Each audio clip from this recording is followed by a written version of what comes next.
Hello to all my dear followers. Welcome to the first season of What If Naruto Adopted a Girl and Married Kaguya? As always, remember that if you want to see more fanfic like that, just leave me a like, comment, and subscribe. Now then, enjoy the fanfic. Chapter 1. A New View on Things. Third POV. Naruto and Sasuke were about to seal Kaguya until she changed the dimension again. Now all three of them were trapped inside of a massive piece of ice. As the three of them were in their frozen state, Kaguya opened one of her portals and entered it, appearing on the outside of the ice.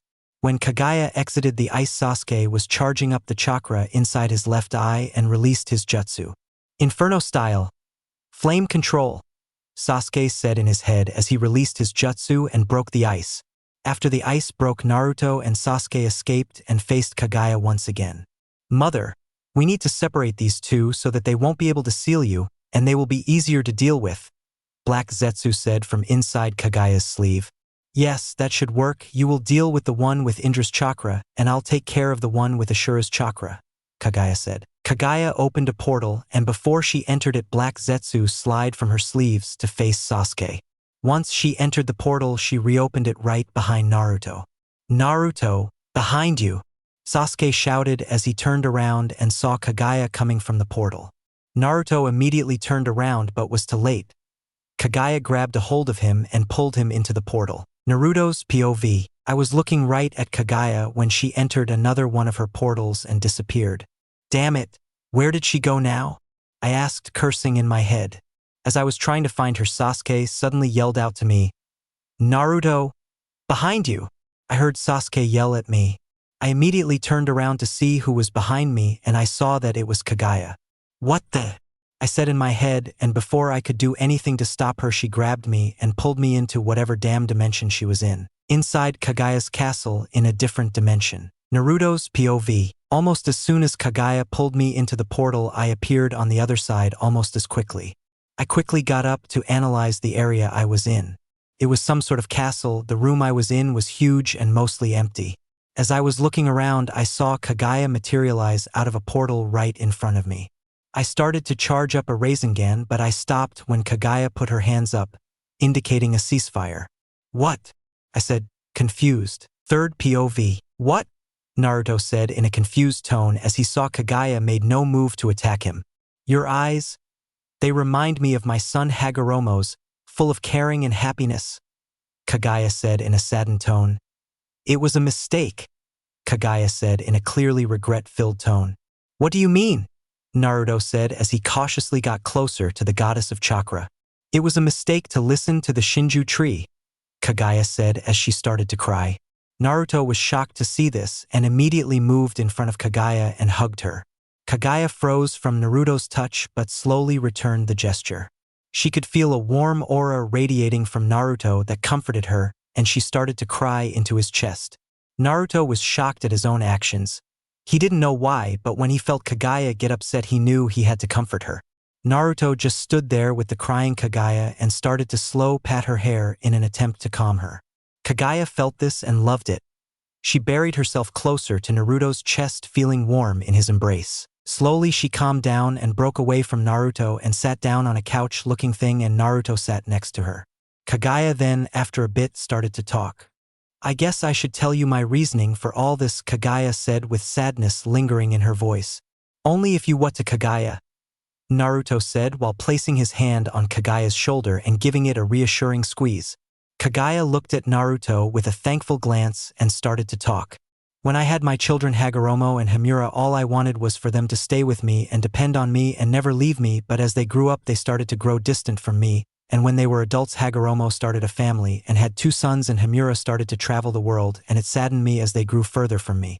Every night the Shinju tree spoke to me saying that if I took Hagoromo's and Himura's chakra, they would have to stay by my side to stay protected. I recite its voice every night, but one night I accepted the tree's help because I had a vision of the future. Man would be using the power I possessed to wage war with each other. There would be so much death, and to prevent this the tree told me that if I absorbed his power I would be able to use the infinite Tsukiyomi to prevent what happened in my vision, so I did just that. I absorbed its power and used the infinite Tsukiyomi, but when I did I realized too late that the people trapped inside the cocoons were slowly turning into white husk. When my sons learned of this, they thought I was a monster and I tried to explain, but I couldn't when they sealed me away. When they did that, it broke me, KAGUYA said, explaining her reason for using the infinite Tsukiyomi. After that, KAGUYA leaned into Naruto's chest and started to weep uncontrollably. Naruto just hugged her. They stayed there for a solid 5 minutes before Naruto spoke. "I'll never leave you, KAGUYA," Naruto said as he stared straight ahead. KAGUYA tensed up and her heart skipped a beat, and she held her breath when she heard what Naruto said. "He'll never leave me," KAGUYA said in her head, happy now that she has someone who will never leave her. Naruto felt KAGUYA tense when he said that he won't leave her, and he got worried if he said the wrong thing. All of a sudden, Naruto started to blush as KAGUYA cuddled closer to his chest. He just stayed there while it seemed KAGUYA fell asleep while being up against his chest.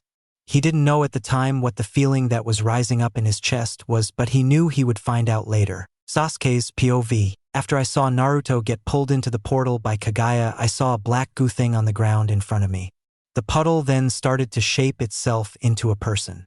What the hell is that? I thought to myself as I got ready to fight. Just what the hell are you? I yelled at the thing in front of me. Mother will take care of your friend, and when she does, she'll come back and kill you and take your chakra, the abomination said as it grinned. I asked what you were, you bastard. I yelled even louder this time. You look as weak as Itachi. No wonder it was easy to convince him to kill his pit Fadash. It spoke, but I didn't let him finish as I rammed my Chidori into his chest. Don't you dare talk about my brother or clan. You know nothing about them. I screamed as I pulled my hand up and cut the thing in half. I stepped back after I killed him and was about to turn around when I saw that the thing got up and regenerated his chest. Do you really think a weakling like you could kill a being like me? No wonder you couldn't save your clan. When that thing said that, I was filled with rage and attacked him relentlessly, and after a long hard battle I finally killed it. I enjoyed watching the piece of filth roll around on the ground screaming in pain from being burned by my Amaterasu. Be gone, I said as I released one final Amaterasu at it and disintegrated it. After that, I walked back over towards Kakashi, Sakura, and Obito to see what they were doing. Did you find Naruto? I asked in a monotone tone. Sasuke-kun, are you okay? I heard Sakura say. I'm fine. Now where's Naruto? I asked Kakashi as I looked over at him. Obito and Sakura are trying to locate him as we speak, Kakashi said as he looked over at his friend and student. When I looked over, I sensed something behind me and I whipped around with my sword out to see what it was. What I saw was just odd. Third POV. Naruto was just sitting down as KAGUYA slept with her head in his lap. Naruto started to doze off but snapped wide awake as he realized one thing. He gently shook KAGUYA awake and she lifted her head and looked at Naruto with sleep in her eyes. Have a good nap, beautiful? Naruto asked. This caused KAGUYA to blush hard, and she looked away so Naruto couldn't see her face. I am beautiful? KAGUYA said in a low tone. Naruto heard what she said, then realized what he just said. What am I thinking? We just met and now I'm saying this to her. I just hope she doesn't think I'm weird or something, Naruto said to himself. But as he kept looking at KAGUYA, he could help but notice her amazing figure. As he was staring at KAGUYA, he didn't realize that she turned back to look at him. Once he realized KAGUYA was looking at him, he immediately turned his head away so that KAGUYA didn't see him blushing. Am I not beautiful? KAGUYA asked Naruto, and when he didn't respond, she thought that he just lied and she got a look of sadness on her face. Naruto saw this and realized he didn't even respond to her question, and he realized that she probably thought he lied. Naruto then cupped KAGUYA's chin and lifted her head so that he could look straight into her eyes. To answer your question, no, I don't think you're beautiful, Naruto started. This broke KAGUYA's heart, and she was about to cry again but was stopped by what Naruto said next. I think you're the most beautiful and sexist thing in the whole world, and anybody would be a fool if they didn't see that, Naruto said with a huge grin. His words made KAGUYA's heart flutter, and before she knew it, she locked lips with the blonde. Naruto was surprised by KAGUYA's action but quickly gave in to his feeling for her and started to return the kiss. Naruto placed a hand behind KAGUYA's head and on her back and pulled her closer so he could deepen the kiss. KAGUYA flinched at Naruto's touch but quickly accepted them as he deepened the kiss between them. They kissed for what seemed like forever and only broke it so they could breathe. When they broke it, there was a line of saliva coming from their tongues as they retreated their mouths. That was amazing, Naruto-kun, Kaguya said as she stared at Naruto. You're a really good kisser, Kaguya-hime, Naruto said with a smile. Thank you, Kaguya stuttered as she blushed at Naruto's compliment. You're actually my first kiss that was from a girl, Naruto said as he then immediately shuddered at a memory. Oh, Kaguya said as she cocked her head to one side. I don't want to talk about it, Naruto said as he looked away from Kaguya. She then crawled up to him and planted a kiss on his cheek before speaking. Well, you're my first kiss, so. Thank you, Kaguya whispered into Naruto's ear. Naruto's face grew red from feeling Kaguya's breath on him, but he soon realized that he had to ask Kaguya a favor. Hey, do you mind bringing us back to where Sasuke and the others are? Naruto asked as he looked at Kaguya while rubbing the back of his head. Anything for you, Naruto-kun, Kaguya said as she got up and opened a portal to where everyone else was. All of a sudden, Kaguya was swept off her feet. She gave a little yelp as Naruto carried her bridal style through the portal. As they were going through the portal, Kaguya snuggled her head into the nape of Naruto's neck and drifted off to sleep, and when she did this, Naruto blushed a little as he entered the portal. When he came out on the other side, he saw Sasuke in front of him with his sword out. Once Naruto stepped out of the portal and it closed, Sasuke sheathed his sword and gave Naruto a look and just walked towards Sakura and Obito to tell them that Naruto was back. When he did that, Kakashi walked up to Naruto with a puzzled look on his face. So how did that happen? Kakashi asked as he pointed to the sleeping goddess in Naruto's arms. I just listened to her, Naruto said as he looked at Kaguya's sleeping figure. What do you mean, Naruto? Kakashi asked, now even more confused than before. Naruto then told Kakashi everything Kaguya told him, and at the end of it, Kakashi started to nod his head in understanding. I guess I can understand it, but it might be harder to convince the 5 Kage, Kakashi said as he looked back at Naruto. Naruto immediately started to worry about what the 5 Kage might do to Kaguya when they were released from the infinite Tsukiyomi. I won't let them hurt Kaguya-hime, Naruto said with a slight growl. Kakashi was stunned at the way his student felt about Kaguya. He was about to ask if anything else happened between him and Kaguya, but was stopped in doing so by Sakura. Naruto, where did you go of dash? Why re you carrying our enemy? Sakura asked Naruto as she started to greet him but saw who he was carrying. She's not our enemy, at least not anymore, Naruto said as he sent a glare towards Sakura. Sakura flinched under the intense stare coming from Naruto and was about to say something, but Kakashi spoke first. Can she get us home and cancel the Tsukiyomi? Kakashi asked in a non-interested tone. Naruto then nodded his head and started to wake Kaguya up. Hey Kaguya-hime, do you think you could get us back to our dimension and cancel the Tsukiyomi? Naruto asked as he gently woke up the sleeping goddess. Kaguya slowly woke up and looked up at Naruto. You have to kiss me first, Kaguya said. Everyone's eyes there widened at the goddess's request, but Naruto just smiled and leaned his face down towards Kaguya and kissed her on the lips for a few seconds. Everyone was stunned. They knew something happened between Naruto and the goddess, but didn't know it was like this. Hinata isn't going to be too happy when she finds out about this, Sakura said in her head, as she thought about how devastated the girl was going to be when she found out that Naruto was in a relationship already. After the kiss ended, Kaguya opened a portal back to their world, and they all stepped through and reappeared right next to the stump of the Shinju tree. Once there, Naruto placed Kaguya on the ground and let her stand on her own. Once she was standing, she activated her Rinne Sharingan and deactivated the infinite Tsukiyomi. Once she did that, she turned around to look at Naruto only to see him walk right up to her and kiss her on the forehead. Thank you, Kaguya-hime, Naruto said with love in his voice. You're welcome, my Naruto-kun, Kaguya said as she hugged Naruto. Now let's wait and see what the 5 Kage will do, Naruto said to himself as he embraced Kaguya in the rays of the rising sun. Chapter 2, Aftermath. Now let's wait and see what the 5 Kage will do, Naruto said to himself as he embraced Kaguya in the rays of the rising sun. Once the sun had risen into the sky, Team 7 and Kaguya made their way down from the Shinju tree stump and walked through the mass of people coming out of the powerful Jinjutsu. As they were walking, Naruto noticed a certain blonde hair and whiskey-colored eye person come out of the Jinjutsu. Granny Tsunade, Naruto shouted as he rushed over to Tsunade with the rest of Team 7 and Kaguya followed close behind. Tsunade grew an irk mark on her forehead. She was okay with Naruto calling her Granny when it was in the office of the Hokage or somewhere in the Leaf Village, but not on a battlefield where every ninja from all the 5 great nations was. Naruto, Tsunade said slowly, clenching her fist. What's up? Naruto said as he arrived in front of Tsunade. Naruto suddenly got a bad feeling when he saw Tsunade's fist clenched. Now, let's talk about this, Naruto said as he sweat dropped and put his hands up. No saving yourself this time, Naruto, Tsunade yelled as she threw her punch. Almost as soon as Tsunade threw the punch, it was caught by someone else. What the? Tsunade said in her head as she looked at who caught her punch. Her eyes grew wide when she saw who caught her fist. Please don't hurt my Naruto-kun, Kaguya said with a slightly angry expression. It's okay, Kaguya. She usually doesn't like it when I call her Granny, Naruto said as he grabbed Kaguya's arm and slowly took it away from Tsunade's fist. But I don't want anyone to hurt you, Kaguya said while looking at Naruto.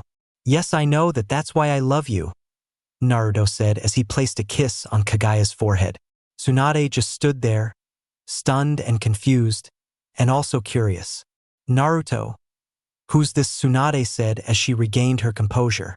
Oh, this is Kaguya and she's my girlfriend, Naruto said as he grabbed Kaguya by the waist and pulled her close to him. Well, it's nice tea. Wait, what? Tsunade started to say but then shouted when she registered what Naruto said. You mean to tell me you defeated the enemy by making her your girlfriend? Tsunade said as she gained a look of extreme confusion on her face. Naruto rubbed the back of his neck, laughing nervously before he answered Tsunade. Well, I didn't beat her by making her my girlfriend per se. I only beat her because I listened to her story and turns out she's not even at fault, Naruto said as he continued to rub the back of his neck nervously. What do you mean she's not at fault, Naruto? She's the one who cast the infinite Tsukuyomi, Tsunade said as she gave a slight glare towards Kaguya.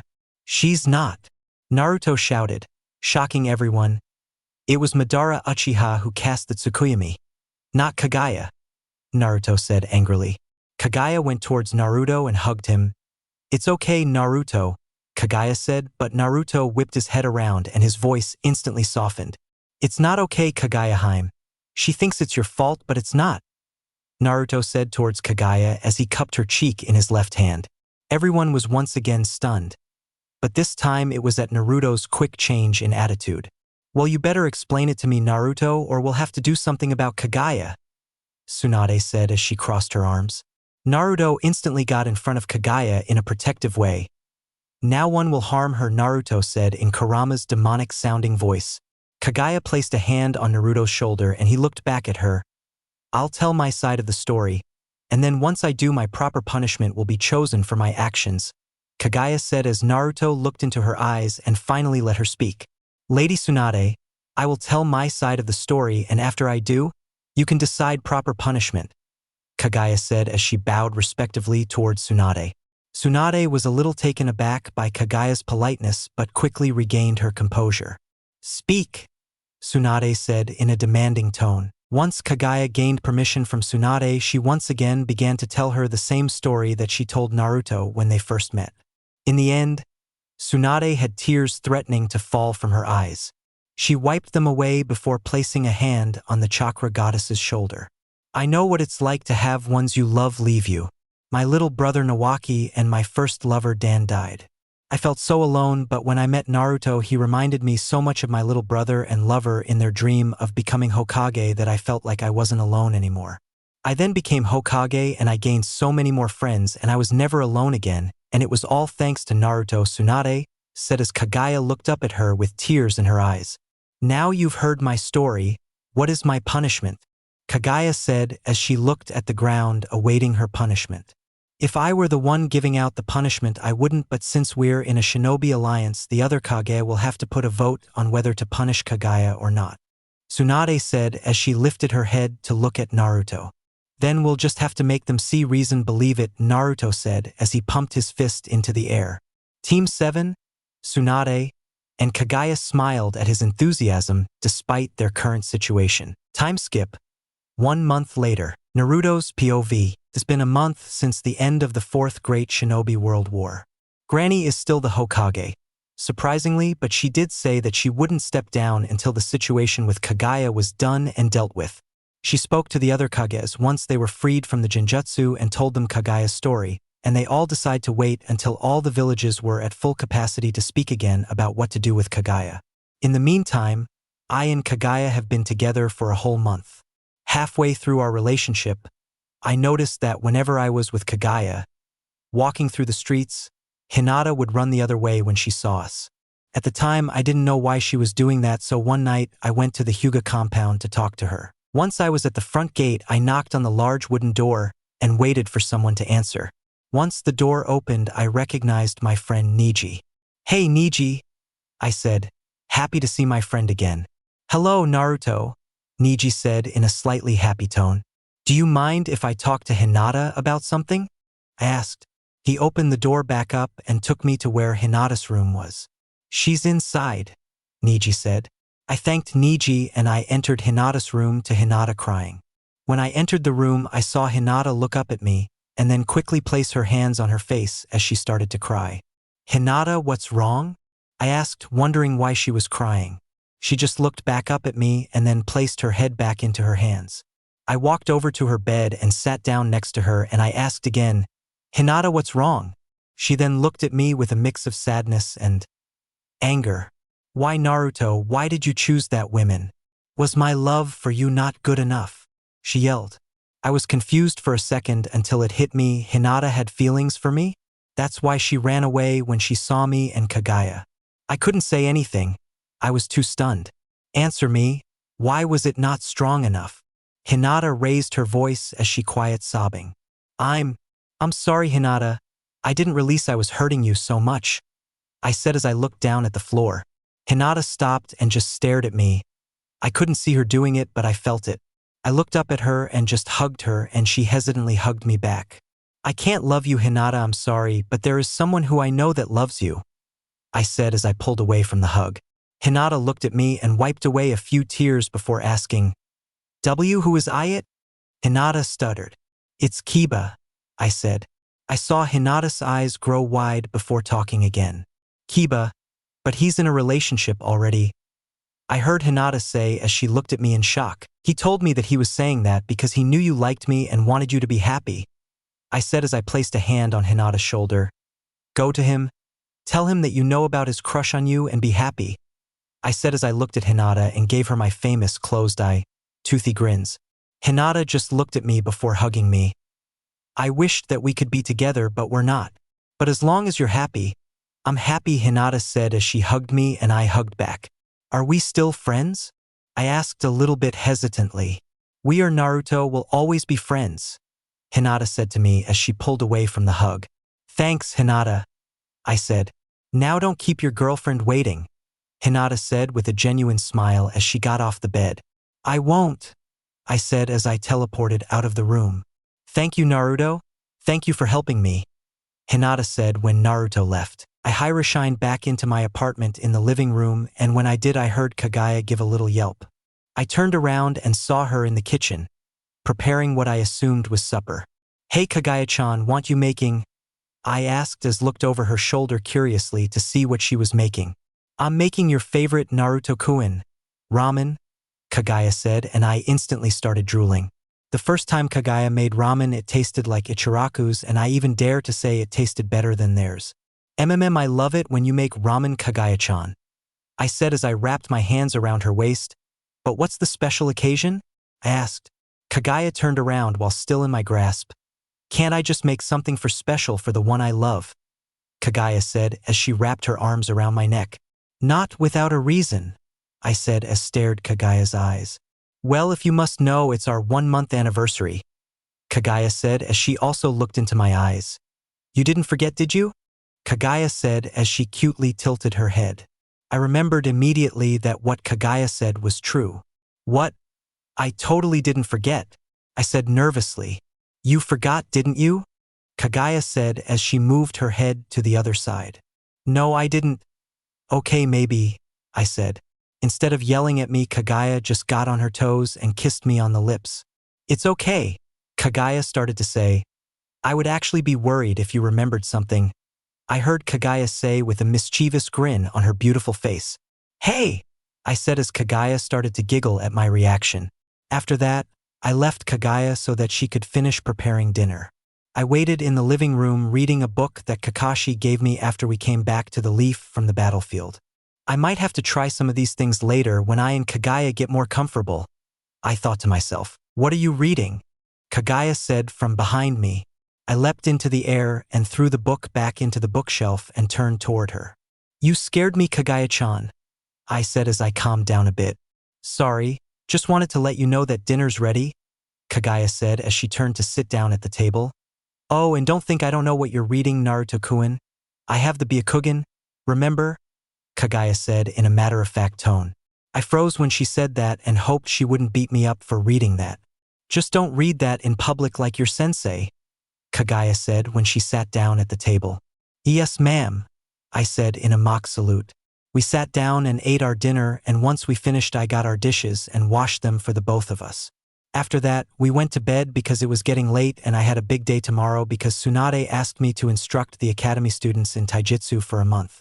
After we were in the bed, I just laid there, thinking about the day when the other 4 Kage would pass judgment on Kaguya.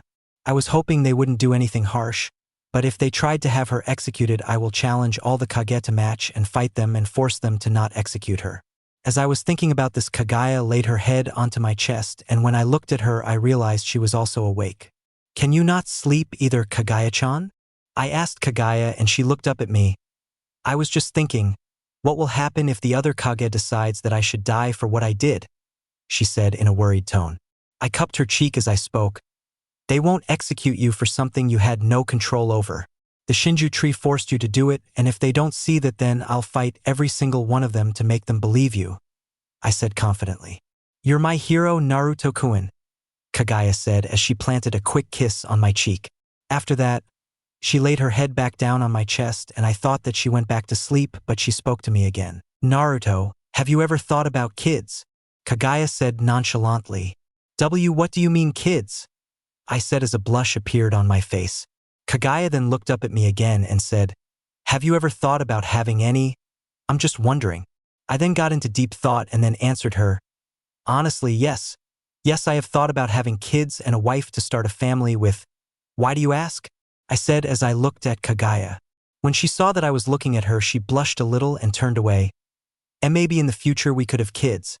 If you want, that is, Kaguya said in an almost whisper while fidgeting with her fingers. I then cupped Kaguya's chin and lifted her head to face mine. Kaguya, I want nothing more than to make a family with you, I said as I then kissed her long and deeply. After that, we kind of just lost it, and I'll just say it was a very pleasurable night for both of us. Time skip to Naruto starting to demonstrate taijutsu to academy students. Third POV. Naruto was outside the academy demonstrating the basics of taijutsu to his temporary students and showing them how to properly throw punches and kicks. Sometimes when you put too much power in a kick to lose your balance, Naruto said as he was inspecting the current class's kicks. After a bit, a little girl raised her hand, getting Naruto's attention. Yes, Tatsumi, Naruto said, looking up at the girl. She then pointed to a woman sitting on the bench inside the area they were practicing in. Who's that woman over there sitting on the bench, Naruto-sensei? Tatsumi said as she pointed at the women. Naruto looked up at the women and recognized her. That, Tatsumi, is my girlfriend Kaguya, Naruto said with pride in his voice as he beckoned her over. When she walked over to Naruto, she gave him a quick kiss on the cheek and then turned towards the kids and smiled at them. You're Naruto-sensei's girlfriend? Another girl asked. Yes, I am. It's nice to meet you all, Kaguya said as she gave a little bow. You're really pretty, Kaguya-san. I see why Naruto-sensei likes you, Tatsumi said. Kaguya blushed a little bit before responding. Why, thank you, Kaguya said to Tatsumi with a smile. Yeah, sensei talks about you a lot, a boy from the back said, and Kaguya turned and looked at Naruto. Oh, was all Kaguya said while Naruto looked away in embarrassment. I actually have a favor to ask you, Kaguya-chan, Naruto said as he looked back at Kaguya. What is it, Naruto-kun? Kaguya said, curious. Can you and I do a little sparring match to demonstrate to the kids, please? Naruto said as he rubbed the back of his head. Kaguya, now gaining a mischievous smirk, responded, "Why Naruto-kun, you're so bold?" In front of kids no less, Kaguya said as she giggled waiting for Naruto's reaction. What?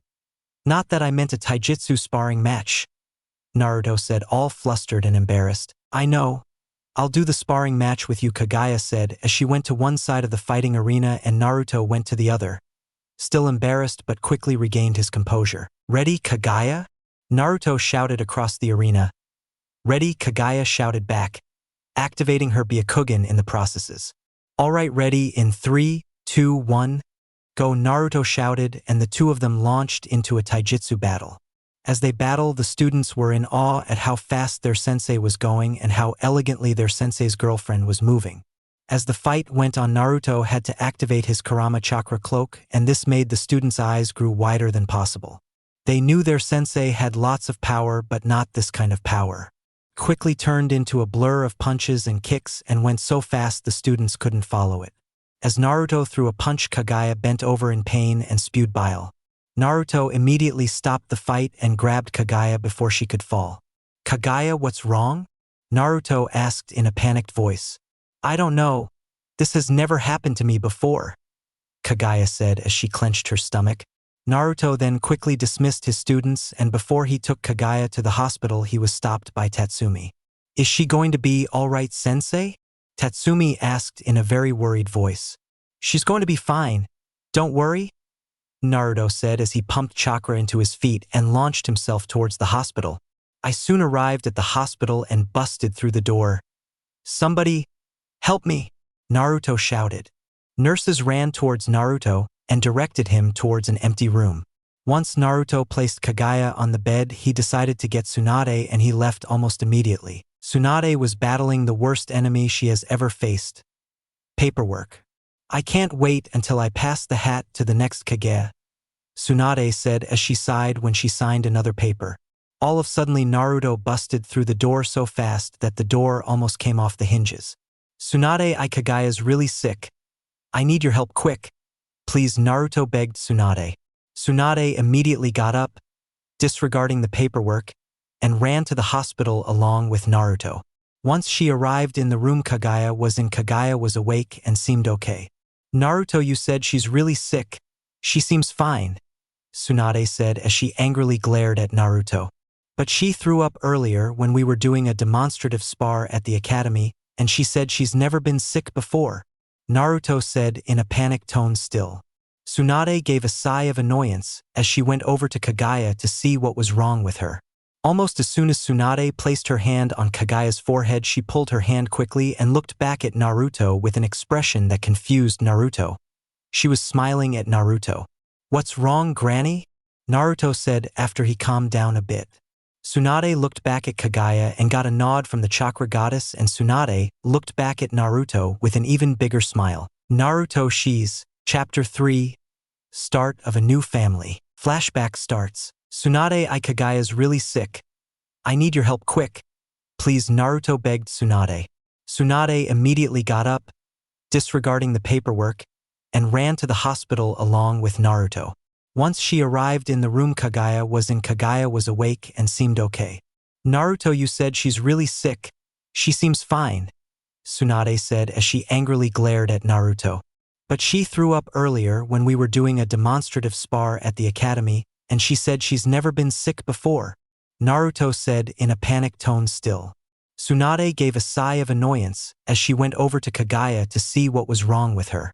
Almost as soon as Tsunade placed her hand on Kaguya's forehead, she pulled her hand quickly and looked back at Naruto with an expression that confused Naruto. She was smiling at Naruto. What's wrong, Granny? Naruto said after he calmed down a bit.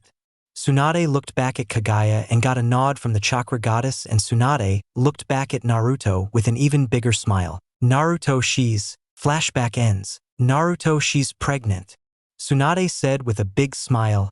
Congratulations. After Naruto heard this news, he was stunned. It was like he couldn't move his body at all. Naruto, are you okay? Kaguya asked with concern in her voice when Naruto didn't say anything.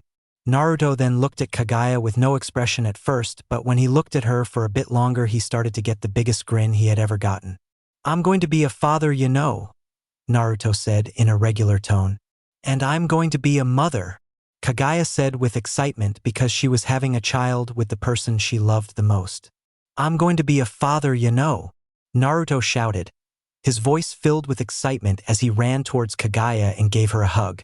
Once Naruto pulled away from the hug, he adopted a confused look on his face. But how are you pregnant?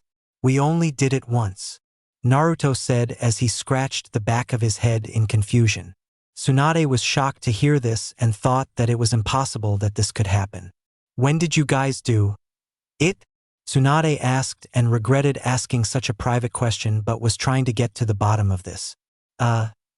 Last night, Naruto said nervously. Tsunade just got a look of pure disbelief on her face when she heard what Naruto said. Teach, that's impossible. When I sensed that Kaguya had a child, I also sensed that it was a month along. Tsunade shouted in disbelief. Naruto was now even more confused than before, and it showed, and it made Kaguya giggle a little at Naruto's completely confused face. I think I might have an explanation, Lady Tsunade, Kaguya said as she adjusted herself so that she could sit up and winced a little bit. Naruto was at her side in an instant. Don't strain yourself, Kaguya, Naruto said with worry. Kaguya looked at Naruto with a thankful glance and then turned to look at Tsunade.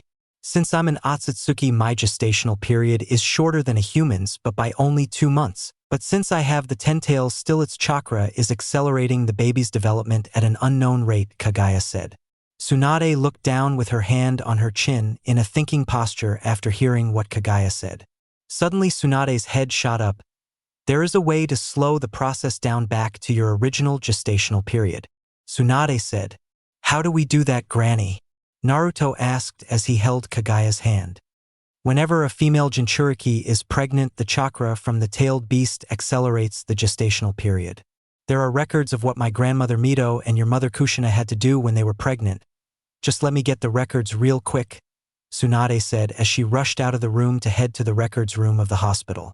When Tsunade left, Kaguya turned back to Naruto and she saw the concern on his face.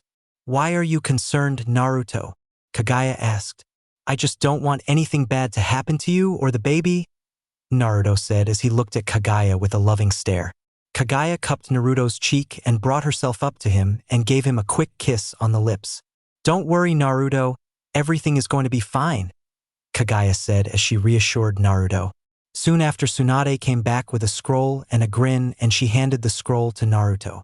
I looked at the records of what my grandmother and your mother had to do and I wrote down what you have to do and instructions on how to do it, but you only have to do this once, so you should it when you get home, Tsunade said as she began to leave but stopped at the door before turning around to face the 2 expecting parents.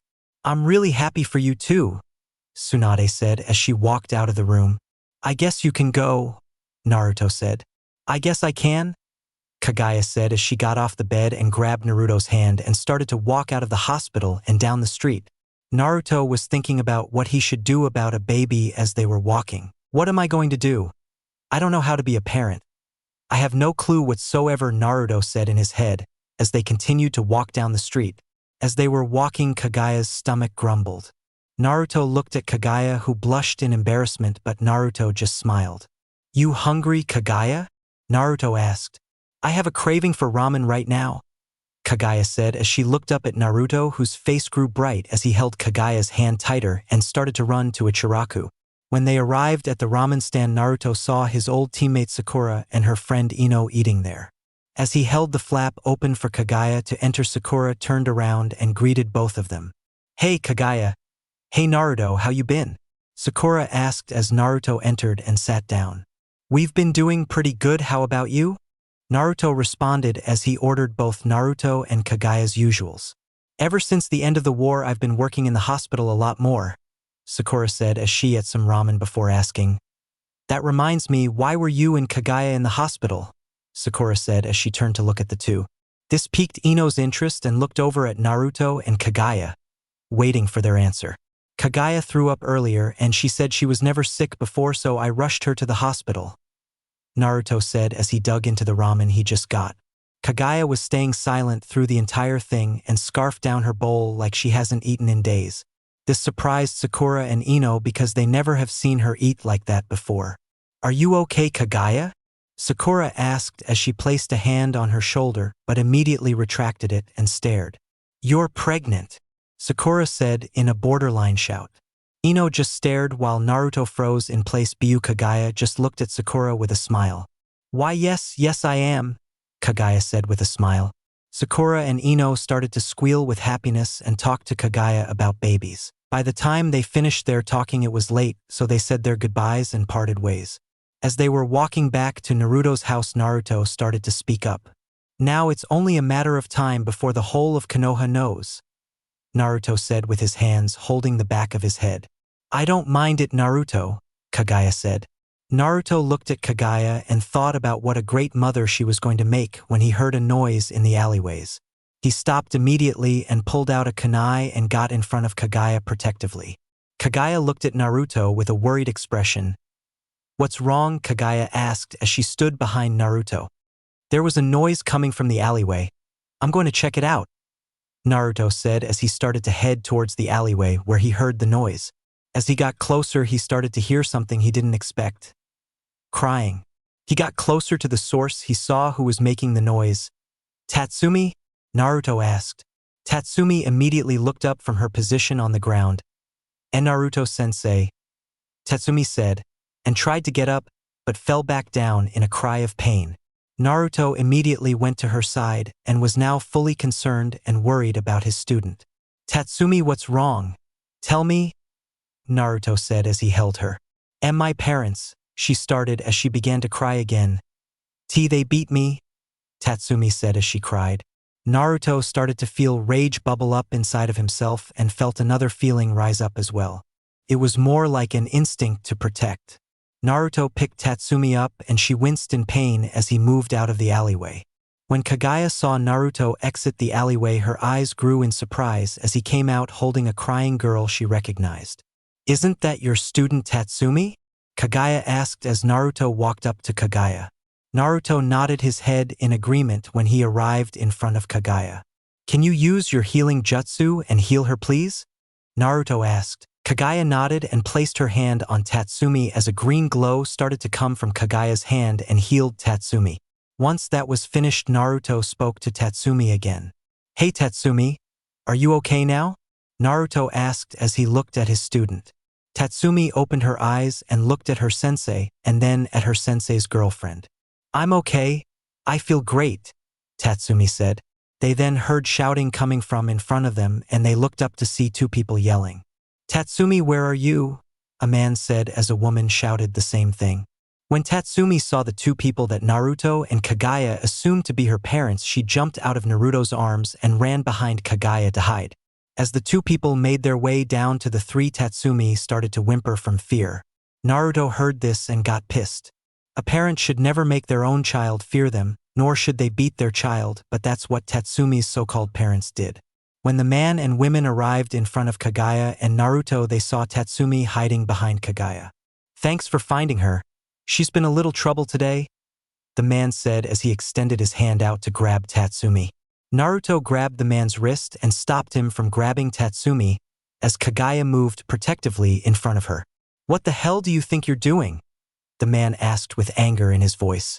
You are never going to hurt Tatsumi again, you piece of human filth, Naruto said in a demonic voice as directed massive amounts of Ki towards the man. The man started to cower in fear from the amount of Ki directed at him. The man's wife moved towards Naruto but was stopped as Naruto looked at her. You guys have no right to be parents if all you do is beat your child to the point you break bones, Naruto said in his demonic voice still. I will send a report to the Hokage about this, but you can expect that Tatsumi isn't ever going to go back to you, Naruto said. The two parents looked down in shame as Naruto went over to Tatsumi and picked her up and went home with Kaguya following. Once they arrived back at the apartment, Naruto placed Tatsumi down his and Kaguya's bed and pulled the covers over her. Naruto had walked out of the room to see Kaguya sitting on the couch and he joined her. They just sat there quietly for a while before Kaguya spoke. Did you get that feeling, Naruto? Kaguya asked as she looked at him. Yeah, I did. When Tatsumi was in danger, all I wanted to do was protect her. No matter what, Naruto said as he looked forward still. That's a parental instinct. An instinct to protect your family no matter what, Kaguya said, and Naruto looked at her in surprise. What are you saying, Kaguya? Naruto asked in confusion. Well, since Tatsumi has no home to return to, how about we make this her home? Kaguya said with a serious tone. Naruto thought about it for a few seconds and he realized something. He did feel like he needed to protect Tatsumi from danger and he felt like he would do anything for her. Once he was done thinking, he looked back up at Kaguya with a serious expression. I know it might be a little weird at first, but we should adopt Tatsumi, Naruto said. I think that's a great idea, Naruto. Now our child will have a big sister to look up to, Kaguya said as she gained a large grin on her face. Let's ask her what she wants in the morning, Naruto said as he started to lay down on the couch. Sounds good, Kaguya said as she laid herself on top of Naruto. Time skipped to morning. There were rays of sunlight shining through a room inside an apartment in Konoha. A girl was waking up and blinking sleep from her eyes when she looked around and realized she wasn't inside her own room, but then remembered the previous night. She had just come home from her friend's house from a sleepover a little bit late, and when she entered the house, her so-called father grabbed her and shoved her against the wall and proceeded to yell at her and hit her. She got out of his grasp and ran out of the house with tears streaming down her face as she held her side because she felt like something broke. She then remembered how her sensei and his girlfriend had saved her from her parents. As she remembered the night, she shook the memory from her head, determined to not let the past affect her future.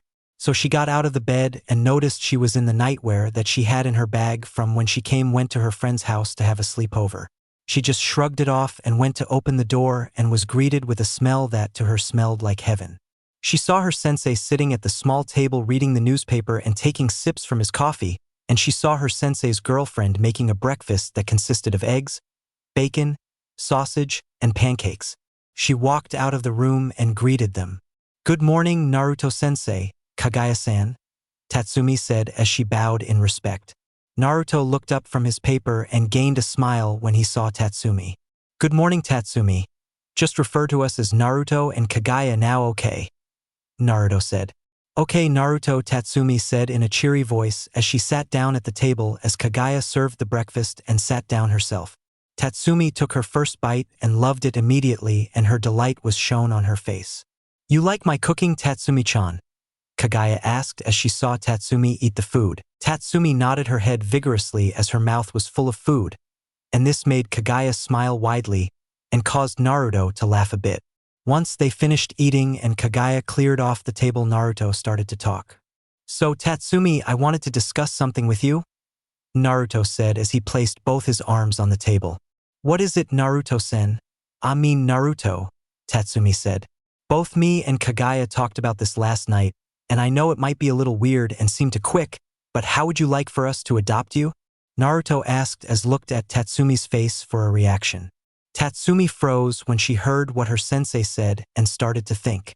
After a bit, she started to cry, but it wasn't from sadness, no. It was from happiness. Do you are really mean it? Tatsumi said while crying. Me and Kaguya are dead serious about this, so I guess I do mean it, Naruto said. Tatsumi just got up from her seat and ran towards Naruto and tackled him in a hug. Thank you so much, you don't know how happy this makes me feel, of course I want you to adopt me, Tatsumi said in a happy tone as she hugged Naruto and as Kaguya came up and joined in on the hug. Once they were finished, Tatsumi was bouncing up and down with excitement and Naruto and Kaguya both smiled at the happy-looking Tatsumi. You know, Tatsumi, since you're family now, we have something to tell you, Naruto said as he grabbed Kaguya's waist and pulled her to his side. Tatsumi stopped jumping and looked at her new mother and father. What is it, Tsunade? Tatsumi asked. You're going to be a big sister, Kaguya said cheerfully. Tatsumi suddenly hugged both Naruto and Kaguya and said, I can't wait for my little brother or sister to get here, Tatsumi said in excitement. As this was happening, Naruto was thinking one thing and one thing only. This is going to be a great start of a new family, he thought as he hugged his family. Chapter 4. The Uzumaki Family. The light was shining through the window of an apartment somewhere inside the Leaf Village. The light shined onto a certain blonde Uzumaki that was still sleeping. As the light continued to shine on the blonde, he began to slowly open his eyes and rise up into a sitting position in his bed. Naruto began to rub the sleep out of his eyes and look around his room. He then turned his attention to the empty space next to him. Kaguya must have gotten up early, Naruto said in his head as he got out of his bed and proceeded to get ready for the day. Once he was finished getting dressed, he placed his Chūnin vest on and headed out of the room and was greeted with the smell of food. He looked towards the source of the smell and saw his lover Kaguya and his adoptive daughter Tatsumi cooking breakfast. He walked into the kitchen and greeted them. "Good morning, you two," Naruto said as he wrapped his arms around Kaguya's waist. "Good morning, my fox," Kaguya said as she turned her head and gave a quick kiss to Naruto. Tatsumi smiled at the love her new parents had as she greeted her new dad. "Good morning, Tsunade," Tatsumi said happily. "Did you have a good night's rest?" "Why, I did. Thanks for asking," Naruto said with a smile as he ruffled Tatsumi's long blonde hair. Naruto had gone to go sit down at the small table inside his apartment with a cup of coffee in his hand. He was going over what he was going to show the students at the academy that day. He had actually enjoyed teaching the students over the past month. He had asked Tsunade if he could keep teaching at the academy to watch over Tatsumi until she graduates and until Kaguya gave birth to their kid, and she gladly approved and he was thankful. Flashback start. Naruto was walking towards the Hokage's office because he had been summoned by her. He had an idea about what the reason she summoned him was. It had been 2 days since Tatsumi had come to live him and Kaguya. Each day Tatsumi's so-called parents came by asking for her back and saying they were sorry for what they did. Naruto wanted to just pummel them into the ground for what they did to Tatsumi. The morning Naruto and Kaguya announced that they would adopt Tatsumi, she had told them all that her parents did to her. They did things that he didn't want to even remember, but one of them was they kept discouraging her, telling her that she was weak and could never become a ninja. That had pissed off Naruto, and if it weren't for Kaguya calming him down, he would have had a talk with Tatsumi's so-called parents. Naruto had thought that this was the perfect chance to ask if he could keep teaching at the academy and for the adoption paper for Tatsumi. He wanted to keep teaching at the academy for 2 reasons. One reason is to watch over Tatsumi until she graduates, and the second reason is so that he could be with Kaguya during her pregnancy. Shortly after thinking about that, he had arrived at the door of the Hokage's office. "I just hope Granny approves," Naruto said as he knocked on the door and received an enter. He entered the office and saw Tsunade and the parents of Tatsumi. "I assume you already know why I summoned you here, Naruto?" Tsunade asked as she saw Naruto enter. "I can take a wild guess," Naruto said as glared at the parents of Tatsumi and growled. The two stepped back a bit before Tsunade ordered Naruto to stop. "It's come to my attention that there is a dispute between you 3, Tsunade stated. "He stole our daughter from us. He and that bitch of his stole our daughter," the father shouted. All of a sudden, heavy waves of Ki were felt throughout the room. The parents dropped to one knee, the umbu started to sweat, and Tsunade became nervous. "Don't you ever call my Kaguya that ever again. Got that?" Naruto said in a demonic growl. The father nodded and Naruto stopped and Tsunade continued the talking.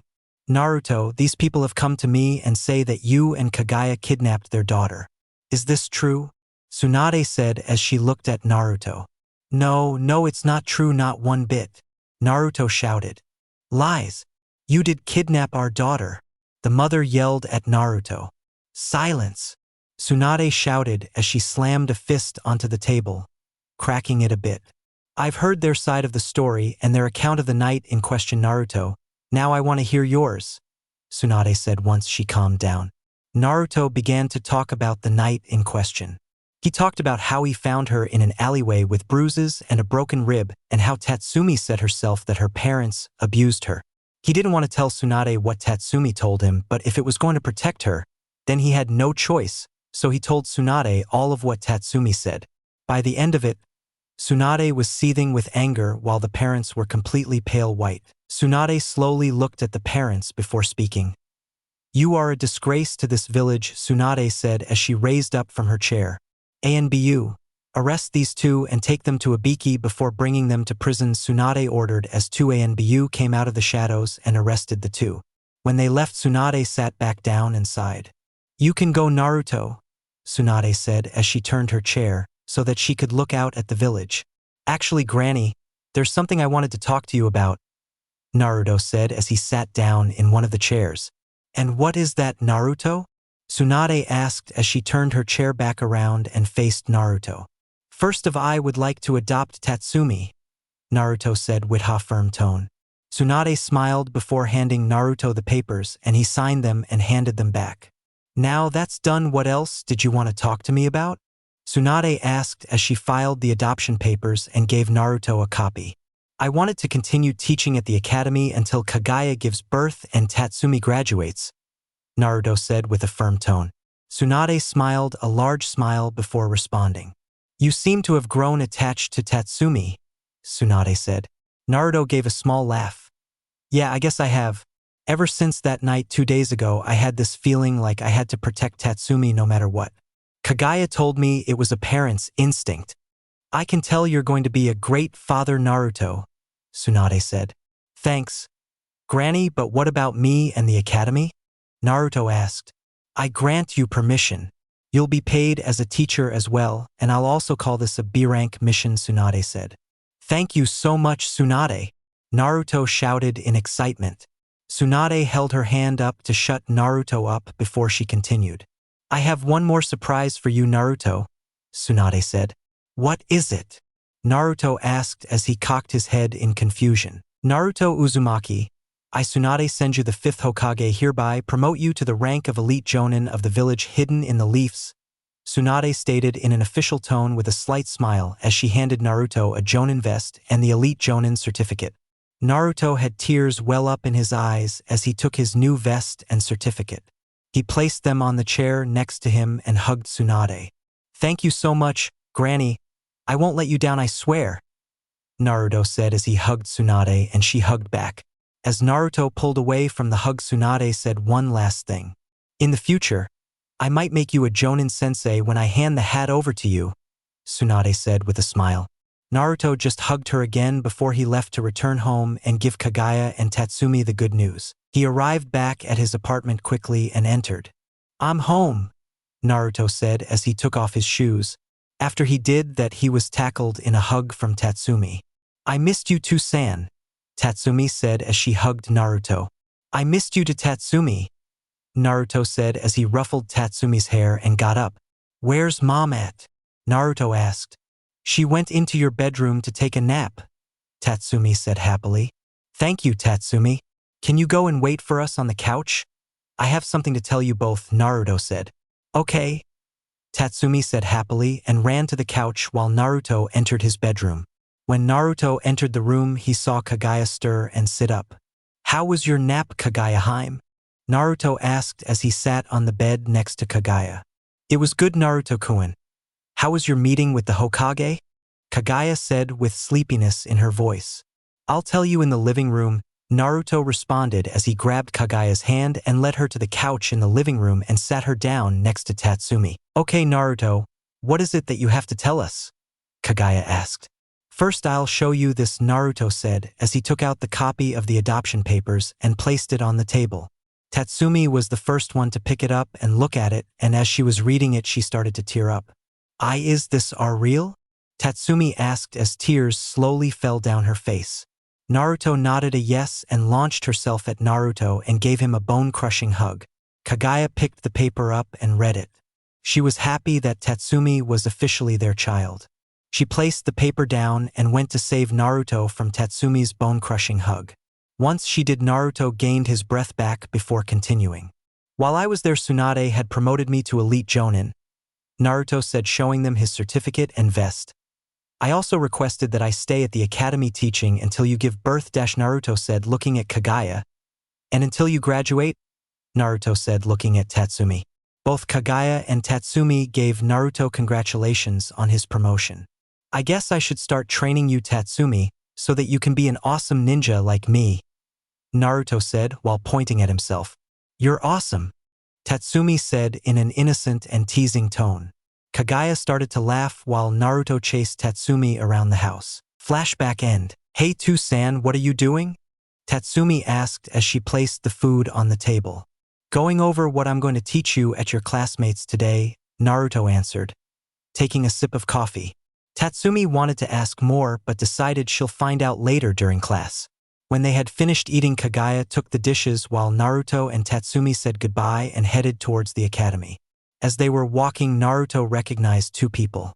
"Hey Sakura, Sasuke!" Naruto shouted. Tatsumi followed her dad's gaze and saw a woman with short pink hair and a man with raven-colored hair. "His hair looks like a duck, but," Tatsumi said in her head as she and Naruto walked up to the couple. "Hey guys, long time no see," Naruto said as he hugged Sakura and shook Sasuke's hand. "Hey Dobe, been a while," Sasuke said as he shook Naruto's hand. After Sasuke shook Naruto's hand, Sakura looked down and saw Tatsumi next to Naruto. "Naruto, who's that next to you?" Sakura asked as she nodded towards Tatsumi. Naruto placed his hand on Tatsumi's shoulder and said, "This is Tatsumi Uzumaki, my daughter." Sakura's eyes grew wide and Saki even looked a little surprised. "Kaguya isn't due for another 6 months from what I heard from Lady Tsunade, so how do you have a daughter?" Sakura asked in a loud, surprised tone. "Well, I adopted Tatsumi," Naruto said as he ruffled Tatsumi's hair. "Tusan," Tatsumi whined as she got away from her dad's hand and fixed her hair. "Oh," was all Sakura said. "Why are you wearing that vest?" Sasuke said, pointing at Naruto's Chūnin vest. "Yeah, I meant to ask you, why are you wearing that?" Sakura asked, also wondering about Naruto's Chūnin vest. "Well, yesterday Granny Tsunade promoted me to elite Chūnin," Naruto said nonchalantly. Both Sakura and Sasuke's jaws dropped while Tatsumi smiled at how strong her dad must be. "Granny probably promoted Tusan just so he stops complaining about being a genin still," Tatsumi said with a mischievous grin on her face. Both Sasuke and Sakura started to laugh while Naruto deadpanned. After Naruto and Tatsumi said their goodbyes to Sakura and Sasuke, they made their way to the academy. Once they arrived at the front door to the academy, they both entered and made their way to the classroom. Once Naruto and Tatsumi entered, some of the kids started to whisper while one raised his hand. "Where's our regular sensei?" the boy with the raised hand asked. Naruto placed his bags next to the podium before answering the question. "I have taken over Irika's class until you all graduate," Naruto said as the students started to talk more before Naruto quieted them. "Alright, before I start today's lesson, I'll introduce myself. My full name is Naruto Uzumaki Namix, but I use just Naruto Uzumaki. My likes are ramen, training, my girlfriend, my daughter. My dislikes are people who can't see the difference between a scroll and a kunai. My hobbies are eating ramen, training my daughter, and hanging out with my family. My dreams are to become a Jonin sensei to one of the new squads graduating this year and to become the 6th Hokage," Naruto said as he introduced himself and shouted the last part and pumped his fist into the air. After Naruto's introduction, a girl in front of the classroom raised her hand. "Yes. What's your name?" Naruto asked as he squinted his eyes trying to remember her name.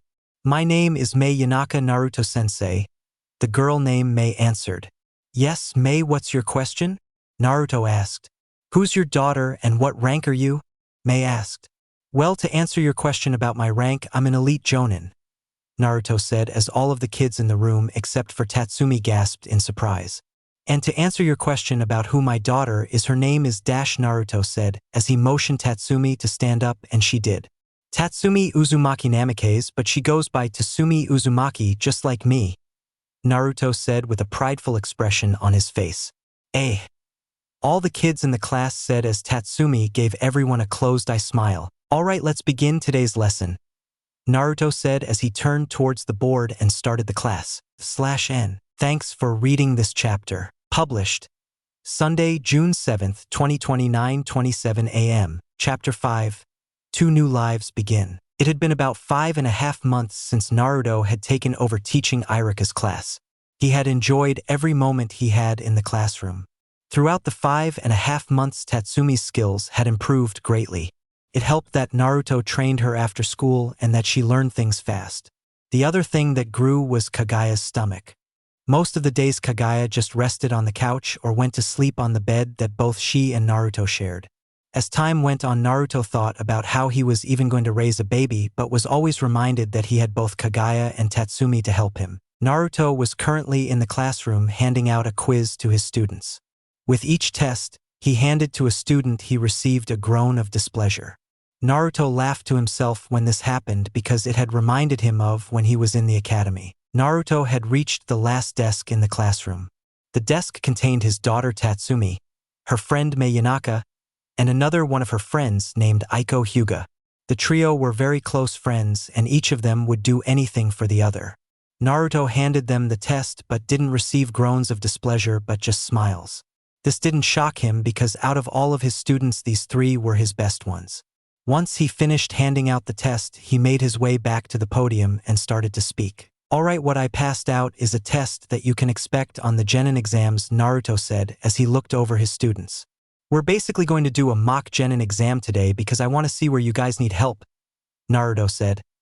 "Alright, you have 1 hour," Naruto said as he brought his hand up.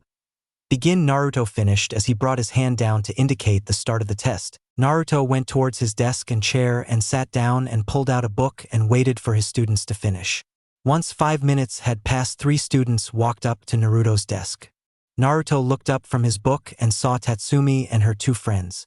"These are Chūnin level questions, Tsunade," Tatsumi said as she handed Naruto the test along with her friends' tests. "I did that on purpose," Naruto said as he looked over the test. "But why would you do that, Naruto-sensei?" Mei asked with a puzzled expression on her face. Naruto rose his finger as he was about to answer but stopped. The trio waited for his answer, all the while leaning closer to hear it. "I can't remember," Naruto said as he rubbed the back of his neck while laughing nervously. The 3 girls standing in front of the desk deadpanned at his answer.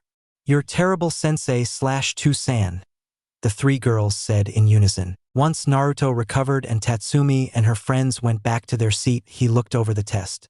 He was shocked to say the least when he saw their paper. All the questions were correct. He thought about how they could have done this but just gave up because he was too hard to think about. After the hour was up, he took everyone outside to do the kunai and shuriken part of the test. Tatsumi and her friends were the only ones who got a perfect score while the others got low scores. All of the students, minus Mei and Aiko, were glaring at Tatsumi and some were glaring at Mei and Aiko. Naruto even heard some whispering that Tatsumi was only that good because their sensei was teaching her. It was true that Naruto was teaching Tatsumi and occasionally teaching her along with her friends, but he had only given her a few pointers and she did the rest. Naruto was thinking about how the 3 prodigies when he was interrupted by Irika. "Hello, Naruto," Irika said as he walked up to Naruto. "Irika-sensei, it's been a while," Naruto said excitedly as he hugged his Irika. "It has, Naruto. So how's the class?" Irika asked. "It's actually going pretty good. I kind of enjoy it," Naruto said as he saw his students walk back into the building. "I think I might ask Bachan if I can be a Jonin sensei and lead Tatsumi, Mei, and Aiko's team," Naruto said. "Oh, you're not giving up on being Hokage, are you?" Irika asked with a questioning tone. "What? No, never. I'll just be a Hokage that has a team," Naruto said as he whipped his head around to face his teacher. "That's going to be difficult, but if anyone can do it, you can, Naruto," Irika said as he placed his hand on Naruto's shoulder. "Thanks, Irika-sensei," Naruto said. "Well, I have to get back to my class." After Naruto said his goodbyes to Irika, he headed back to the classroom where all the students were waiting. He then continued the test as he called each student down to the front of the classroom one at a time. After the last student was called, school had ended for the day. Naruto packed up all of his stuff and headed out of the room but felt a tug on his sleeve, so he turned around. He found that it was Tatsumi along with her friends. "Do guys need anything?" Naruto said as he turned around to face the 3. "We have an favor to ask why you," Aiko said first as she looked at the ground nervously while tapping the tips of her index fingers together. "What is it?" Naruto said with curiosity.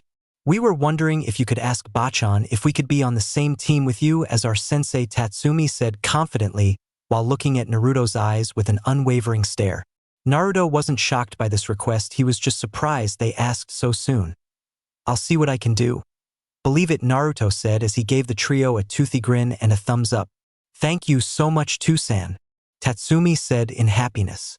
"You're welcome," Naruto said as he ruffled Tatsumi's hair. "I'll see you at home.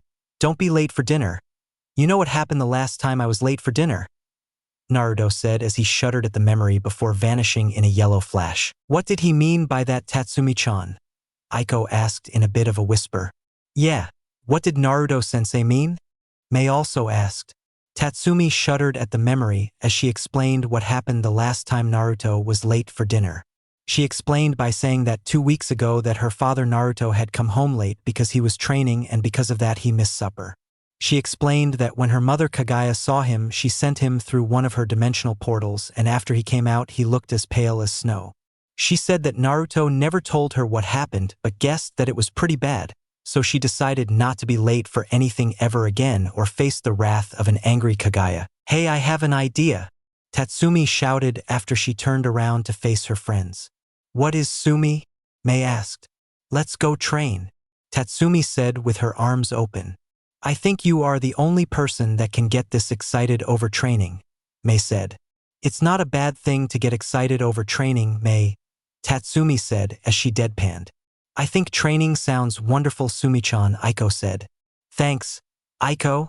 I can always count on you, Tatsumi shouted excitedly while getting close to Aiko.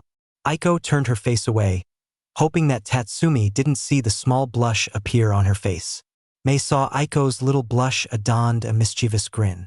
You guys make a great couple, Mei said in a joking tone. Aiko's face grew redder as Tatsumi turned to Mei. What the hell is that supposed to mean, Mei? Tatsumi said in a surprised and embarrassed tone. It means you guys act like a couple, Mei said while trying to hold in her laugh. Humph, was all Tatsumi said as she turned away from Mei. Well, I and Aiko are going to train. You can join us if you want, Tatsumi said as she grabbed Aiko's wrist and shined to the training grounds. Once Tatsumi and Aiko arrived at the training grounds, they stood there for a bit before Tatsumi spoke. Let's do a taijutsu match, Aiko, Tatsumi said as she spun around to face Aiko. That sounds great, Sumi-chan, Aiko said with a smile. Tatsumi and Aiko went to their respective sides to start the match. I think we should increase our gravity and resistance seals to level 3 for this, Tatsumi shouted across the field to Aiko. Okay, responded Aiko as she began sending chakra into the seals. Tatsumi had read a book that her dad said was written by both his mother and father, and in it talked about how they trained, their training methods, jutsu, and a whole bunch of other stuff. One of the things Tatsumi saw when she was reading about Minato's training was that he placed gravity and resistance seals on himself so that when he took them off he became super fast. So Tatsumi had learned how to make and apply seals so that she could do the same as her grandfather. Once she was able to do that, she offered it to her 2 friends and they accepted. Her goal was to make it to and pass seal level 10 because Minato was able to go super fast and be really powerful when he was at level 10, and she wanted to become stronger than him. Once Tatsumi and Aiko finished applying the chakra to the seals, they immediately felt the effects. They both collapsed to the ground because of the new level of the seal. After laying on the ground for a bit, the both of them slowly got back up. Are you ready, Aiko? Tatsumi shouted to her friend. I'm ready, Aiko shouted back. They both took their own respective taijutsu stances. Aiko got into her Hyuga stance and activated her Byakugan while Tatsumi got into a fox stance.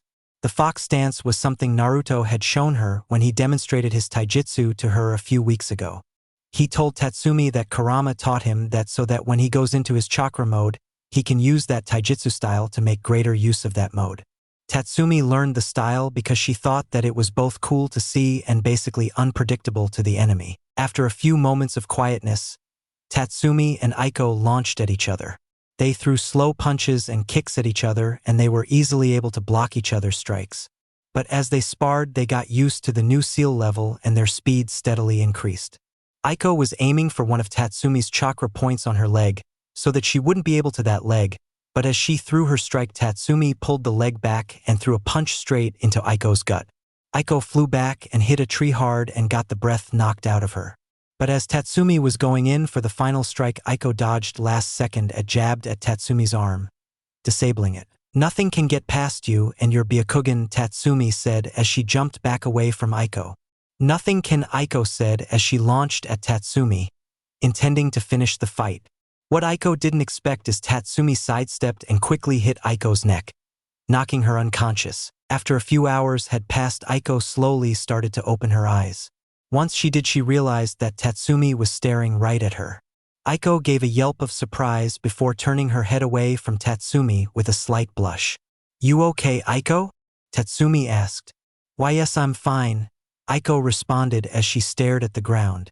"Okay," Tatsumi said in a cheery tone. "Well, I have to go or else I'm going to be late for dinner," Tatsumi said as she stood and turned to leave before turning back to face Aiko. "See you in class tomorrow, Aiko," Tatsumi said as she smiled and waved before shining to her house.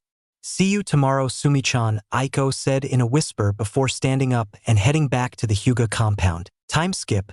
Half a month. It had been 6 months since Naruto found out KAGUYA was a month pregnant, and it had been 6 months since he and KAGUYA adopted Tatsumi. Naruto was excited when he got out of bed that morning. Tsunade told him the week before that KAGUYA was due any time, and in preparation he placed flying Raijin markers in the hospital and in the Hokage's office so that when KAGUYA's water broke he could get her to the hospital quickly. He was also excited that Tatsumi was graduating the academy today, and the night before he had spoken to Tsunade and she approved of him being the Jonin sensei for Tatsumi, Mei, and Aiko's team, and also said that they could be the new Team 7. When he exited his room, he saw Tatsumi in the kitchen preparing breakfast while KAGUYA sat on the couch. Naruto walked over to KAGUYA and sat down next to her. He started to rub KAGUYA's large stomach and KAGUYA smiled. "Any day now you're going to become a father, I'm going to become a mother, and Tatsumi is going to become a big sister," KAGUYA said, as she placed her hand on Naruto's. Naruto looked up into KAGUYA's eyes with a determined look in them. "I'm going to do anything I can to protect this family. Believe it," Naruto said as he smiled at KAGUYA. KAGUYA gave Naruto a kiss in return. "I know you will, my fox," KAGUYA said as she laid her head on Naruto's shoulder. After a bit, Tatsumi had finished making breakfast and woke up the two sleeping figures. Once they sat down at the table, they said thank you for the food and dug in. As Naruto ate, he noticed that Tatsumi was beaming with happiness. He could guess why but decided to ask her instead. "You seem really happy today, Sumi," Naruto said as he took a bit of food. "Today I'm graduating from the academy and sometime soon I'm going to become a big sister," Tatsumi shouted in happiness with food in her mouth still. "Tatsumi doesn't speak with a mouth full," KAGUYA said sternly. "Yes, ma'am," Tatsumi shouted again before swallowing her food. KAGUYA smiled at how her adopted daughter was acting. She didn't know how Naruto acted when he was younger, but Naruto told her that Tatsumi was acting like him when he was younger. KAGUYA thought that Tatsumi was slowly becoming more like Naruto, except for the occasional forgetfulness. Once they all finished eating, Tatsumi got everyone's dishes and placed them in the sink. After that, both Naruto and Tatsumi got ready for their last day at the academy. "We'll be back soon, KAGUYA-heim. Don't worry," Naruto said as he and Tatsumi exited the house and headed to the academy. Once the had arrived, they both made their way to the classroom and entered. Tatsumi sat down in her seat and greeted her friends while Naruto stood behind his podium. "All right, class, quiet down," Naruto said in a slight shout because the kids were talking loudly and preventing him from speaking. Naruto got frustrated at the kids ignoring him and used Iruka's big head jutsu and yelled, "I said quiet down now." After that, the class got quiet, which allowed Naruto to continue speaking. "Today you guys are going to be taking the Chūnin Exams. You all have been preparing for this moment ever since you stepped foot into this academy. I believe you all can pass this, believe it," Naruto said as he looked over his students and as he shouted the last part. "We will now begin the exam," Naruto said as he handed everyone the first part of the test, the written exam. After the hour was up, Naruto took all his students outside to do the kunai and shuriken part of the test. Everyone had improved their skills since the time he did the mock test. "Tatsumi Uzumaki, please step up," Naruto said as he looked at the last name on the board. Tatsumi stepped forward and grabbed all 5 kunai in one hand and all 5 shurikens in the other. "You know you can do one at a time, right?" Naruto said in a confused tone. "I know," Tatsumi said in a confident tone as she threw the kunai and shuriken. All the students dropped their jaws in surprise, and even Naruto did.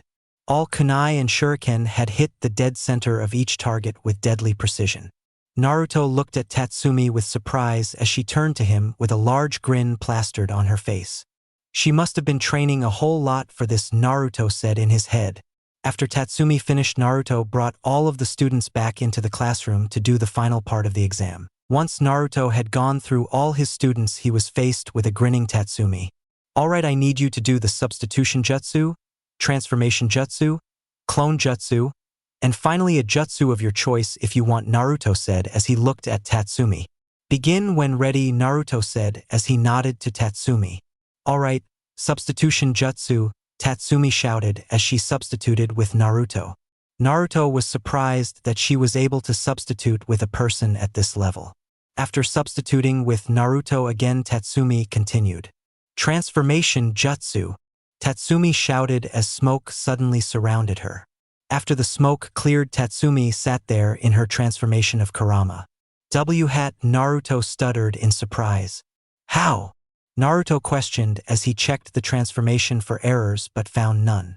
It's my secret, Tatsumi said as she smiled at Naruto. Alright, now the clone jutsu, Naruto said after he recovered from the shock.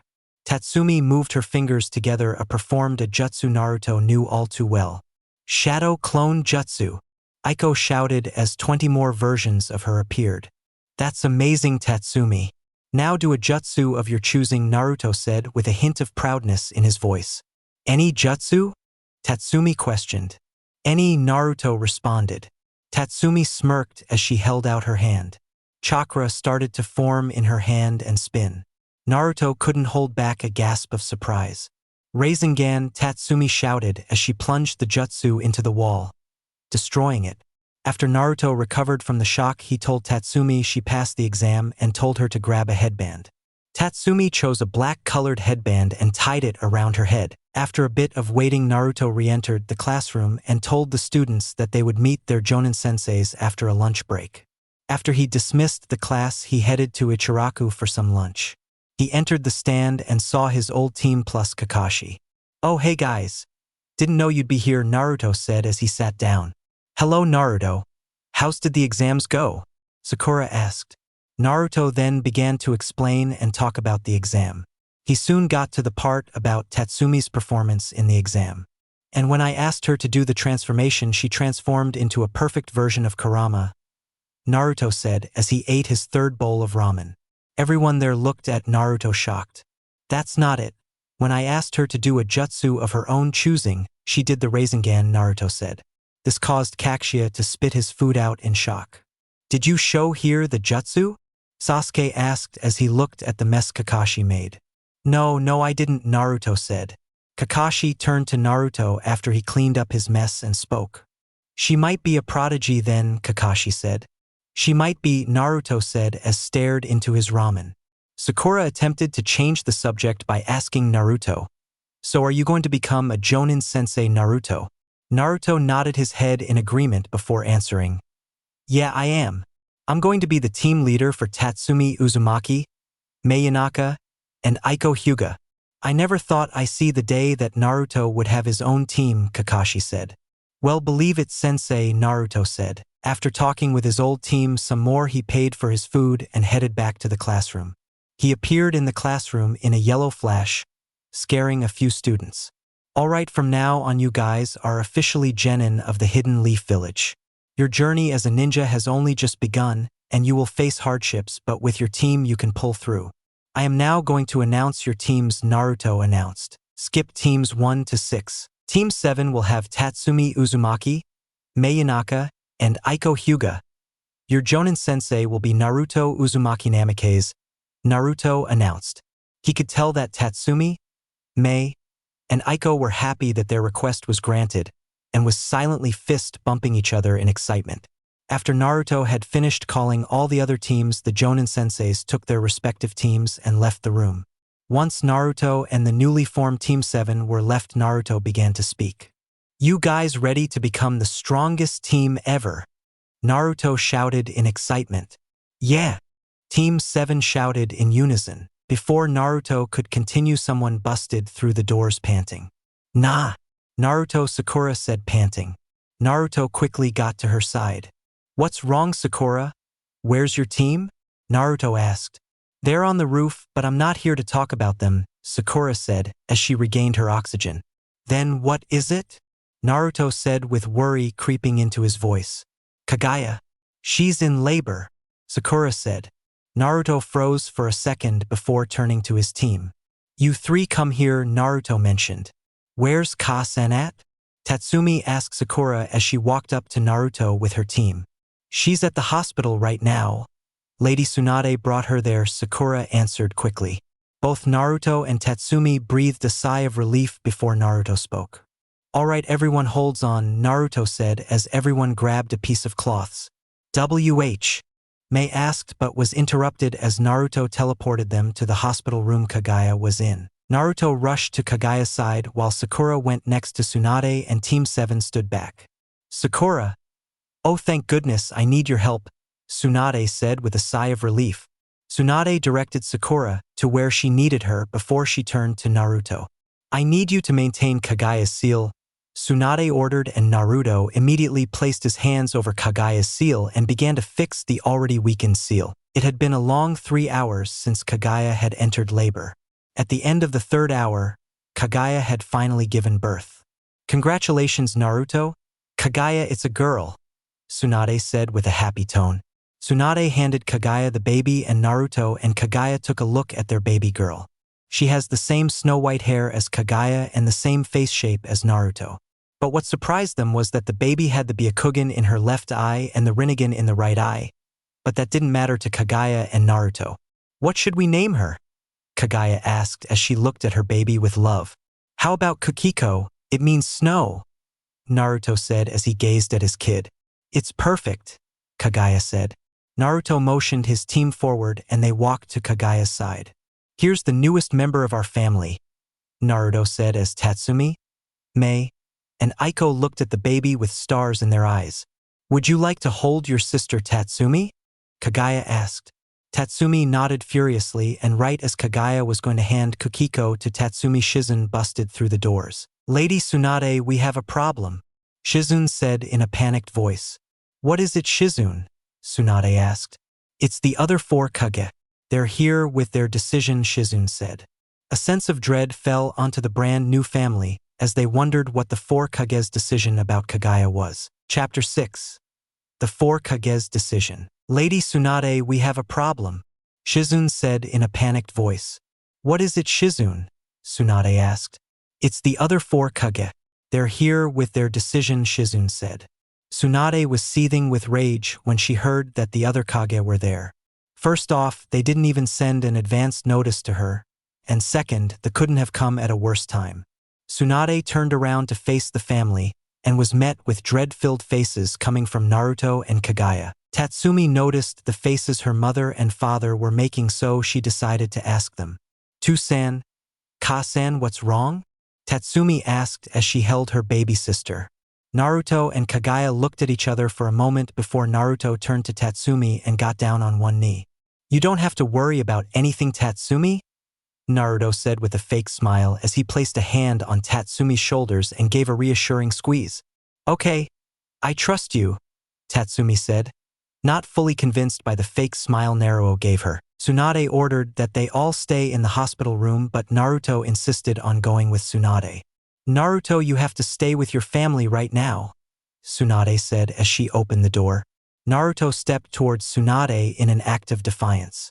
If it has something to do with me and my family, then I will be there, Naruto whispered in a slightly angered tone. Tsunade turned to look at him before whispering angrily, You have to stay here so that if anything happens you can get your family out of the village. Naruto was a little surprised by what Tsunade said but finally gave in. Fine, but I'm still going with you, Naruto said. Tsunade opened her mouth to yell at Naruto for ignoring her order, but he raised his hand. I'll leave 6 shadow clones here to protect them while I go with you, Naruto said. You're not least Tsunade started but stopped when she realized his plan. Alright, fine. Just be careful, Tsunade said in a defeated tone as she walked out of the room and waited for Naruto. Naruto turned towards Kaguya and his team and realized they all had questioning stares. Naruto sighed before speaking. I'm going with Granny Tsunade to see what happens during the meeting, Naruto said as watched their faces for a reaction. What do you think will happen? Kaguya asked in a slightly fear-filled voice. Tatsumi looked at her mother with wide eyes. In the short time she has gotten to know Kaguya, she has never seen or heard fear come from her. So when Tatsumi heard the fear laced in her mother's question, she got worried immediately. I don't know what they'll do, but if they do anything that will harm you, Tatsumi or Kiko, we'll have to leave the village, Naruto said. What do you mean leave the village? Tatsumi yelled. Kaguya and Naruto looked at their daughter with worried expressions. Naruto walked over to Tatsumi and her teammates before speaking. Before I answer that, I have to ask you this. Do you love me and your mother? Naruto asked with a serious face. Of course I do, why would you ask that? Tatsumi said with hurt in her voice. Naruto placed his hand on Tatsumi's shoulder before answering her. To answer the first question, I have to tell you about your mother's past, Naruto said as he looked up at Kaguya for permission. Once Kaguya nodded her permission, Naruto proceeded to tell Tatsumi everything. Naruto told Tatsumi about how Kaguya used to have 2 sons and how they grew distant from her every day. He told her about how the Shinju tree manipulated Kaguya into using the infinite Tsukiyomi to take the chakra from everyone because of the vision she had about man using it for evil.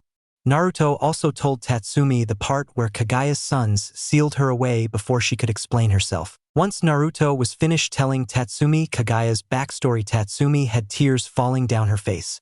Her 2 other teammates, Mei and Aiko, who also heard the story, were crying as well because of what Kaguya went through. They became angry at Kaguya's supposed sons for not letting her explain herself.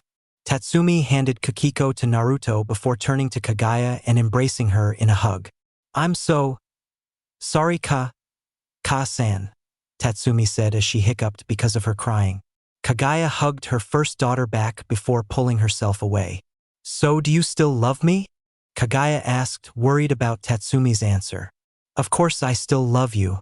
Both you and Tusan, Tatsumi shouted in a happy tone. Kaguya donned a huge smile on her face as she hugged Tatsumi again. Naruto smiled at his lover and his first daughter while he held his daughter in his hands. He looked down at his second daughter and saw the cutest face he has ever seen. Her mismatched dojutsu matched her snow-white hair perfectly. As Naruto was gazing at his daughter, he felt a tap on his arm. He looked over and saw that it was Aiko. Yes, Aiko? Naruto asked. See, can I hold her? Aiko stuttered as she played with her fingers. She reminded him of someone but couldn't remember who. Sure, you can hold him until I get back, Naruto said as he gently laid Kiko in Aiko's arms. Aiko had stars in her eyes as she looked at the baby. Naruto turned around and exited the room. He turned to look back and his resolve was filled back up when he saw his lover, his new daughter, and his new team. After looking at them for a second longer, he stepped out of the room. Once he closed the door, he turned to see Tsunade leaning against the wall opposite of the door and Shizune next to her. You ready, Naruto? Tsunade asked. I was born ready. Believe it, Naruto shouted as he smiled his toothy grin and gave her a thumbs up. Tsunade smiled slightly at seeing the energetic Naruto. You haven't grown one bit, Tsunade joked as she walked past Naruto. Shizune held in a laugh and shot an apologetic glance at Naruto. Naruto just deadpanned and sweat dropped before shouting and running off towards Tsunade. Hey! After walking from the hospital to the Hokage's mansion, they were greeted by an umbu with a cat mask. The Kages and their escorts are in the emergency Kage meeting room, the cat-masked umbu said as she bowed. Thank you, cat. Come with me, Tsunade ordered the umbu after thanking her. Yes, Lady Hokage, cat responded as she bowed again. Tsunade, Shizune, and Naruto started walking again and headed towards the meeting room. The cat-masked umbu fell in beside Naruto. So what does your baby look like? Cat asked in a monotone voice. The monotone voice didn't fool Naruto. Naruto could tell that the female umbu was very interested in what his new kid looked like. She has her mother's snow-white hair, pale white skin, and she even has little horns like her mom. But she has my face, Naruto said as he described Kiko. Naruto could tell Cat got more intrigued because she looked at him with curiosity. What's her name? Cat asked with a more interested tone. Her name is Kiko. It means snow, Naruto answered. That's a cute name you choose for her. Do you mind if I see her later? Cat asked in a hope-filled tone. Naruto smiled before answering. Of course you can, Yugao, Naruto said, as he placed a hand on the now surprised umbu. Yugao regained her composure as she bowed to Naruto. Thank you, Naruto-san, Yugao said as she thanked Naruto. If you two are done yapping, we're here, Tsunade barked with slight annoyance evident.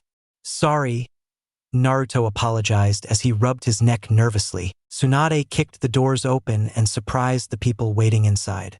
You're late, Lady Hoka. The rakeage started but was silenced when Tsunade sent him a glare full of anger. If looks could kill, the rakeage would have been dead right then and there. No one else made an attempt to greet the obviously pissed-off Hokage. Tsunade had angrily walked over to his seat and sat down with Naruto on her right and Shizune on her left while Yugao stayed by the door. No one spoke as Tsunade glared at everyone sitting at the table. This went on for 5 minutes before Gaara, the Kazekage, spoke. I will be the first to apologize for coming to hear unannounced Lady Hokage, Gaara said in a neutral tone. Tsunade didn't speak but nodded towards the Kazekage, accepting his apology. Slowly, after Gaara apologized, the other Kage slowly said their apologies. First was the Mei the Mizukage and the second was Inoki the Tsuchikage. Surprisingly. But the Raikage didn't apologize, he just glared at Tsunade as Tsunade glared at him. In an attempt to get the meeting moving forward, Gaara spoke. I assume we all know why we are having this meeting? Gaara said with a questioning tone. All the Kage nodded their heads in response to Gaara's question/statement. If no one else will speak about their decision, then I will start, Gaara said from his chair. Before Gaara could speak, Tsunade held her hand up, stopping Gaara from speaking. What is it, Lady Hokage? Gaara asked. Before you all voice your decision, I believe Naruto here should speak first, Tsunade said as she motioned Naruto forward. As Naruto stepped forward, the Raikage shouted. Why is this person speaking? What is he even doing here? Demanded. Naruto just looked at A with a cold, neutral glare before leaking Kurama Ki. Sensed the Ki and started to get angry, but one of his escorts, Killer B, put a hand on his shoulder and shook his head. Sat down regretfully but was still pissed. If you don't know who I am, then I will tell you. My name is Naruto Uzumaki Namikaze. I am an elite jonin of the Hidden Leaf Village and Jinchuriki of the Nine-Tailed Fox named Kurama, Naruto said in official voice. That's great, boy, but we already know who you are, Inoki said. I know that, Lord Tsuchikage, but I'm not done yet, Naruto said in an official tone. I am speaking on behalf of Kaguya Otsutsuki. Whatever you think she did, she is innocent, Naruto said. You know what she did, Naruto? You know what she did to all of us? Why are you defending her? Gaara asked his friend. She was forced by the Shinju tree to use the infinite Tsukuyomi, Naruto said, raising his voice a little. How was she forced to, Naruto? Mei asked curiously while staring at Naruto's physique. Naruto then proceeded to tell all the other Kage Kaguya's story. At the end of it, all the Kage were looking down except for one. And you believed that demon bitch? Shouted as he slammed his fist into the table. Raikage, you are out of line, Tsunade shouted in anger. Gaara flinched slightly at the mention of demon and looked over at Naruto. But what he saw concerned him greatly. Naruto's head was down, his yellow-blonde hair covering his eyes. What did you just say? Naruto asked slowly as rage was building up in him. Everyone looked over at Naruto and saw his eyes when he looked up at the Raikage.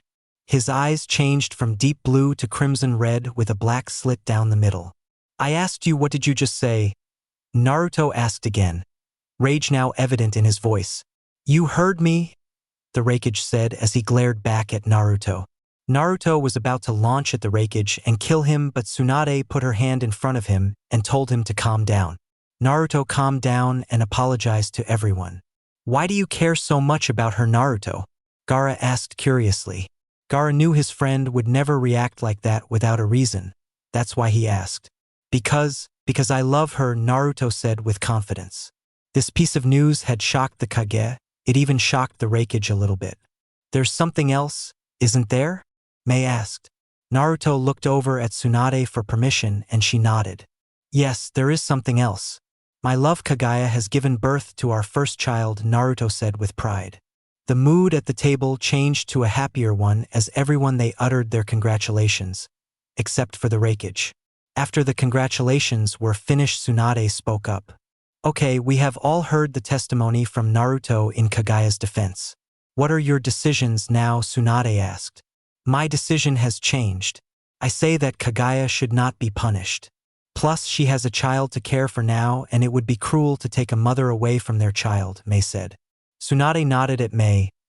I agree with the Mizukage. Anyone else, Tsunade said as she looked at everyone. I also agree with the Mizukage, Gaara said, as he caught a flash of a thankful smile from Naruto after he spoke. I also agree with Lady Mizukage, Inoki said. Granted, this Kaguya doesn't do anything rash. She won't, I promise, Naruto said. Everyone turned their attention to the Raikage. What is your decision, Raikage? Inoki asked. After a moment of silence that seemed to last forever, I answered. I declare Kaguya to be /N. Thanks for reading this chapter. Published Sunday, June 7, 2020, 10:29 a.m. Chapter 7. The Start of a War. What is your decision, Raikage? Inoki asked. After a moment of silence that seemed to last forever, I answered. I declare Kaguya to be. Flashback ends. I declare Kaguya to be dash. The man known as the Raikage started but paused and adopted a thinking face. Naruto's hope that the vote to not punish Kaguya would be unanimous, but his hopes were soon crushed. I declare Kaguya Otsutsuki to be guilty and is to be executed immediately, the Raikage said with a firm tone. Everyone had stunned expressions on their faces. Raikage, please reconsider, Tsunade asked with desperation in her voice. I agree with the Hokage, Raikage, you have to reconsider, Gaara said. I will not, the Raikage shouted. She has killed hundreds of my shinobi during the Fourth Great Ninja War, and she will receive the same punishment. Naruto wasn't listening to anything. Everyone's voices went deaf in his ears when he heard the Raikage's decision. How can the Raikage do this to her? She didn't do anything wrong. She was controlled by the Shinju tree, Naruto said in his head. As Kage's argument went on, Naruto started to hyperventilate. He clutched his chest as he struggled to breathe. Naruto! Tsunade shouted as Naruto collapsed. He was caught by Yugao before he fell onto the floor. Yugao helped him stand back up and steadied him. Thanks, Yugao, Naruto said as he placed a hand on her shoulder and gave her a thankful smile. She just nodded and returned to her post by the door. Regardless of your decision, Lord Raikage, it's 4 against 1. You can't have Kaguya executed, Inoki stated. I smirked at this. It's already being taken care of, the Raikage said. Naruto's heart stopped beating. Time seemed to slow down for Naruto when the Raikage said it's already being taken care of. What do you mean, Raikage? Gaara asked with a slightly angered expression on his face. What I mean is I've already dispatched an Umbu squad to kill her and anyone connected to her, the Raikage said, glaring at the Kazekage. You would be killing Leaf Shinobi and a newborn child, Mai said with a shocked expression. You would also be violating the Shinobi Alliance laws, Gaara said. He was beyond pissed now.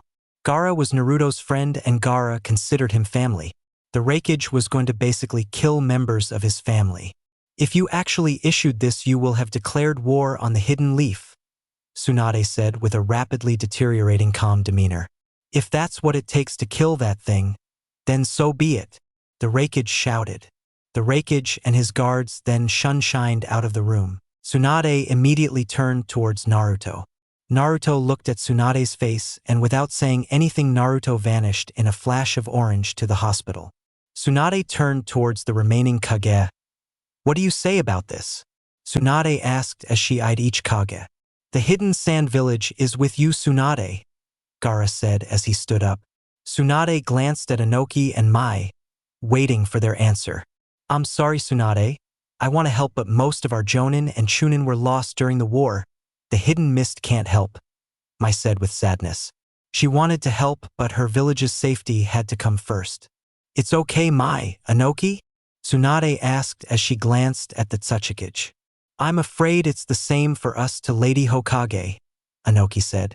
Even though Tsunade wanted their help, she understood that as a Kage your village comes first. I thank you all for coming here. Until next time, Tsunade said. With that, the Mizukage and Tsuchikage left, but Gaara stayed behind. What is it, Gaara? Tsunade asked. I was just going to tell you that we should meet later and discuss this war, Gaara said. Tsunade agreed, and after saying their goodbyes they left. Tsunade slumped back down into her chair with her head down. Are you okay, Lady Tsunade? Shizen asked, concerned.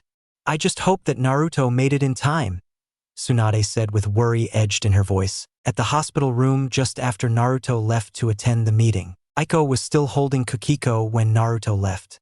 She was looking at her teammate's baby sister and fell in love immediately. Mei and Tatsumi walked over to Aiko as she was holding Kiko and looked at the baby. Do you mind if I hold him? Mei asked, not moving her eyes from the baby. Aiko looked over at KAGUYA and was given permission. Tatsumi showed Mei how to properly hold a baby before Aiko gently placed Kiko into her arms. As soon as Kiko was in Mei's arms, Kiko started to cry. Mei had a blank expression on her face as Kiko cried. Mei looked up at her teammates and had on a face that asked for help. KAGUYA was smiling and quietly laughing at the interaction. Tatsumi went to hold her sister, but Aiko beat her to it. Aiko started to gently rock Kiko back and forth while humming a lullaby. Kiko quickly stopped crying when Aiko started her rocking motion and humming. KAGUYA saw this and thought that Aiko could make a great mother one day. Oh, come on, seriously? Mei said with jealously laced in her voice. Someone is jealous, Tatsumi teased Mei in a sing-song tune. I'm not jealous, Mei shouted as she crossed her arms and puffed her cheeks, pouting. Kiko is sleeping, you too. Be quiet, Aiko said with a quiet shout, and her Byakugan activated. Why yes ma'am, both Tatsumi and Mei said in unison. Both Tatsumi and Mei were terrified of their teammate when she activated her Byakugan. The reason is she never activated it outside of training or a fight, and when she did it meant that she was pissed. To both of them, Aiko is really scary when she's pissed. KAGUYA smiled before and spoke before something could happen. You know, Aiko-chan, you would make a great mother someday, KAGUYA stated. Really? Aiko stuttered as she blushed madly. Really? KAGUYA said. Aiko looked back at Kiko, who was peacefully sleeping, and then looked up at Tatsumi. Yeah, someday, Aiko said quietly. Huh, what was that, Aiko? Tatsumi asked as she leaned closer to Aiko, cupping her ear to hear her better. And nothing, Aiko stuttered as she turned away from Tatsumi, blushing. Mei just had a look of confusion on her face as she watched her teammates. Weird, Mei thought. KAGUYA saw Aiko look at Tatsumi and turn away blushing when Tatsumi got closer. KAGUYA tilted her head, thinking. I wonder how this is going to turn out, KAGUYA thought. Aiko, can I hold my child please? KAGUYA asked. Oh, of course, Kage-san, Aiko said as she quickly made her way to KAGUYA's side and handed Kiko back to KAGUYA. When's Naruto-sensei getting back? I'm bored, Mei asked with a bored tone. Yeah, when is Tsunade getting back? Tatsumi asked in with a similar tone. I agree with why you guys, Aiko said. As Team 7 was complaining about where their sensei was, KAGUYA thinking about what the Kages decided what to do with her, hoping that it wasn't execution. All of a sudden, KAGUYA sensed several strong chakra signatures in the shadows of the room. Who are they? KAGUYA asked in her head as she activated her Byakugan. Aiko also sensed the chakra signatures and activated her Byakugan. Aiko's eyes grew wide in shock. The room was filled with 10 hidden cloud Umbu Black Ops. Guys, protect KAGUYA-san, Aiko shouted as she pulled out a kunai and leapt to the side of KAGUYA's bed. Tatsumi and Mei quickly jumped into a protective circle around KAGUYA. Mei took out a special chakra metal tanto blade that she got from Tatsumi, and Tatsumi pulled out a 3-pronged kunai that Naruto gave her. They stayed in their protective circle as 5 Umbu launched at them. Aiko immediately used rotation and deflected the 5 Umbu quickly. As the first 5 Umbu were sent flying back, the next 5 launched at them but at a quicker speed. Aiko struck 2 Umbu down before being violently kicked into the wall. Aiko coughed out blood when she impacted the wall. Before Aiko could move, one of the cloud Umbu shunshined in front of her and stabbed her in the stomach. Aiko screamed out in pain as the Umbu pulled out the blade. Tatsumi and Mei looked over to where they heard the scream and saw Aiko slump to the floor, motionless. Aiko! Both Mei and Tatsumi shouted as they started at Aiko's bloodied form in horror. The Umbu saw that they were distracted and punched both of them in the stomach, making them fall to the ground in pain. KAGUYA couldn't do anything to help. She was still weak from giving birth and watched in horror as she saw what was happening around her. What do you want? Kaguya shouted in fear as she brought her child closer to her. "We are here to kill you and take your child," one of the Umbu stated in a monotone voice. The Umbu raised his blade into the air, ready to kill Kaguya. Kaguya gripped her child tightly and closed her eyes, waiting for her death. Kaguya waited to feel the burning pain of being stabbed, but when she didn't feel it after a couple of seconds, she slowly opened her eyes. Her eyes grew wide when she saw why she wasn't stabbed. Tatsumi was above her, a blade piercing her chest. Tatsumi coughed blood as she tried to speak.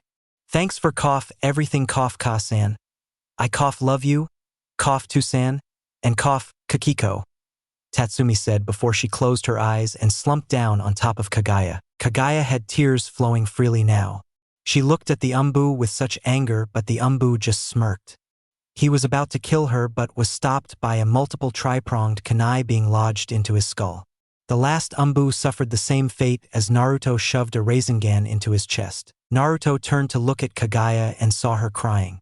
"What's wrong?" Naruto started but stopped when he saw the unmoving figure of Tatsumi. "Tatsumi!" Naruto shouted in anguish as he flashed to her side and picked her up.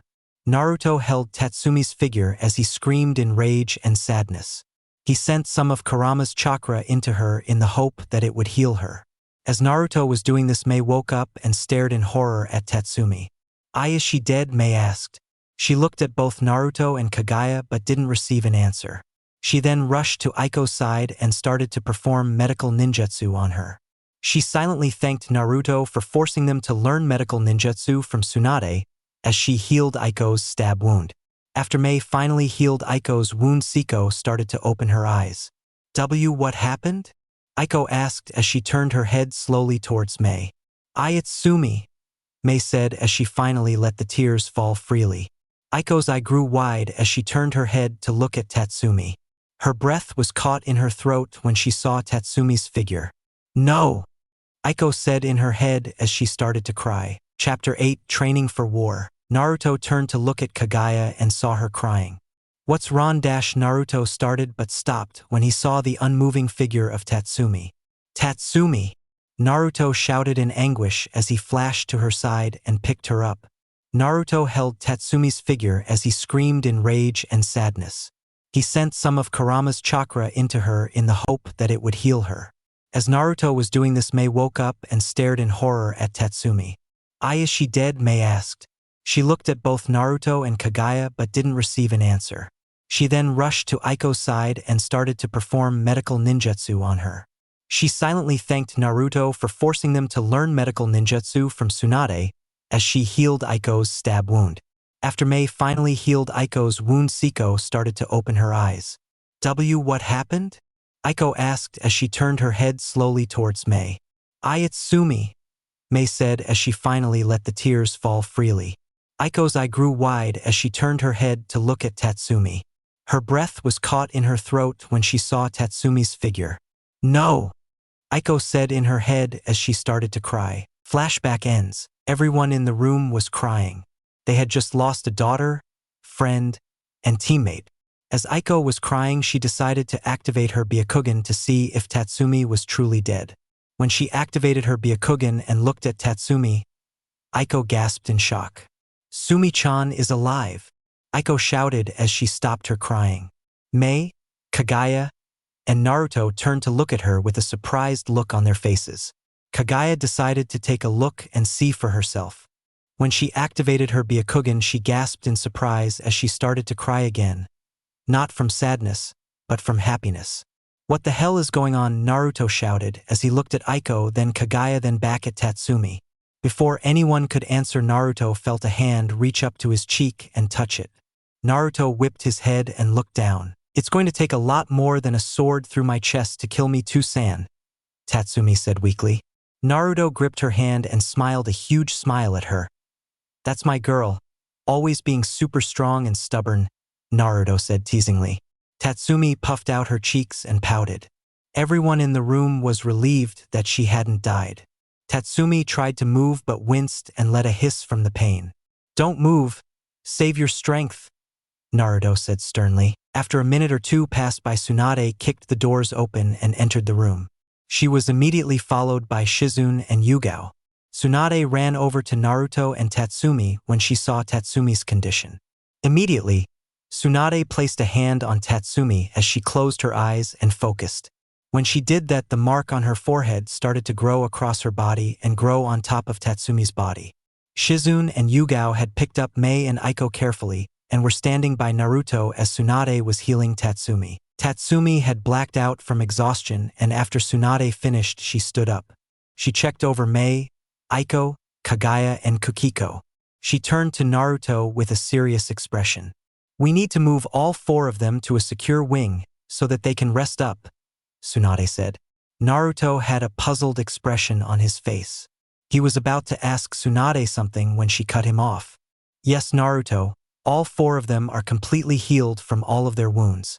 All they need is some proper rest," Tsunade said as she gave Naruto a reassuring smile. Naruto nodded as he stood up with Tatsumi, while Tsunade picked up Kaguya, who was holding a now sleeping Kiko.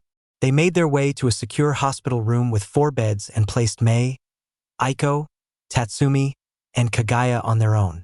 Once Tsunade did a final check on each and every person, she left the room. Naruto had pulled a chair from the hall into the room and put the chair in a place where he could watch the entire room. Once Naruto sat down, Yugao, with her mask on still, appeared in front of him. "Lady Tsunade assigned me to help protect your family and Team Naruto-sama," Yugao said, bowing. Naruto placed a hand on Yugao's shoulder, causing her to look up at him. "Thank you, Yugao. You have always protected me since I was young. I know you can protect my team and family now," Naruto said as he gave Yugao a thankful smile. Yugao nodded before leaping back into the shadows of the hospital room. Time skip 1 week after the incident. It was a hard week for Naruto. His team was almost killed and his lover and newborn child were in danger. But with reassurance from Tsunade, he made it through. During the week, he was notified that the Hidden Leaf and Sand were now at war with the Hidden Cloud. It saddened him that he might have to fight his friend Killer Bee. But he would do anything for the village and the people he loves and cares for. As soon as his team was released from the hospital, he started their training for the war. "Alright guys, I know you were just let out of the hospital, but we're at war now, so I have to train you guys," Naruto said as he looked over his genin squad. "Don't worry about us too, San, we're ready to kick some cloud ninja butt," Tatsumi shouted while giving a thumbs up. Naruto smiled at his daughter's eagerness. "Alright, since I'm not really good at Kenjutsu," Naruto started. "Yes, Naruto-sensei," Mei said. "You'll be training with Yugao." When Naruto finished, a woman in a cat mask appeared out of nowhere beside Naruto. "Aunt Yugao!" Tatsumi exclaimed as she rushed the umbu. "Sumi, I'm so glad to see you," Yugao said as she took her mask off and gave Tatsumi a hug. "Hey, how come you never glad to see me?" Naruto asked Yugao, a little hurt. "Someone jealous," Tatsumi said in a teasing tone. "And no, I'm not," Naruto said quickly, turning away. Yugao gave the father and daughter a smile before turning her attention to Mei. "So, this is the one you want me to train?" Yugao said while looking at Mei, who stiffened when Yugao looked at her. "Yep, I don't do well with Kenjutsu and you're a Kenjutsu specialist," Naruto started. "I want her to be able to protect herself," Naruto finished sadly, remembering the event a week ago. "Hey, don't beat yourself up about that," Yugao said as she punched Naruto's arm. "Ow!" Naruto exclaimed, holding his arm. "Don't be such a baby, Naruto," Yugao said. She turned to look at Mei again, and Mei once again stiffened under the gaze. "My training is ruthless, but by the end of it you'll be a Kenjutsu specialist like me," Yugao said with a serious expression. "Why yes, Yugao-sensei," Mei shouted nervously. "Alright, follow me," Yugao said to Mei before slipping her mask back on and nodding to Naruto and Tatsumi before disappearing, Mei following close behind. Once Mei and Yugao left, Naruto turned his attention towards Aiko. "Alright, for you, I have someone special in mind," Naruto smiled. Aiko was immediately terrified. She saw how scary and serious Yugao was, and Naruto saying someone special in mind didn't help to ease her. "This person was one of my best friends growing up," Naruto exclaimed happily. Someone then leaped from a tree and stood next to Naruto. "Hello, Naruto-kun," Tatsumi-chan, Hinata said in a friendly greeting. LL Lady Hinata. Aiko stuttered in surprise. Yep. Hinata is going to train you and show you how to increase your Byakugan's power, Naruto stated, while Hinata nodded. That is correct. I'll be your sensei until Naruto says otherwise. Hinata said, giving Aiko a warm smile. But I'm from the branch family and you're the head of the Hyuga clan, Aiko said as she looked down at the ground. Hinata was about to step forward, but Tatsumi beat her to it. Just because you're from the branch family doesn't mean you can't be trained by the best, Tatsumi said as she placed a comforting hand on Aiko's shoulder. Besides, if the Hyuga Council doesn't like it, then I'll fight them all so that Hinata-sensei can train you, Tatsumi said with confidence. Aiko looked up at Tatsumi with a surprised look on her face, but then immediately gave her a warm, thankful smile. Thank you, Sumi-chan, Aiko said as she smiled. Hinata and Naruto watched the two interact and smiled at how close the two were. You know, Aiko kinda stutters just like you did back when you were a genin, Naruto stated. I guess that means we have something in common, Hinata said. She also kinda grows really red sometimes when Tatsumi compliments her, and when Tatsumi does other stuff, Naruto said as he looked at Hinata. It's almost like Aiko has a crush on Tatsumi. What do you think, Hinata? Naruto asked. Hinata turned her head and faced Naruto with a look of surprise. Hinata thought that he's definitely changed if he's able to pick up on something like that. Maybe, Hinata said as she looked back over at the two genins just in time to see Aiko's face grow an extreme shade of red before fainting. Tatsumi looked over at Naruto and Hinata with confusion etched all over her face. Definitely, Naruto and Hinata said in unison. Hinata walked over to the passed-out Aiko and picked her up. She turned around and bade farewell before sunshining away. Now that it was just Tatsumi and Naruto in the training ground, Naruto started to speak, but Tatsumi spoke first. So what kind of training am I going to do? Tatsumi said excitedly. Well, first off, I'm going to have you sign a contract, Naruto said. What? Tatsumi said in confusion. Naruto laughed before weaving a few hand signs. Summoning jutsu, Naruto exclaimed as he slammed his palm down onto the ground. Smoke immediately appeared, and once the smoke cleared, Tatsumi saw a toad. Yo, what's up, Naruto? How you been? The toad said as he greeted Naruto. Not much, Gamakichi. How about you? Naruto asked as he greeted the human-sized toad. Tusan, what is that? Tatsumi said in a questioning manner as she pointed at Gamakichi. Oh, I almost forgot. Tatsumi, this is Gamakichi.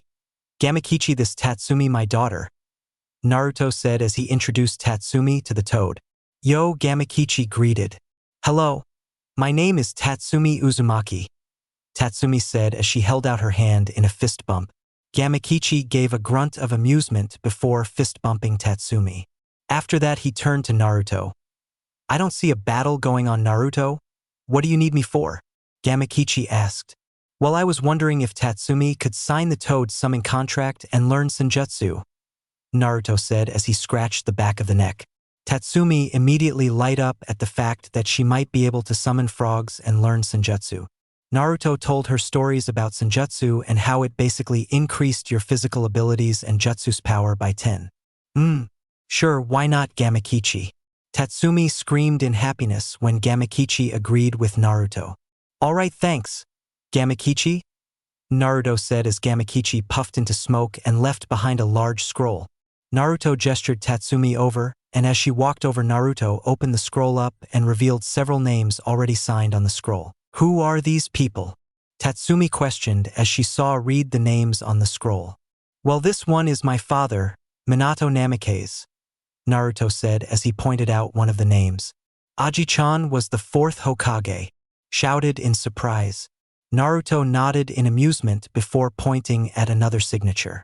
And this one was Pervy Sages, Naruto said with a hint of sadness. Tatsumi looked at Naruto worriedly, but he continued by pointing at the finale name on the scroll. And this one is mine, Naruto said. This is so cool, Tusan, Tatsumi exclaimed. I know, right?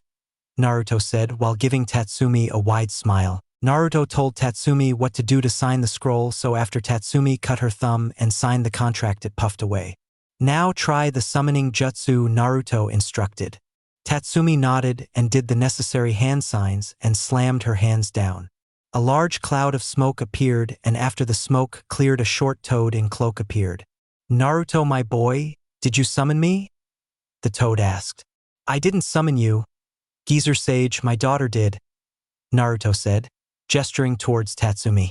Fukasaku turned around and faced Tatsumi, who at this point had stars in her eye because she just summoned her first summon. "You must have a very large amount of chakra to be able to summon me," Fukasaku stated. Both Naruto's and Tatsumi's expressions turned to surprised ones when Fukasaku told them this. "Does that mean I'm super cool like Tsunade?" Tatsumi asked excitedly. Fukasaku nodded and laughed a little bit when Tatsumi fist bumped the air. "I assume you want her to learn senjutsu if I'm not mistaken," Fukasaku asked Naruto, and Naruto nodded. "Very well," Fukasaku said. He weaved hand signs and performed the reverse summon. Once the smoke cleared away, Tatsumi stared in wonder at her surroundings. "Welcome to Mount Mayaboku, land of the toads," Naruto said as he took in his surroundings. Chapter 9. The Results of Training. Once the smoke cleared away, Tatsumi stared in wonder at her surroundings. "Welcome to Mount Mayaboku, land of the toads," Naruto said as he took in his surroundings. Flashback ends. Time skip. 1 week after arriving at Mount Mayaboku, Naruto was surprised at Tatsumi's progress. In 1 week, she had mastered Sage Mode without even needing to fuse with Fukasaku or Shima. Once Tatsumi had finished her senjutsu training, Naruto said they would head back home to report back to Tsunade and to say hello to KAGUYA and Kiko. "There's nothing else for you to learn here, my girl. You've made me and Ma proud," Fukasaku said as Tatsumi and Naruto were leaving. "Thank you for all your help, Geezer Sage." Tatsumi waved goodbye as Naruto reversed summoned them back to the Hidden Leaf Village. Her as well. Fukasaku sweat dropped at Tatsumi's nickname for him. "She's definitely her father's daughter," Shima said. "Without a doubt," Fukasaku responded. Once Naruto and Tatsumi arrived back in the leaf, they headed straight to the Hokage Tower. Once they arrived at the tower, they made their way up to the office. Once they arrived at the door to the Hokage's office, Naruto gave it 3 knocks. Once he received an enter, he opened the door and both him and Tatsumi entered. "Welcome back, Naruto." "Tatsumi." "Perfect timing," Tsunade said as she greeted the two. "What do you mean, Granny?" Naruto asked. He was then met with a punch to the shoulder courteously of Yugao. "Naruto-sama." "Respect, Lady Hokage," Yugao said in a serious tone. Sorry, Naruto apologized. Tatsumi laughed at her father's expense, but then noticed that there were 2 more people that she wanted to see in the room. One of them especially. "Aiko, Mei, is that you?" Tatsumi said in excitement. Mei came out of the shadows as Aiko came out from beside Hinata at the mention of their names. "Tatsumi, it's so great to see you," Mei exclaimed as she hugged her teammate. Tatsumi hugged Mei back and greeted her back. Tatsumi then turned around and greeted Aiko with a big hug. "Aiko-chan, it's been too long," Tatsumi said as she hugged Aiko. "It has Esumi-chan," Aiko stuttered and blushed because of the suffix Tatsumi added to her name. Tatsumi did something that no one expected her to do. She gave Aiko a quick kiss on the forehead. Everyone beside Tatsumi, Aiko, Naruto, and Hinata rose an eyebrow at this. Aiko was about to pass out from Tatsumi's quick kiss, but Tsunade saved her by slamming her fist down on the table, scarring the girl into consciousness. "Alright, have Team 7's first mission. It's to test the skills you all have learned over the week," Tsunade said. This made Team 7 excited. They could finally use all the stuff they've learned to try and beat their sensei. "Team 7 and your sensei will report to Training Grounds 7 tomorrow morning at 9 a.m. for the test. Until then, dismissed," Tsunade said as she shouted the last bit. Team 7 Genin left the office, but Naruto, Yugao, and Hinata stayed behind. "So, what have each of your students been able to learn in this short week?" Tsunade asked as she eyed each person standing in front of her. Yugao stepped forward and started first. "Mei Yanaka skills in ninjutsu, genjutsu, and taijutsu are high Chūnin to low Jonin level. Her kenjutsu and fuinjutsu are at high Jonin levels. Finally, her chakra levels are that of a high-level Chūnin," Yugao stated before stepping back, allowing the next person to speak. Tsunade nodded at this and waited for the next person to speak. Hinata was the next one to speak and basically said the same thing as Yugao about Aiko but said nothing about Kenjutsu or Fuinjutsu and said that she mastered her Byakugan. Finally, it was Naruto's turn to speak. "What have you got for us, Naruto?" Tsunade asked as she listened intently. "Tatsumi's has mid-jonin level ninjutsu and genjutsu and sannin level taijutsu," Naruto started. Everyone was shocked at how strong Tatsumi seemed to be as Naruto continued. "Tatsumi has also completely mastered senjutsu and is able to enter it within a few short seconds," Naruto said with pride obvious in his voice. Everyone's eyes grew wide at the news. Not even Naruto was able to do this, but Tatsumi has mastered senjutsu to a point where she can basically enter it at will. After Naruto's report of Tatsumi's abilities, Tsunade dismissed everyone but Naruto. "What is it, Granny?" Naruto asked. Tsunade grew an irk mark at Naruto's nickname for her but continued on. "Some of our patrols report seeing large cat-like footprints in the forest not so far from the village. I was wondering if you could ask if it was any of the tailed beast," Tsunade asked. Naruto adopted a thinking face and for a minute or two was thinking before saying, "It was probably just Matatabi. She likes to roam around the forest a lot," Naruto said. "All right, thank you. I'll make sure to tell the patrol to keep an eye out for her." "All right, now you're dismissed," Tsunade said. Naruto thanked her and flashed out of the office in an orange flash. Naruto appeared at the entrance to his home and was immediately engulfed in a hug and a deep and passionate kiss from KAGUYA.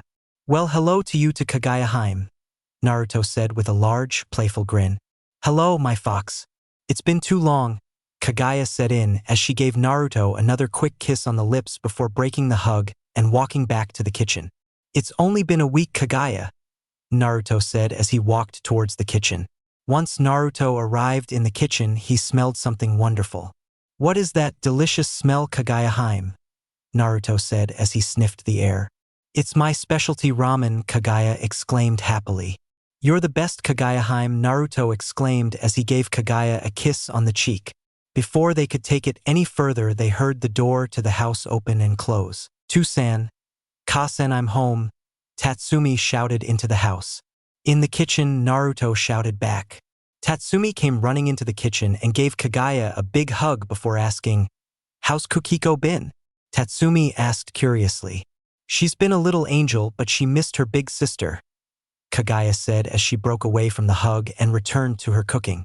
Tatsumi rushed off to see Kiko, and once she entered the bedroom where Kiko was, Naruto and KAGUYA started talking again. Once dinner was finished, Naruto and KAGUYA got the table ready and served all the food. Halfway through the meal, Tatsumi spoke up. "Hey Tusan, Kasen, I have something to tell you," Tatsumi said with nervousness. Picking up on this, KAGUYA responded, "You don't have to be nervous, you can tell us. You promise you'll love me still and think I'm weird or anything," Tatsumi said as she looked up at her parents with concern in her voice. Both Naruto and KAGUYA looked at each other worriedly before Naruto looked at Tatsumi. "Why would you say that, Tatsumi?" Naruto asked. Tatsumi took in a deep, calming breath before shouting, "I like girls and I love Aiko." Tatsumi sat there, waiting for the sounds of disapproval to come from her parents, but it never came. Instead, both Naruto and KAGUYA hugged Tatsumi. "Who you love won't change how we look at you, Sumi," Naruto said. "This just proves that you have a lot of courage," KAGUYA said. Tatsumi started to tear up and finally started to cry. "Thank you so much," Tatsumi said through her sobs. After dinner, to Naruto and KAGUYA, it seemed like a great weight had been lifted of Tatsumi. After they had finished clearing the table, Tatsumi asked KAGUYA and Naruto a question. "Do you guys have any advice on how to ask someone out?" Tatsumi asked. Naruto said she should ask Aiko out after their training exercise the next morning, and KAGUYA agreed to it. "But what if Aiko doesn't like me the way I like her?" Tatsumi said with worry. "Don't worry, Tatsumi. I'm pretty sure she likes you too," Naruto said as he gave Tatsumi one of his famous closed-eye toothy grins. Time skip.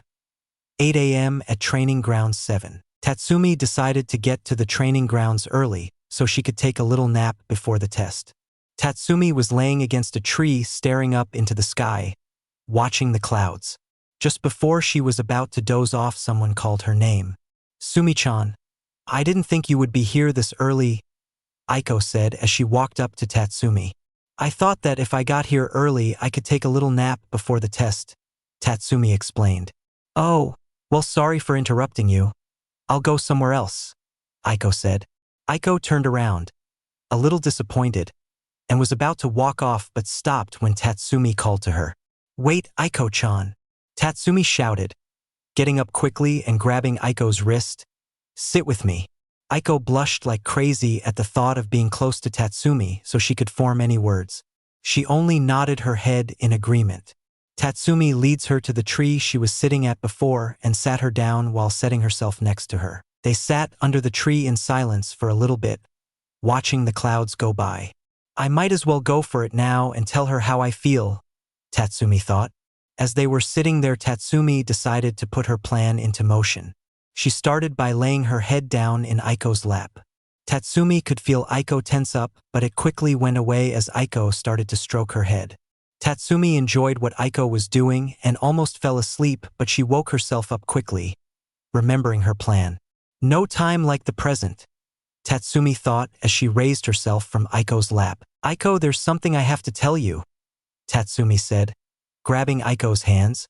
Aiko started at Tatsumi in confusion with a slight blush appearing on her features. Breathing in and out, gathering all her courage, Tatsumi continued. Aiko, I don't really know how this is going to go over or how others react, but Aiko, I love you and I have loved you ever since I met you in the academy, Tatsumi said while staring right to her beautiful pale lavender eyes. Aiko was silent for a few seconds, but to Tatsumi, it felt like an eternity.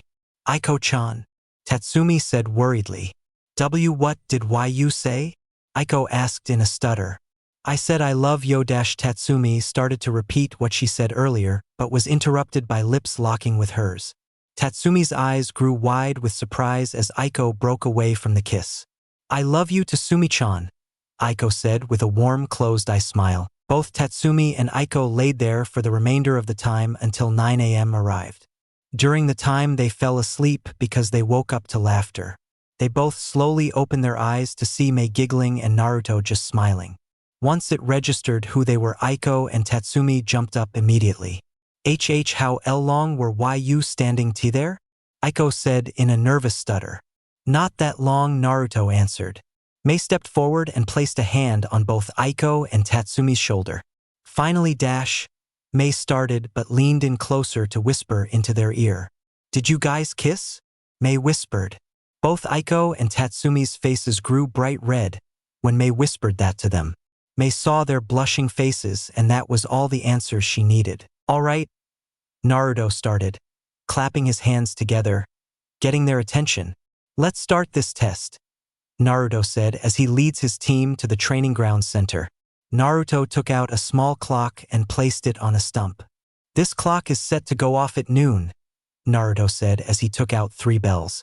If you guys can get these bells before noon, then you pass, Naruto said as he held up the bells.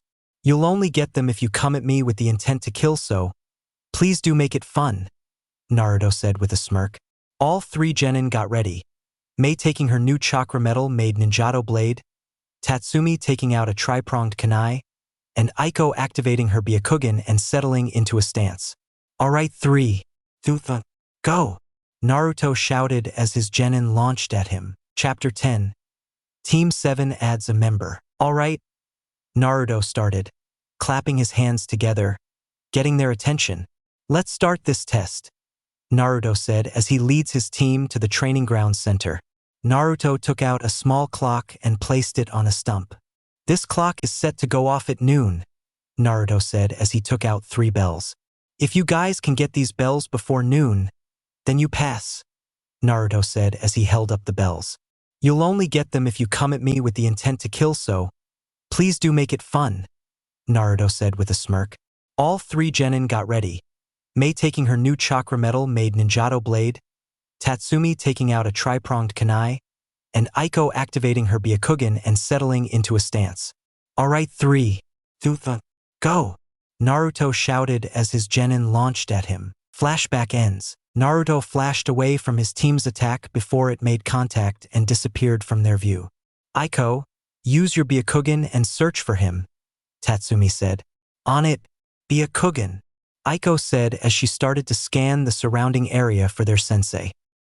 He's over there, Aiko shouted as she pointed to a location a few feet in front of them.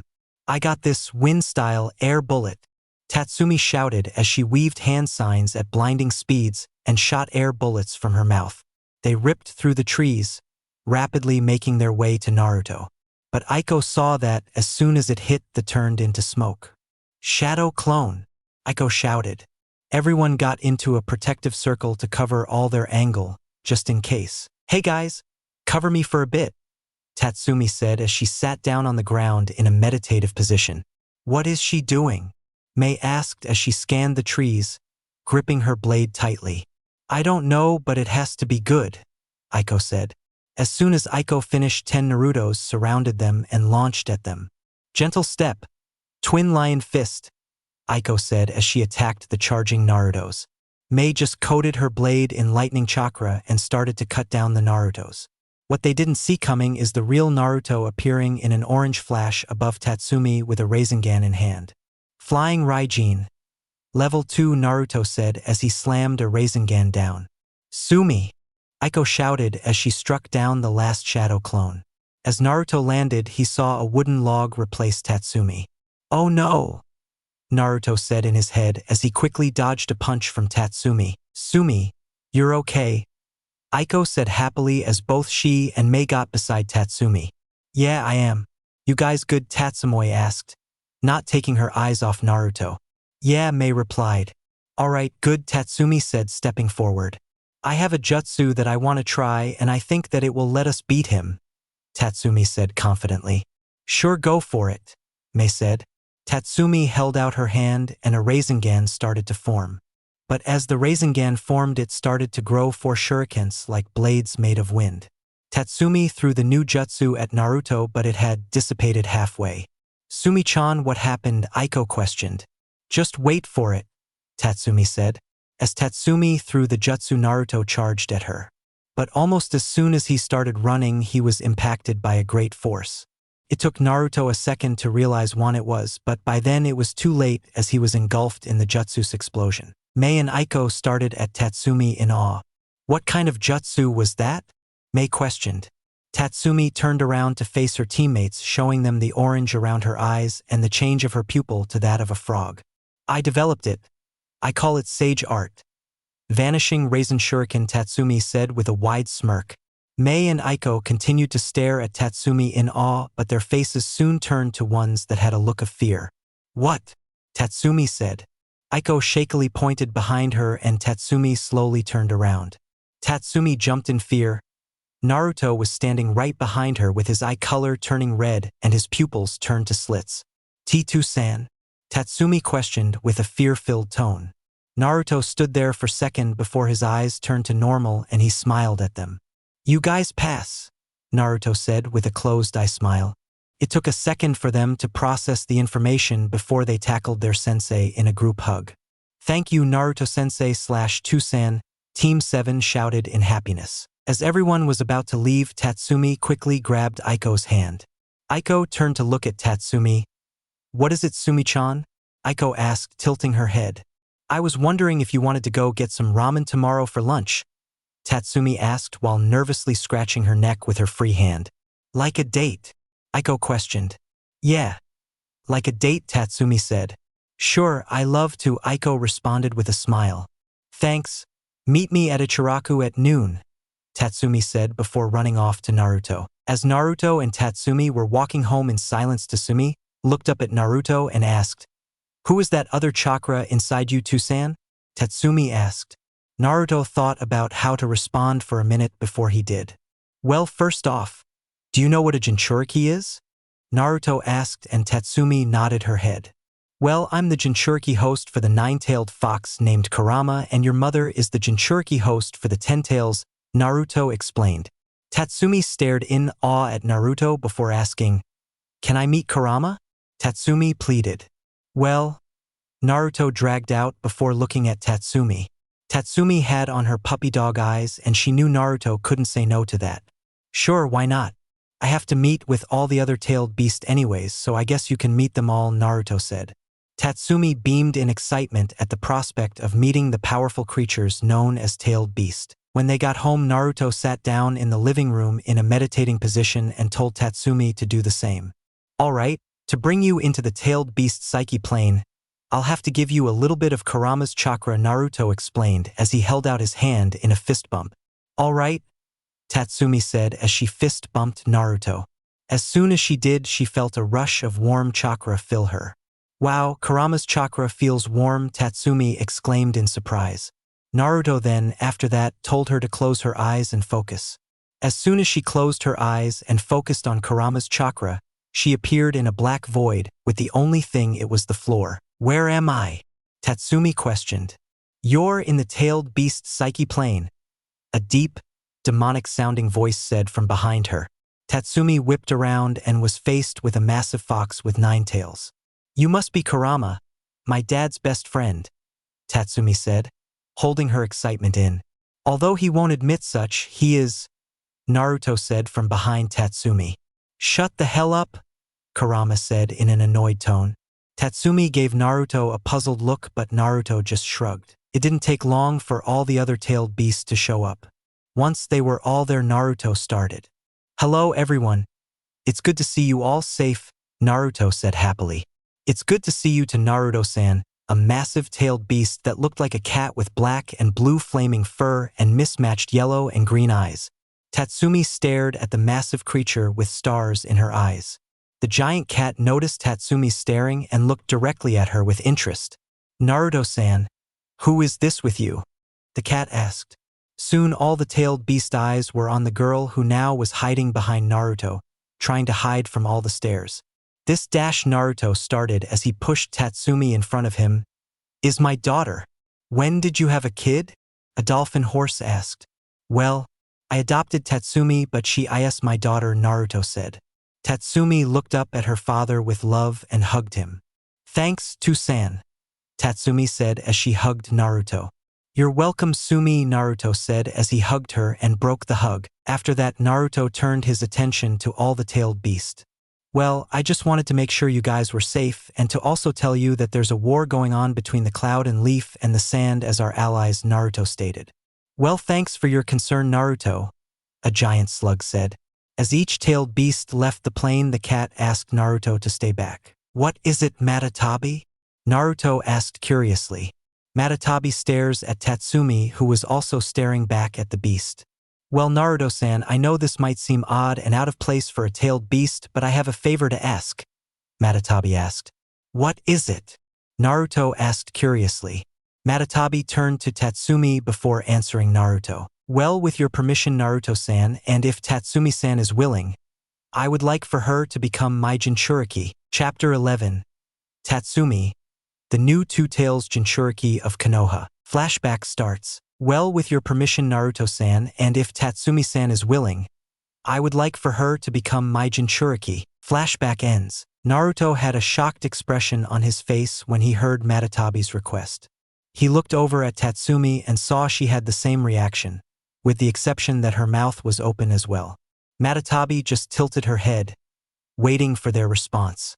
This is a very highly unlikely request, you know that, right? Naruto said. Yes, Naruto-san. I'm very aware that this is a highly unusual request, but may I say something? Matatabi asked. Go ahead, Naruto said as he gestured for Matatabi to continue. Well, it's just that Tatsumi-san has a nice aura around her. Feels like I'm being drawn to her. That's why I was near your village early, because I felt the pull get stronger the closer I got to your village, and when you showed up with Tatsumi-san, I felt it strongest around her, the giant cat explained. After thinking it over for a bit, Naruto gave his answer. I don't mind if you want my daughter to be your Jinchuriki. It's all up to her, Naruto said as he pointed with his thumb towards Tatsumi. Tatsumi looked at her father with surprise written all over her face. Not only was this tailed beast willing to be sealed in a human again, but her father was also letting her decide if she wanted to or not. Tatsumi looked between her father and Matatabi a few times before finally resting her gaze on Matatabi. I would absolutely love to become your Jinchuriki, Tatsumi shouted happily. Matatabi purred with delight and Naruto just laughed internally at his daughter. Then a thought dawned on Naruto. How are we going to seal you into Tatsumi? Naruto questioned. Tatsumi stopped what she was doing and looked at her dad, then Matatabi. My dad is right. How are we going to seal you inside of me? Tatsumi asked. We used the same seal that Naruto has, Matatabi answered. Both Naruto and Tatsumi both had a look of realization on their faces.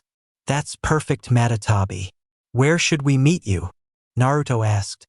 Meet me near the entrance to the place you call the Forest of Death tomorrow morning, Matatabi said before cutting the connection. After their talk with Matatabi, Naruto and Tatsumi also left the tailed beast psyche plane. Once they both opened their eyes, Tatsumi had stars in hers. Naruto just smiled at her before getting up, with Tatsumi doing the same. Want to tell your mother the good news? Naruto asked Tatsumi. Tatsumi's answer to that question was to shut up and run into the kitchen where Kaguya was. Ka-san, guess what? Tatsumi said excitedly. What is it, Tatsumi? Kaguya asked. Okay, so when I went with Tsunade to meet all the tailed beast, I met this tailed beast that was like a cat with black and blue flaming fur and green and yellow eyes, but do you want to know the best part? Tatsumi said, practically jumping up and down in excitement. Matatabi wants you to be her Jinchuriki, Kaguya said while trying to hide a smile. Yeah. Wait, how did you know? Tatsumi said as she tilted her head in confusion. I'm the Ten Tails Jinchuriki. The Ten Tails is made up of chakra from all the other tailed beasts. Although I can't go to their psyche plane, I can hear what they say when they're in it, Kaguya explained to her daughter, who now had her mouth opened in amazement. You're a Jinchuriki to Ka-san. That's so cool, Tatsumi said. It is cool, Kaguya said, revealing her smile, while she ruffled Tatsumi's hair. Tatsumi looked up at the clock and gasped. She bolted to the door and exited the house, leaving behind two confused parents. Tatsumi ran through the streets of Konoha to Ichiraku. It was almost 12 in the afternoon. I hope Aiko doesn't kill me for being late, Tatsumi said her head as she sped up. After running for a bit, Tatsumi finally arrived at the front of the ramen stand. She put her hands on her knees, trying to regain her breath. Sumi-chan. A quiet voice stuttered from behind Tatsumi, scaring her. Ah! Was all Tatsumi said as she jumped into the and landed back down. Tatsumi slowly looked around and saw Aiko with a worried look on her face. I am sorry if I startled you, Aiko said as she started to play with her fingers. Tatsumi looked down and watched Aiko tap her pointer fingers together. Is that something you picked up from Hinata-sensei? Tatsumi asked. Why yes, I'm sorry, Aiko apologized. Tatsumi grabbed Aiko's hands and Aiko looked up at Tatsumi. I think it's cute, Tatsumi said, giving the now blushing Aiko a warm smile. Let's go eat. I'm starving, Tatsumi said as she readjusted her grip on Aiko's hands and led her inside the ramen stand. Once they entered the stand, they were greeted by a woman. Hello, welcome to Ichiraku, the ramen waitress said, and then turned around to face the two new customers. Is that you, Tatsumi? The ramen waitress asked. Yep, it's me, Ayam-chan, Tatsumi said, scratching the back of her neck. I see you've picked up Naruto's ramen habit, Ayam joked. I probably have. I think I'm starting to get his personality too, Tatsumi said while laughing. Oh great. One Naruto was enough, now we'll have two, Ayam said in exaggerated horror. So mean, Ayam-chan, Tatsumi said while fake crying. While Tatsumi was crying, Ayam looked over at the other person that came in with Tatsumi. Hey, Tatsumi, who's this with you? Ayam asked, nodding towards Aiko. Tatsumi looked at Ayam, nodding her head, and then looked to where it was nodding to and saw that she was nodding towards Aiko. Oh, this person, Tatsumi said as she wrapped her arm around Aiko, causing the Hyuga girl to blush lightly at the contact. Her name is Aiko Hyuga. She's also my girlfriend, Tatsumi said happily. Ayam just looked between the two for a second before smiling. Well, congratulations, you two.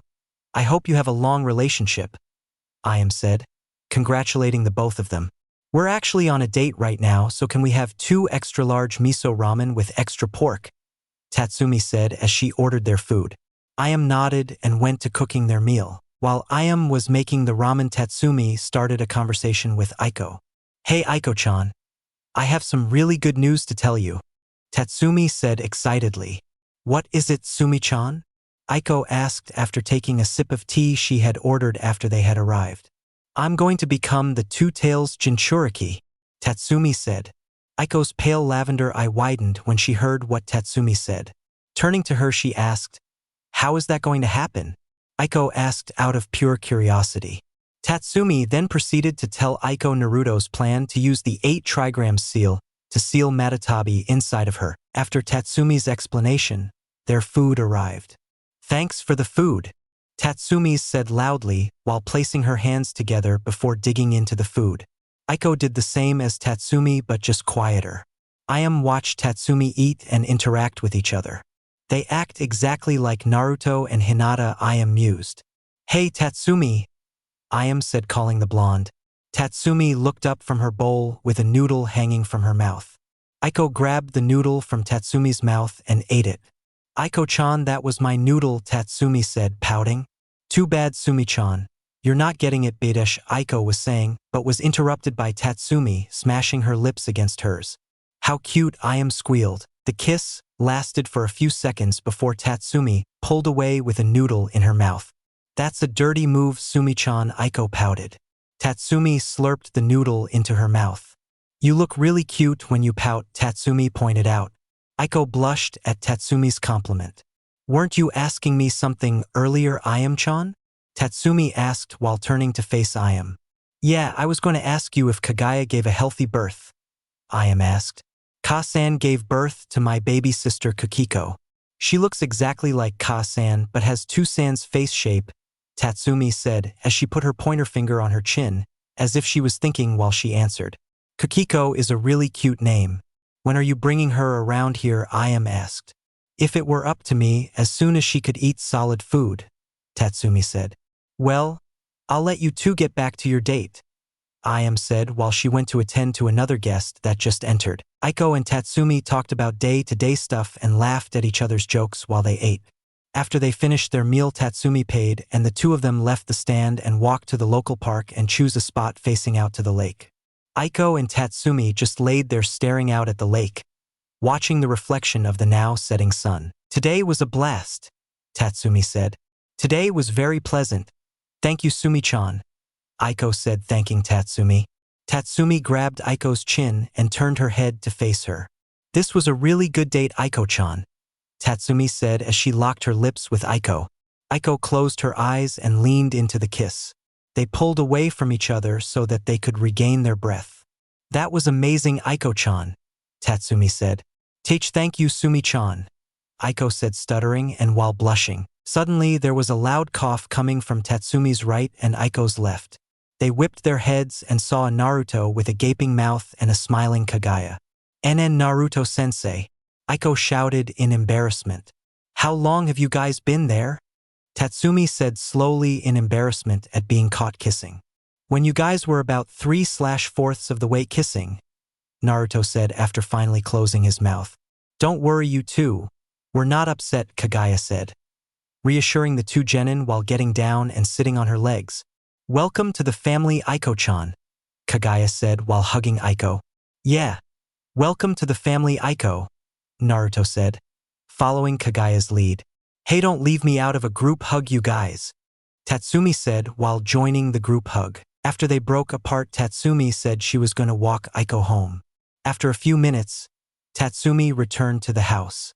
She immediately heads to bed because before she left to walk Aiko home, Naruto had told her she was going to need all of her strength for the sealing process. So Tatsumi quickly threw her clothes off and put her PJs on. She then plopped herself into her bed and immediately fell asleep. Time skipped to afternoon at the Forest of Death entrance. "So where's Matatabi?" Tatsumi said, looking around for the massive two-tailed cat. "She's coming, Sumi," Naruto answered. As soon as he finished, Matatabi jumped outside of the Forest of Death and now faced the two ninja. "Hello, Naruto-san." "Tatsumi-san," Matatabi said, greeting the two. "You ready, you two?" Naruto said, looking between the two. Tatsumi and Matatabi both nodded. Naruto went through a few hand signs and summoned an altar with 8 candles surrounding it. "All right, Sumi. I need you to lay down on this altar, and I'll take care of the rest," Naruto said as he gestured to the altar. Tatsumi nodded to Naruto and walked to the altar with confidence and laid down on it. "You ready, Matatabi?" Naruto asked the giant cat and she nodded. Turning his attention to Tatsumi, he asked the same question. Are you ready, Tatsumi? Ready as I'll ever be, Tatsumi said. She didn't want to show it, but her confidence was dwindling every second. Naruto closed his eyes and breathed in and then out, focusing. His hands then flew at a blurring pace that even a Sharingan would have trouble following. Once he finished weaving the hand signs, he placed one hand on Matatabi and then placed the other on Tatsumi. 8 trigrams seal, Naruto shouted. Matatabi started to turn into chakra as she flowed into Tatsumi. Tatsumi closed her eyes, waiting for a lot of pain, but was surprised when it didn't come. It's done, Naruto said with an exhausted tone. Are you okay, Tsunade? Tatsumi asked worriedly. I'm good. Just need to catch my breath. Check to see if you can talk to Matatabi, Naruto said. Okay. Hey Matatabi, you there? Tatsumi asked out loud. Yes, kitten. I'm here, Matatabi replied. Cool. So we can communicate through my head? Tatsumi asked with awe. Yes, we can, Matatabi said with amusement at her new host. Can I call you Tabi? Tatsumi asked. Sure. Anything you want, kitten. Just as soon as Tatsumi gave off a screech of happiness, several Kumogakure ninja surrounded them. We're here to take back our tailed beast you stole from us, one of the Kumo nin shouted. Naruto got into a fighting stance and went into KCM2 while Tatsumi got her marked tri-pronged kunai out, both ready to fight for their lives. Chapter 12. Clashing with Kumo Ninja. Flashback starts. We're here to take back our tailed beast you stole from us, one of the Kumo nin shouted. Naruto got into a fighting stance and went into KCM2 while Tatsumi got her marked tri-pronged kunai out, both ready to fight for their lives. Flashback ends. Naruto and Tatsumi were surrounded by shinobi from Kumogakure. Naruto could sense that there were about 10 around them and another 10 hiding in the trees. What the hell do you want from us? Naruto demanded. You're also in the Konohagakure territory without permission, so either leave Tatsumi says as she grabs another one of her tri-pronged kunai in her other hand, or die. Naruto grinned at his daughter's confidence despite being faced with about 20 enemy shinobi that are most likely Chūnin level or above. Give us the 2 tails back and we'll leave you alone, demanded one of the Kumo nin. Naruto was about to tell him off, but Tatsumi beat him to it. Me and Tabi are already great friends, airhead, so you can just go ahead and fuck off. We're giving her to you, Tatsumi said as she started to emit black and blue flame from her hair. The 2 tails is sealed in the girl, the head Kumanin shouted to his men. Grab her and take her back to the village. Suddenly the 10 Kumanin that was surrounding them launched at them. Naruto created shadow clones to deal with his half of the 10 and to take care of the shinobi hiding in the trees. Tatsumi grinned as the Kumanin launched towards her. You ready for our first fight, Tabi? Tatsumi asked. Definitely, Matatabi responded. Tatsumi could see Matatabi but knew she was smiling at the thought of helping her Jinchuriki in her first major fight. Tatsumi closed her eyes and started to gather nature energy. The Kumanin smirked and thought that she would be easy to take. How badly mistaken they were. Before Tatsumi opened her eyes, the typical orange surrounded around her eyes. Once she opened her eyes, the Kumanin saw that her pupils had changed into that of a toad, but it also had a black slit going down the middle of her eye. Her eye color changed to, it had changed to a yellow color in her right eye and green color in her left eye. Tatsumi threw the kunai she held and weaved a few hand signs. Shuriken Shadow Clone Jutsu, Tatsumi shouted as her 2 tri-pronged kunai turned into hundreds of kunai. 2 of the Kumanin got hit with the kunai and died instantly. The other 3 substituted at the last second. They think they can get away from me, Tatsumi said while laughing. She suddenly felt a presence behind her, but she had sensed it. She pretended to not notice, and as that nin was about to slap a chakra suppression tag on her, she whipped around with a Rasengan in hand. Fire style, Rasengan, Tatsumi shouted as she shoved a flaming black and blue Rasengan into the Kumanin. He flew back and hit a tree with black and blue flames covering his body. The fight didn't last long as Naruto took out most of the Kumanin with one punch and Tatsumi took out 5 of them by testing the new abilities that she got from becoming Matatabi's Jinchuriki. Once the fight was over, Naruto and Tatsumi sealed all the bodies into a scroll and Naruto placed it into his back pouch. We need to tell Granny Tsunade about this, Naruto said. I'll race you there, Tatsumi smirked. You're on, Naruto shouted playfully. They both disappeared in their own respective flashes of light as they teleported to the Hokage's office. Tsunade was in her chair in the Hokage's office staring at the stacks of paper in front of her. I need some sake, Tsunade thought as she looked around, making sure no one was there as she pulled a small bottle of sake out of her secret stash in the desk. Just as she was about to open the bottle and drink, flashes of orange and blue were seen and out came Naruto and Tatsumi. Tsunade quickly opened the drawer and put the bottle back into it. Naruto, Tatsumi, to what do I owe the pleasure of this surprise visit? Tsunade asked, trying hard to hold back her annoyance.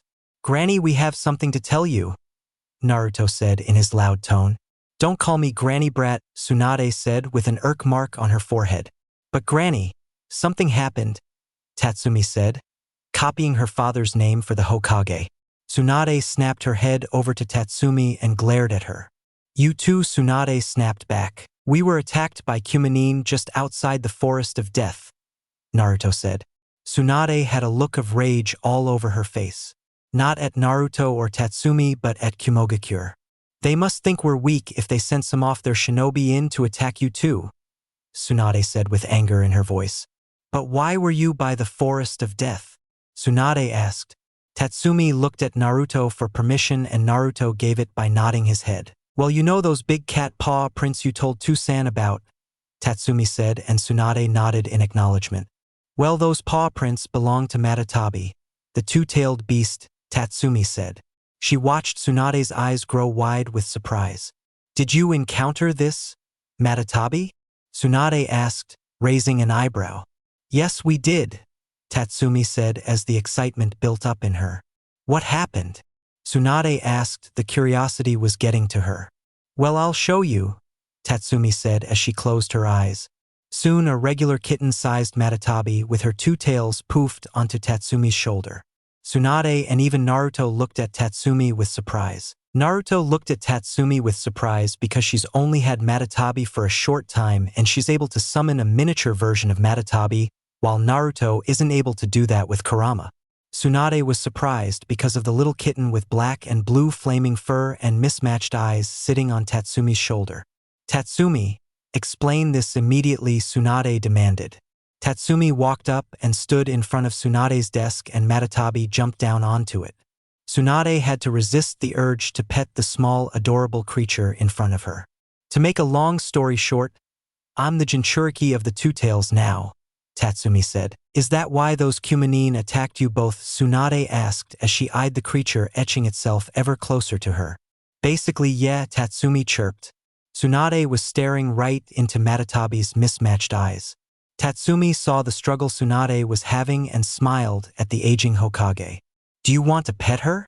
Tatsumi said, giving Tsunade a knowing smile. Tsunade looked down in shame at being figured out so quickly. I do not mind if you pet me, Lady Tsunade, Matatabi spoke. Tsunade reached out her hand hesitantly towards Matatabi, and her head hovered over the kitten-sized, tailed beast's head. Tsunade then slowly began to pet Matatabi. Matatabi started to purr quietly, but Tsunade could feel it as she stroked Matatabi's flaming fur. Why not? Naruto suddenly shouted, scarring Tsunade, Tatsumi, and Matatabi, who jumped back to Tatsumi's shoulder. Naruto, what the hell? Tsunade shouted back, knocking Naruto's spaced-out look. Were you talking to Kurama and I? Matatabi asked. Naruto nodded, and both her and Tatsumi understood what he was trying to get Kurama to do. Kurama and I has too much pride to be seen as this, Matatabi said.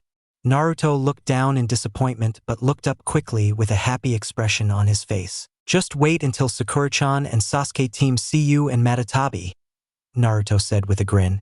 I'm afraid you can't tell anyone else about this, Tsunade said, regaining herself. Why? Naruto whined. Because if word got out that the leaf has another tailed beast, other villages might join Kumo in their war with us and the sand, Tsunade explained. Oh, Naruto said quickly. Tsunade then reached over to a stack of papers that was hidden behind another stack and pulled out 3 papers forms and handed them to Naruto. Are these? Naruto questioned and Tsunade nodded. What is it, Tusan? Tatsumi asked while glancing at the papers in her father's hands.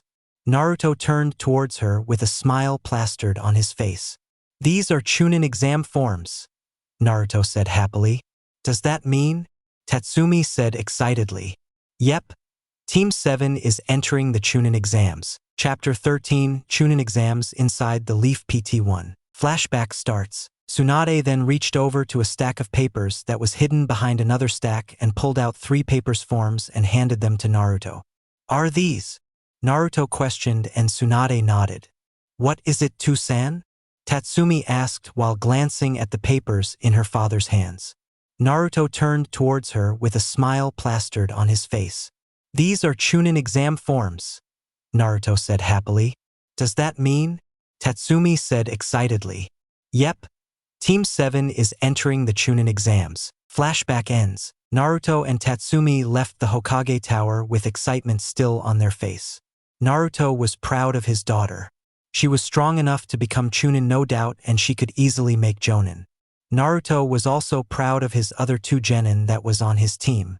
He had the same confidence in them that he had in Tatsumi. As Naruto and Tatsumi were walking back to their home to tell KAGUYA the good news, Naruto gazed up into the sky. I wish you were here to see how much my daughter and the team have come, Dad. Mom, Naruto said in his head. Tatsumi looked over at her father and saw him looking up into the sky with a small bit of sadness. Tatsumi got worried for her father, so she asked him, Are you okay, Tsunade? Naruto looked back down from the sky and looked at Tatsumi and saw her worried face. I'm okay, Sumi, Naruto said with a smile while messing with Tatsumi's hair. Tsunade, Tatsumi said in annoyance, escaping Naruto's grip and giving him a glare. After staring at each other for a second, they started to laugh and continued on their way. Hey, Tsunade, Tatsumi asked. Yes, Sumi, Naruto responded, looking down at Tatsumi. Where you think of Aji-chan and Oba-chan? Tatsumi asked, leaning forward with her hands behind her while walking. I was wishing that both of them were here to see how strong both you and your teammates have gotten, Naruto said with a large smile. I won't disappoint you, Tsunade. I'll make sure me, Aiko, and May make it to Chūnin, believe it, Tatsumi shouted, copying her father's goofy grin and pumping her fist out. Naruto just stared at Tatsumi for a second before adopting the same goofy grin and fist-bumping Tatsumi. Both Naruto and Tatsumi made it back to the apartment and were greeted by the smell of delicious cooking. Oh, you're home, KAGUYA said as she looked up from a pot she using and looked towards the front door and gave them a smile. What did you make, KAGUYA? Naruto said as he walked to the kitchen behind KAGUYA, looking over her shoulder. Wouldn't you like to know? KAGUYA said teasingly, looking Naruto from over her shoulder. Naruto just wrapped his arms around KAGUYA's waist and stood there while she cooked them lunch. Tatsumi looked at her parents with a smile. She replaces them with her and Aiko, and Tatsumi blushed at the image. Who's this Aiko? Matatabi asked from inside of Tatsumi's mind. Tatsumi was startled but regained her composure quickly. She's my girlfriend. Why do you ask? Tatsumi asked. Just curious, Matatabi replied nonchalantly. Tatsumi dear, KAGUYA called out to her daughter. Yes, Kasen, Tatsumi replied back. Can you get your sister please? Lunch is almost done, KAGUYA said. Sure thing, Tatsumi said excitedly and ran to her parents' room where her baby sister was sleeping. Tatsumi quietly opened the door and stepped in. She made her way over to Kukiko's crib and looked at her peaceful form. She looks so cute when she sleeps, Tatsumi said to herself. Kukiko was the spitting image of their mother but had their father's face shape and the 2 different dojutsu in her eyes. But Tatsumi saw her baby sister's eyes when they weren't activated and they were a deep blue, just like their father. Matatabi suddenly poofed onto Tatsumi's shoulders and looked down at Kukiko. She's adorable, Matatabi said. That she is, Tabi, Tatsumi said while reaching down to gently pick up Kukiko. Kukiko opened her eye and reveled the deep blue orbs. It's time for lunch, Kukiko, Tatsumi said in a soft tone as she made her way back to the dining table. The whole time Matatabi was playing with Kukiko by waving her 2 tails in front of her, making Kukiko giggle. As all 5 of them ate lunch together, they talked about a lot of things.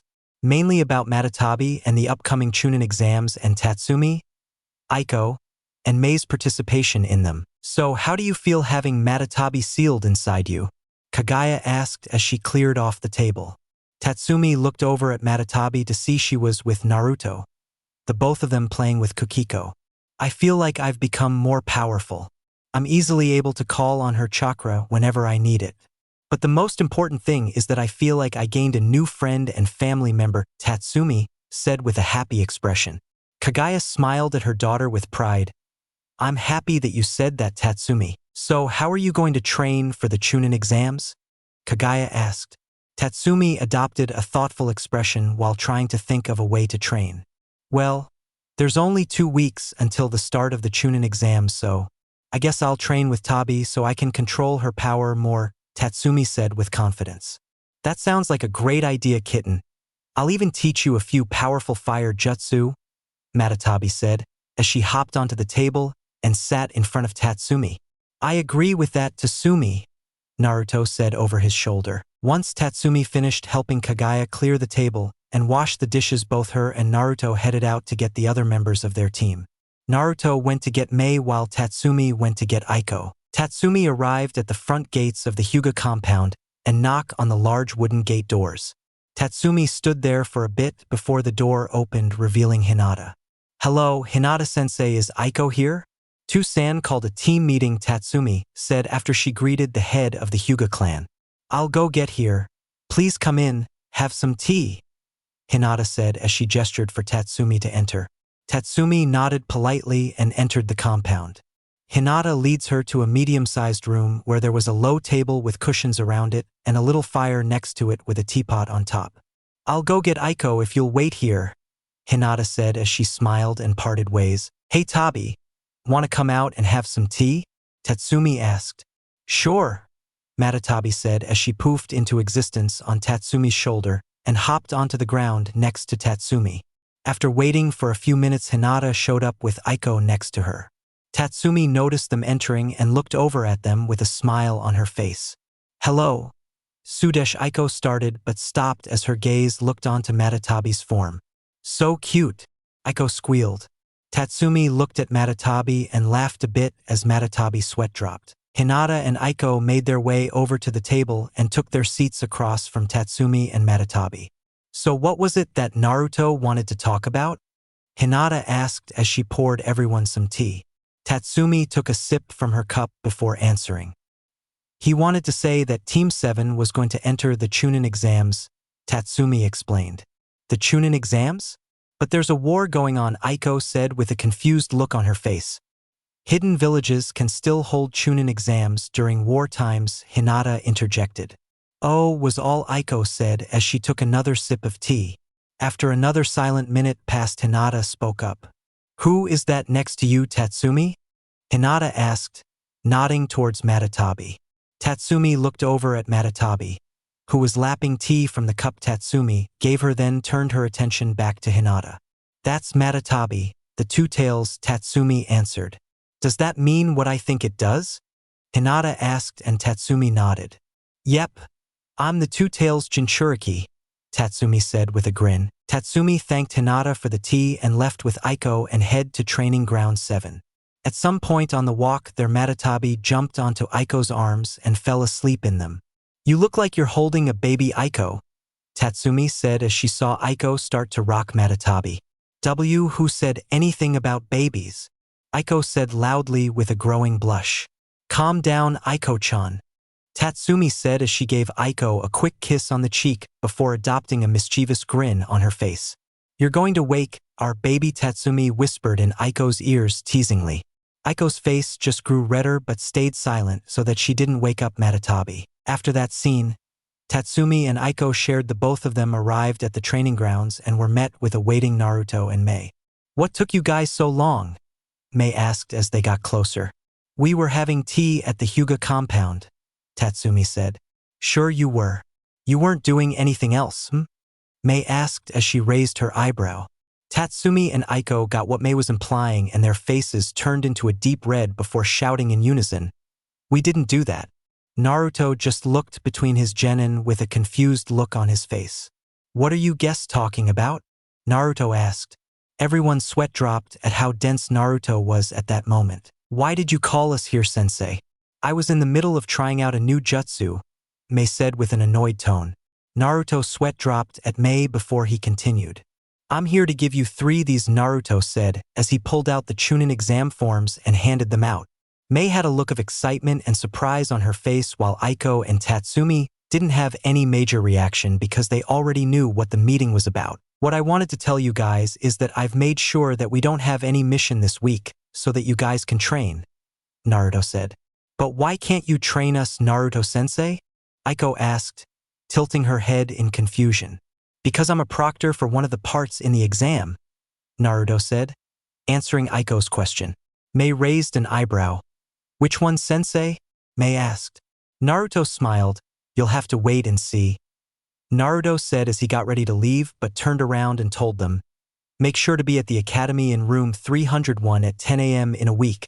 Dismissed. Then Naruto flashed away in a flash of orange, leaving 3 very determined genin. Chapter 14, Chūnin Exams inside the Leaf PT2. Flashback starts. What I wanted to tell you guys is that I've made sure that we don't have any mission this week so that you guys can train, Naruto said. But why can't you train us, Naruto-sensei? Aiko asked, tilting her head in confusion. Because I'm a proctor for one of the parts in the exam, Naruto said, answering Aiko's question. Mei raised an eyebrow. Which one, sensei? Mei asked. Naruto smiled. You'll have to wait and see, Naruto said as he got ready to leave but turned around and told them, make sure to be at the academy in room 301 at 10 a.m. in a week. Dismissed. Then Naruto flashed away in a flash of orange, leaving 3 very determined genin. Flashback ends. To Tatsumi, the week passed by quickly. She trained with Matatabi and is now able to fully control her power. Matatabi even taught Tatsumi a few fire jutsu that Tatsumi decided to keep a secret just so that she can impress everyone when she uses them. During that week, Aiko had trained in extending her Byakugan's range and even learned the Twin Lion Fist from Hinata. Mei trained under Tenten for that week, saying that, I want to learn how to do Fuinjutsu, was her reasoning. Naruto trained Tatsumi in the Flying Raijin Jutsu that week as well, so that when she uses that jutsu she uses little to no chakra. Naruto also made all 3 of them learn the basics of medical ninjutsu from Sakura. Aiko actually picked up on it pretty quickly and was dubbed Team Medic by Tatsumi and Mei. Right now Tatsumi, Aiko, and Mei stand in front of the academy doors an hour before the test starts. You guys ready to become Chūnin? Tatsumi shouted, looking towards them and pumping her fist into the air. Aiko just gave Tatsumi a closed-eye smile and nodded. You bet your ass, Mei said with excitement. They entered the academy and made their way up the stairs. When they went up the first flight of stairs, they saw a crowd of genin gathering in front of a room that was numbered 301, but there were 2 other familiar-looking genins, blocking anyone from entering. This is a genjutsu kitten. A low-level one at that, Matatabi informed Tatsumi. Thanks, Tabi, Tatsumi said in her head. Tatsumi looked to her teammates and whispered to them. You guys know that this is genjutsu, right? Tatsumi asked. Yeah, we know, Mei said. We should tell the others, Aiko said as she was about to inform the others of the genjutsu, but Mei put her hand over her mouth. Aiko gave Mei a questioning look before Mei removed her hand. This is a test. If they can't even see through a simple genjutsu, then they won't pass the rest of the exams. Plus, it's fewer people for us to deal with, Mei reasoned. Aiko nodded her head in understanding and turned to follow Mei and Tatsumi to the real 3rd floor. They definitely are skilled, a transformed Izumo said to his partner. Well, what do you expect? They were trained by the best, Kotetsu said. Once Team 7 made it to room 301, they were met by a man with gravity-defying silver-white hair. Sup, old man Kakashi, Tatsumi said with a cheerful tone. Kakashi's sweat dropped. I'm not that old, you know. What are you doing here, Kakashi-sensei? Mei asked. I'm just here for security if I'm going, to be honest, Kakashi said. Why would Granny Tsunade need security for the Chūnin exams? Tatsumi questioned. There's a war going on, and the last time the exams were held in the Leaf we were attacked, Kakashi said in a monotone tone. Oh, Tatsumi said quickly. If you guys are ready, just go through those doors, Kakashi said as he motioned to the door. The three of them nodded and thanked him as they entered the room. When they got in there, they noticed that the majority of the genin in there were leaf and sand genin and few other villages sprinkled in there except for cloud genin. I don't know who, but I sense a genin team from the hidden cloud is here. Be careful, Matatabi said with concern in her voice. I'll keep that in mind, Tabi, thanks, Tatsumi said. Tatsumi motioned Mei and Aiko closer to her and leaned in closer and whispered to them. Tabi says she can sense a team from Kumo in here. Tatsumi whispered to her teammates. We have to tell the proctors, Aiko said in a whispered shout. They don't need to know. Besides, if we come across them, we can just beat them with our new jutsu, Tatsumi said as she gave a reassuring smile to Aiko. All right, Aiko said quickly. Time skip to start of the second part of the exam because I'm lazy. Tatsumi just stared at the piece of paper that she had to sign. The paper basically said that the leaf wouldn't be held accountable if they died in this part or any other part of the test. The second part of the exam wasn't in the forest of death. Tatsumi and mostly Aiko were so thankful that they didn't have to go in there because it terrified them. Instead, Tsunade made the second part of the exam like it was during the Third Great Ninja War, just one team against another. All we have to do to pass the second part of this exam is beat another team and we'll be golden, Tatsumi said. Let's just hope the other team doesn't push us too much. I want to save some of my stuff for the finals, Mei said while folding her arms. Cheer up, Mei, Aiko said as she pats Mei's back. Wait, where's the proctor? Tatsumi said as she scanned the wide rectangular battle arena. I don't know, but he's late, Mei sighed. Just then, a puff of smoke appeared in the middle of the battlefield. When the smoke cleared, it revealed Kakashi. Am I late? Kakashi asked as he looked up from his book. Everyone just sweat dropped at Kakashi. Anyways, let's begin. I am Kakashi Hataki and I'm the proctor for the second part of the Chūnin Exams, Kakashi said as he stood in the middle for a bit before making his way to the side of the field. The first teams to go are Team Kankuro from the Hidden Sand and Team Naruto from the Hidden Leaf, Kakashi said in an official voice. The team known as Team Kankuro stepped out onto the field, but Team 7 didn't step out yet. Team Naruto? Kakashi said in confusion. 3 tri-pronged kunai were thrown from different angles, and in a flash of blue Aiko and Mei appeared, but Tatsumi hadn't yet. Where's your third team member, Team Naruto? Kakashi questioned. She's coming, said she had to get something first, Mei said nonchalantly. Soon there was another flash of blue and Tatsumi appeared. Tatsumi Uzumaki is now here. Believe it, Tatsumi shouted while striking a pose. Everyone's sweat dropped at Tatsumi, but they all quickly noticed she was wearing something else on her. It was Minato's Hokage cloak, but the characters on the back said the blue flash instead. Disregarding what he saw just then, Kakashi started. All right, the match will begin when I say go, Kakashi announced as he rose his hand. 3, 2, 1, go! Both teams stood there, silently daring the other team to make the first move.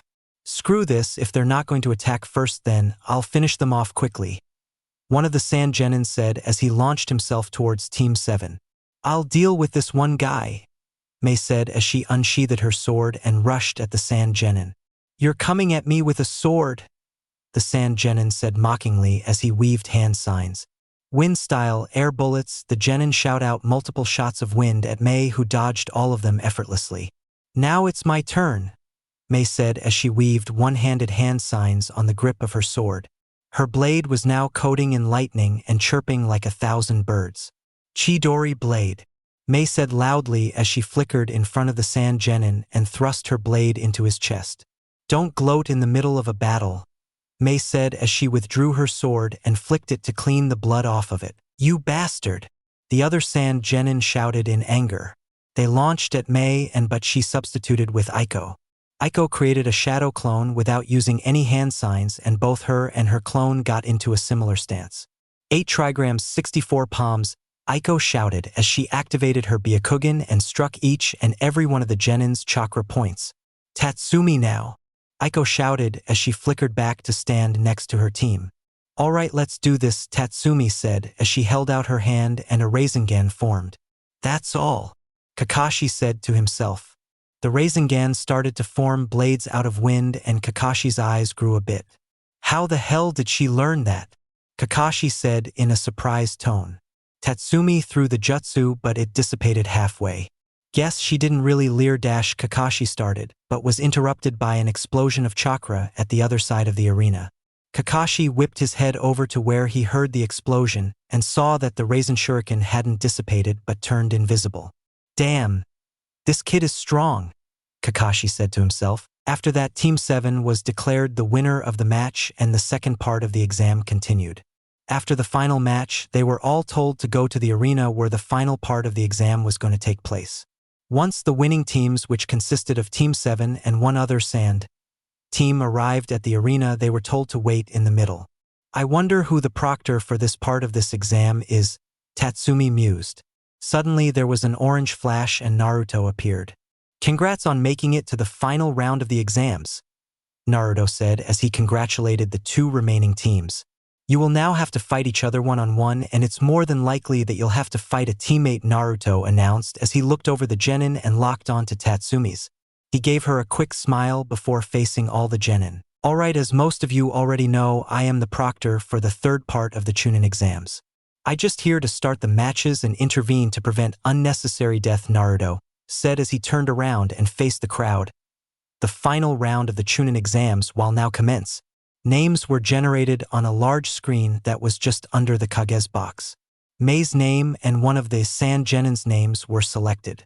I'd wish you luck, but I know you'll beat that guy, Tatsumi said as she placed her hand on Mei's shoulder. Thanks, Sumi, Mei said as she gave Tatsumi a smile and turned to Aiko. Don't you two, do you know what I mean while I'm fighting? Mei said, giving Aiko a mischievous look. Aiko's face grew beet red before fainting. Thanks, Mei, now I have to carry her, Tatsumi said in mock anger. Whatever, Mei said as the one not fighting left the arena. I'm just gonna write the results down here. Round 1, Mei Yanaka vs Sand Genin 1 Mei Yanaka. Aiko Hyuga vs Sand Genin 2. Sand Genin 2. Very close match. Tatsumi Uzumaki vs Sand Genin 3. Tatsumi Uzumaki. Round 2, Mei Yanaka vs Sand Genin 2. Sand Genin 2.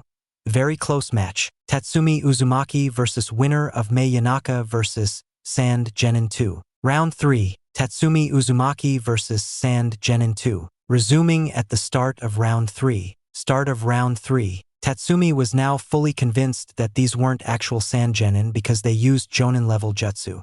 She knew that some genin could possibly use Jonin-level jutsu, but she was thinking about what Matatbai had said at the start of the first part of the exam. Now that she was facing her opponent, she glared at him. I sense something else inside of that person over there, kitten. Be careful, Matatabi said with a warning tone. Don't worry, Tabi, I'll finish this fight really quick, but I'll be careful, Tatsumi said as she drew out two of her T-pronged kunai. Naruto began the match and Tatsumi threw her kunai and without weaving hand signs performed the Shuriken Shadow Clone Jutsu with the kunai. Thousands of marked kunai were heading towards her opponent. While the kunai was flying, Tatsumi started to gather natural energy, so as soon as she entered Sage mode, her opponent substituted with a log. She was ready.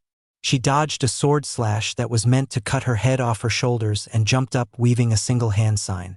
Let's see him dodge this, Tatsumi said in her head as she drew in her breath and called upon some of Matatbai's chakra. Fire style. Majestic destroyer flame, Tatsumi said in her head as she blew out a massive amount of black and blue natural energy enhanced fire that covered about 3/4 of the arena, with her opponent in the middle. Everyone in the entire stadium just stared at Tatsumi in both fear and awe. Kaguya was sitting with Tsunade in the Kage as she watched Tatsumi cast the jutsu.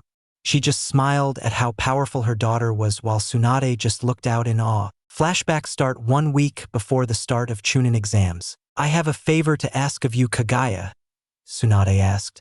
What is it, Lady Tsunade? Kaguya asked. Tsunade placed a Jonin vest and mask on the desk. I want you to join the ranks as the Hokage's personal bodyguard, Tsunade said with a smile. May I ask why? Kaguya asked. Well, I know you have a baby, but you need a job. The only thing you have to do is guard the Hokage, which right now is me, wherever they go. You won't even have to leave the village, Tsunade said as she explained. Did Naruto approve? Kaguya asked as she picked up the vest and inspected it. I talked to him about it yesterday and he approves, Tsunade said. Then I accept, Kaguya said as Tsunade gave Kaguya a thankful smile. Flashback end. Kaguya was smiling until she sensed a large, familiar chakra source. Tatsumi, look out! Kaguya shouted. Tsunade looked at Kaguya in confusion until she looked to where Kaguya was looking at and her eyes grew wide. When the fire cleared, Tatsumi's eye grew wide when she saw that not only her opponent survived, but was covered by large tentacles. Get ready, Tatsumi, for the fight of your life, Matatabi said as Tatsumi started to draw on more of Matatabi's chakra. The tentacles cleared away and revealed Killer Bee. As soon as Naruto moved to intervene, there was an explosion at the gates. Chūnin flooded into Konoha. The assault on Konoha began with Kumo's goal begin. The capture of the two-tailed Jinchuriki. Chapter 15. S-Rank Mission. Rescue Tatsumi. Flashback starts. Get ready, Tatsumi, for the fight of your life, Matatabi said as Tatsumi started to draw on more of Matatabi's chakra. The tentacles cleared away and revealed Killer Bee. As soon as Naruto moved to intervene, there was an explosion at the gates. Chūnin flooded into Konoha. The assault on Konoha began with Kumo's goal begin. The capture of the two-tailed Jinchuriki. Flashback ends. Tatsumi was staring at Killer Bee in stunned silence until she heard an explosion at the main gates. She quickly looked over in the direction of the explosion, but when she turned her head to look back at Killer Bee, she saw him launch at her. Before Killer Bee could hit Tatsumi, Naruto intervened. What the hell, Bee? Naruto shouted angrily as he gripped Bee's fist tightly. Sorry, Naruto, it's ordered from Big Bro Yo, Bee said in a terrible rap. Killer Bee suddenly was surrounded by red chakra and sprouted 4 tails. He grabbed Naruto's other arm and threw him into the wall, temporarily knocking him out. Tatsumi looked on in shock. She was terrified about what Bee would do to her, but she had no time to think about what to do as Bee punched Tatsumi in the abdomen. The force of the impact causes Tatsumi to cough up blood. She glared at Bee before saying, "If that's how you want to play, then let's play," Tatsumi said angrily as she covered herself in red chakra while also sprouting 2 tails. Tatsumi grabbed Bee's hand that was dug into her abdomen and flung him across the stadium. He recovered and sent a tentacle towards Tatsumi. Reacting quickly, Tatsumi threw 2 of her tri-pronged kunai out and weaved a few hand signs while saying in her head, "Shuriken Shadow Clone Jutsu." Tatsumi saw the tentacle draw back quickly as Bee used it to protect himself. One of the kunai bounced off one of the others and landed behind Bee without him noticing. Perfect, Tatsumi thought as she drew in some natural energy and entered Sage mode while borrowing some more of Matatabi's chakra. I'll end this in one move, Tatsumi said to herself. She saw the tentacles start to retreat, so she acted. She disappeared from in front of Bee in a blue flash and appeared directly behind him with a black, purple, and blue orb in hand. Mini-tailed beast bomb, Tatsumi shouted as she thrust her jutsu forward. Tatsumi smirked as she landed her jutsu, but it quickly turned into a look of horror. The Killer Bee she hit turned into ink. What the hell? Tatsumi shouted. She sensed a presence behind her, and before she could react, the real Killer Bee knocked Tatsumi unconscious. Bee looked down at the now unconscious Tatsumi, then at Naruto's still unconscious form. Sorry, Naruto bro, Bee rapped terribly with a sad, reluctant tone as he picked up Tatsumi's unconscious form and jumped away from the arena and headed back to his village. With Naruto after Kumo's invasion, Naruto slowly opened his and blinked as he was blinded by a bright light. Once he could see properly, he looked around and noticed that he was in the hospital. He also noticed Kaguya sitting next to his bed while laying her head down near Naruto's hand. He slowly raised his hand and started to stroke Kaguya's snow-white hair. Kaguya's eyes fluttered open and she quickly attached herself to Naruto in a hug and in a deep, love-filled kiss. When Kaguya pulled away from Naruto, he saw the sadness in the pale lavender eyes of his lover. Kaguya-hime, what's wrong? Naruto asked. Before Kaguya could answer Naruto's question, Tsunade busted the door open and made her way over to Naruto and engulfed him in a tight hug. Naruto also noticed that Aiko and Mei walked into the room. To him, it looked like Aiko had been crying for hours. Now that he noticed that, he looked back at Kaguya and noticed the same thing with her. Where's Tatsumi? Naruto asked as he looked around for his daughter. Aiko started to tear up again and pressed herself into Mei while Kaguya looked at him as tears started to fall. What the hell is going on? Naruto demanded as he sat up. Tsunade broke the hug with him and looked him straight in the eyes and with a heavy heart explained the situation to Naruto. I'm deeply sorry, Naruto, but Tatsumi was kidnapped by Kumogakure. It seemed like Naruto's heart just stopped. He just stared at Tsunade with a blank expression on his face. What? Was all that Naruto able to say. He was too stunned to form any words. When you were knocked unconscious, Tatsumi fought B with all her strength but was eventually knocked out and taken, Tsunade said. So they didn't kill her?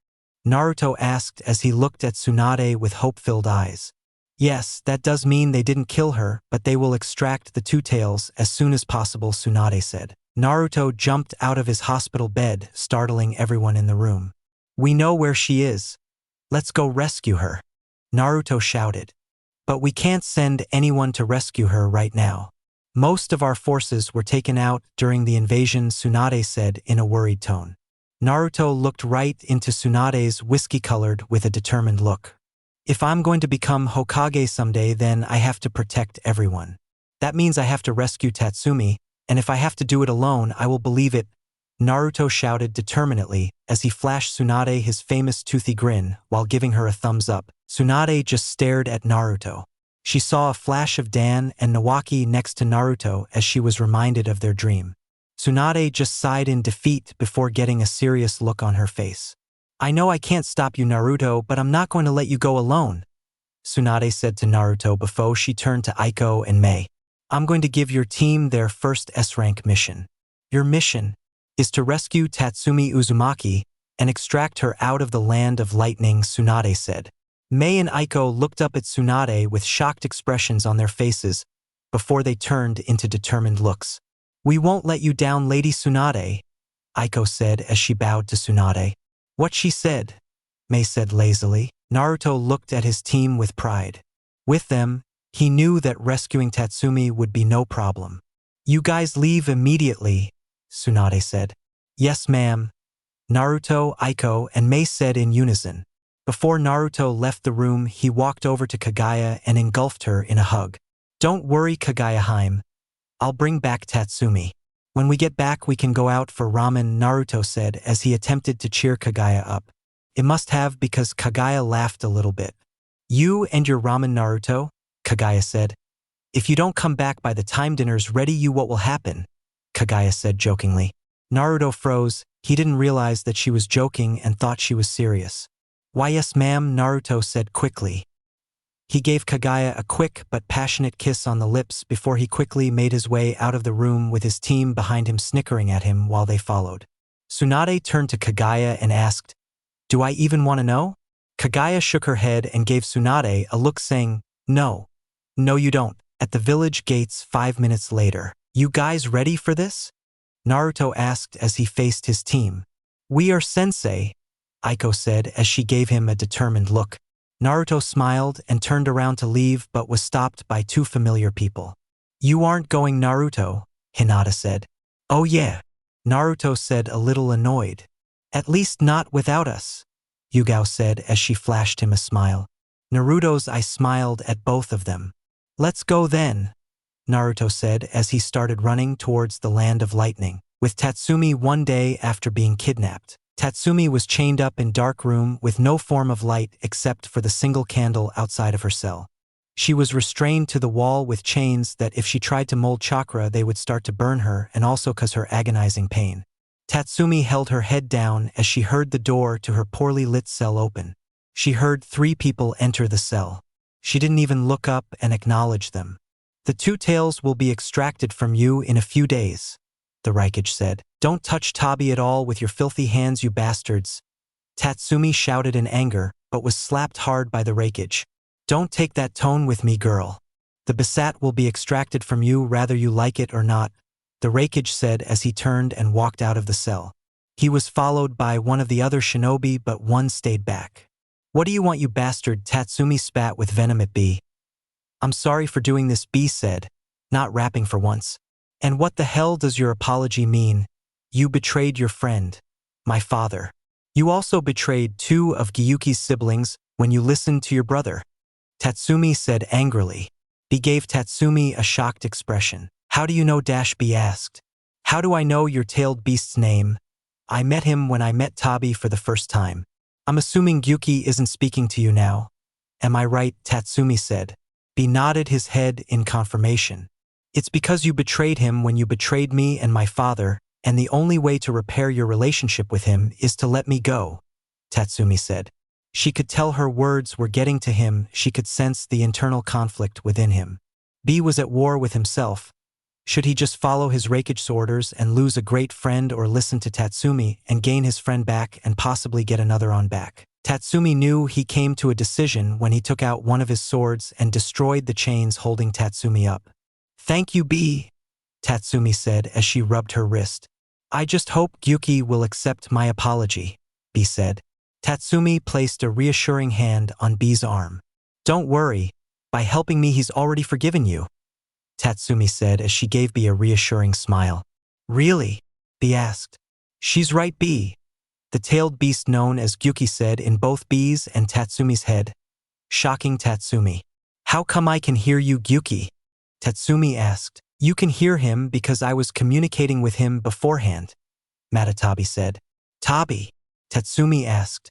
Yes, Kit, Matatabi replied. I won't let them take you from me. You trusted me enough to be your Jinchuriki, so I'll prove myself by protecting you. Believe it, Tatsumi said with determination. Matatabi just smiled at her Jinchuriki because of the similarities she shares with Naruto. We have to move quickly, B said in a hushed voice. Tatsumi nodded and followed B out of the cell and out of the prison. Killer B and Tatsumi escaped the prison and head to the border. They headed in the direction of Naruto's team unknowingly. But as they left the hidden cloud village, they unknowingly alerted the Reikage. So without telling anyone, he leapt out of the Reikage office's window and started to pursue the 2 Jinchuriki. Chapter 16. Fighting a Kage. Flashback starts. Killer B and Tatsumi escaped the prison and head to the border. They headed in the direction of Naruto's team unknowingly. But as they left the hidden cloud village, they unknowingly alerted the Reikage. So without telling anyone, he leapt out of the Reikage office's window and started to pursue the 2 Jinchuriki. Flashback ends. Killer B and Tatsumi are currently running through the trees that surround the Land of Lightning. They're about halfway to the border when Tatsumi senses something. I think the Reikage is following us, Tatsumi said to B. Yo, he's alone though. Now it's time to put on a show, yeah. B responded in a terrible rap. Tatsumi and Matatabi just sweat-dropped while Gyuki just face-bombed. Does he always do this? Tatsumi's asked Gyuki telepathically. Pretty much all the time, the Gyuki responded. My condolences then, Tatsumi said. Matatabi snickered while Gyuki thanked the blonde. After a moment passed, the 2 Jinchuriki arrived at an open field. This doesn't look good to me, Tatsumi said.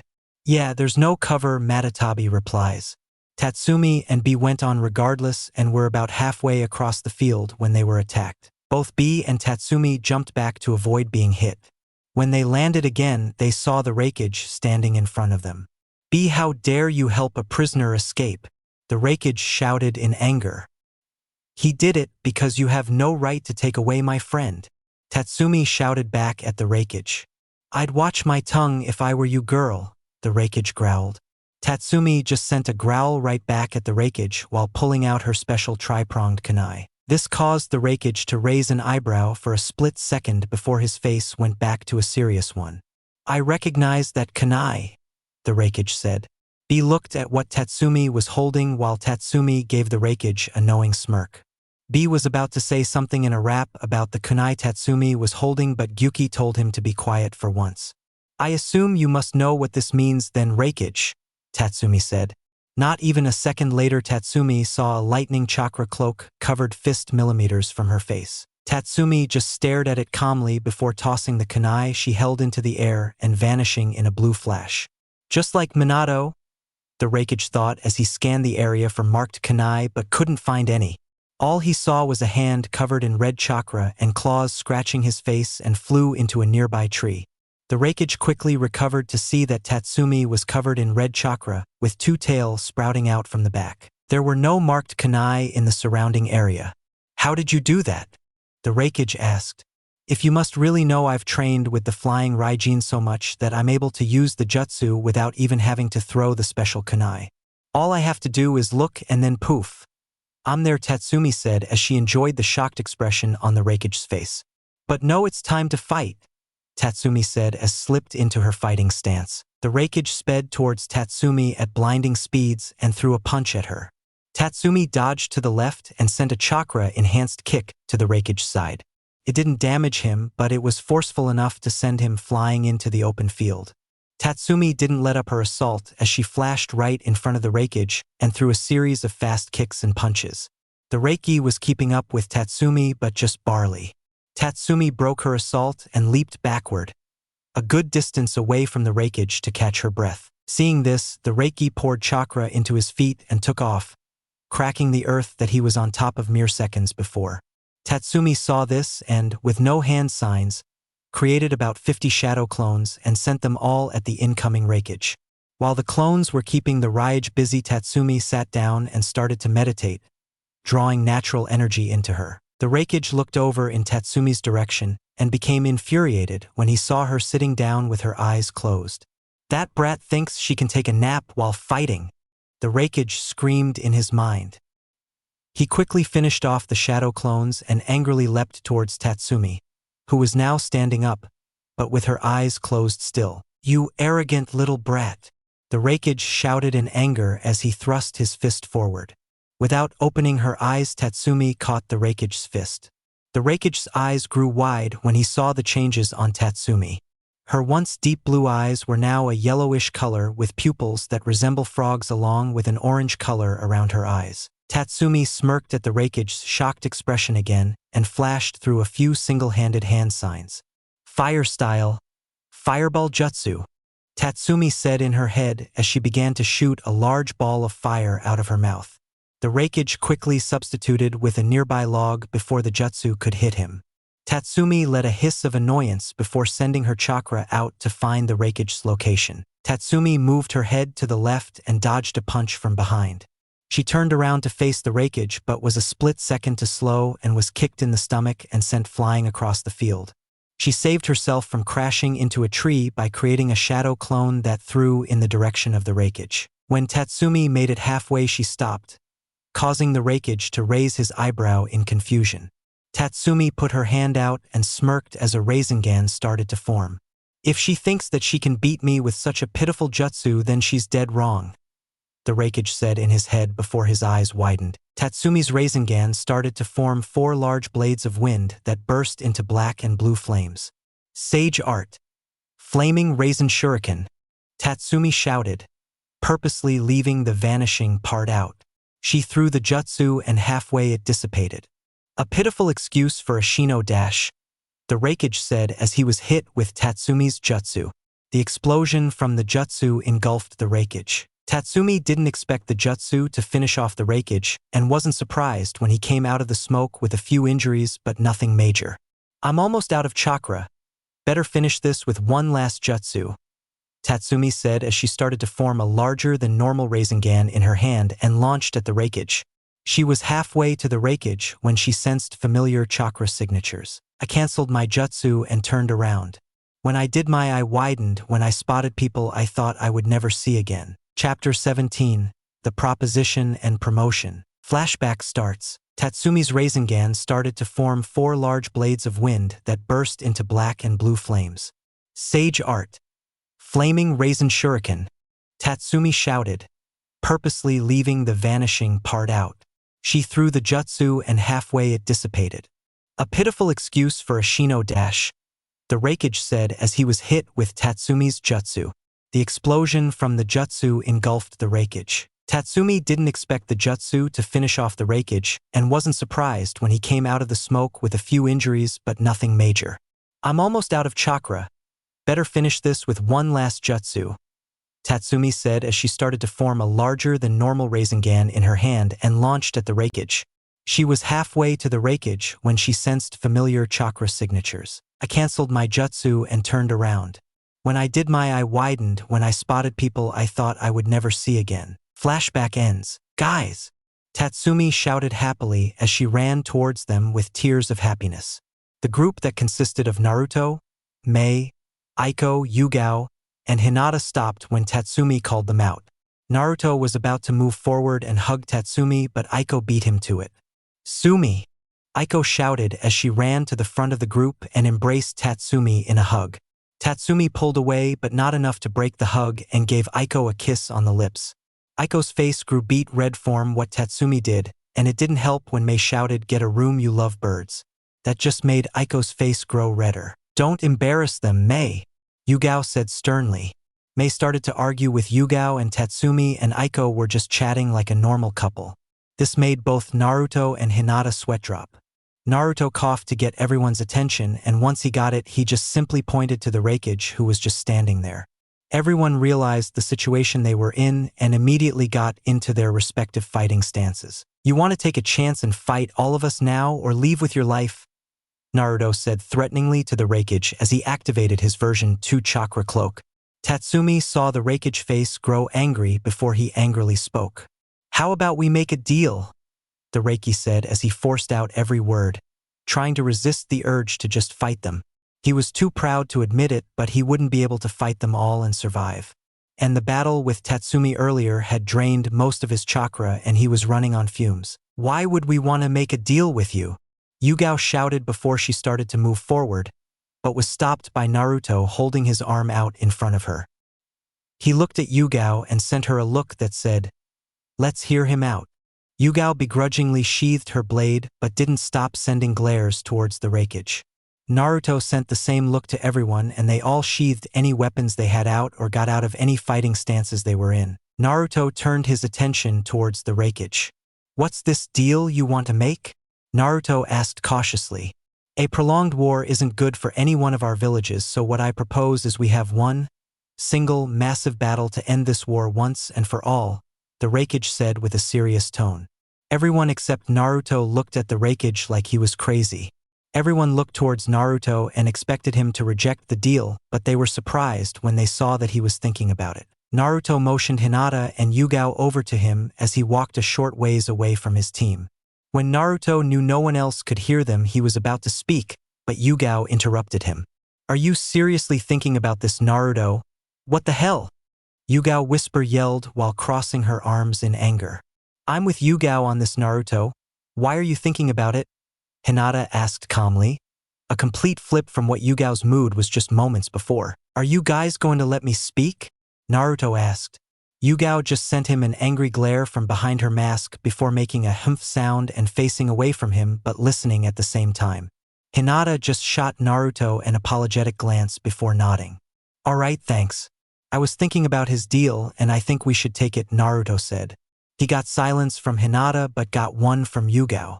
"I don't trust him, Naruto, but I do trust you, so whatever you say I'll go along with," Yugao said. Naruto flashed her a thankful smile before turning his head towards Hinata. "I'm with you, Naruto," Hinata said. "Thanks, guys," Naruto said happily before making his way back to the rest of the team. Once he got there, he looked towards the Raikage and saw that he was still waiting on an answer. "Wow, he's actually serious," Naruto said in his head. "All right, we accept your deal. We'll meet you and whatever forces you bring at the site of the dead god tree tomorrow," Naruto shouted to the Raikage. The Raikage nodded before answering, "A wise choice, Uzumaki. Maybe I'll fight you as a Kage on the battlefield." After that, the Raikage left with B in tow. "You bet on it," Naruto said, muttered to himself. Time skip to front gates of Hidden Leaf Village. The group was coming up on the gates of the village. Hinata was chatting with Yugao. Naruto was daydreaming about ramen. Tatsumi and Aiko were holding hands, and Mei was teasing them about it.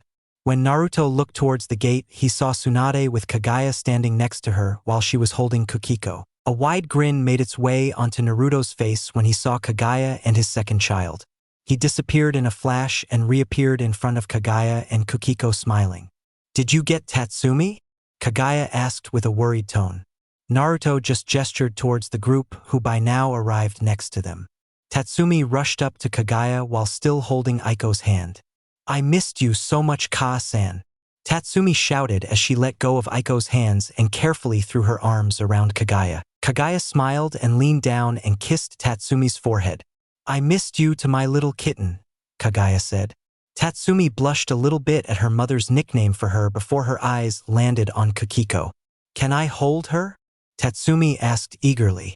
Of course you can sue me, Kaguya said as she gently laid Kiko in Tatsumi's arms. After that, Kaguya smiled at them before walking over to Naruto, who was talking to Tsunade about something that looked important. When she arrived next to him, Naruto whipped around and grabbed Kaguya and smashed his lips against hers. Kaguya was surprised by Naruto's actions but didn't mind it. Naruto pulled away and Kaguya saw that his face was shining. What is it, Naruto-kun? Kaguya asked while thinking of the sudden but welcomed kiss. Tsunade just said that she was going to make me Hokage tomorrow, Naruto shouted as he hugged Kaguya tightly before releasing her from his grip.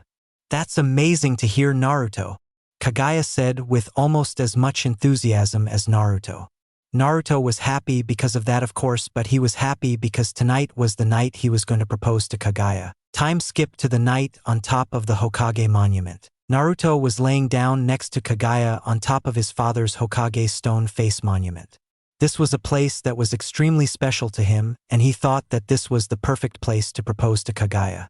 Earlier, while Tatsumi was talking to Kaguya about his battle with the Raikage, he arranged for Sasuke and Sakura to watch over Tatsumi and Kiko while he was out with Kaguya.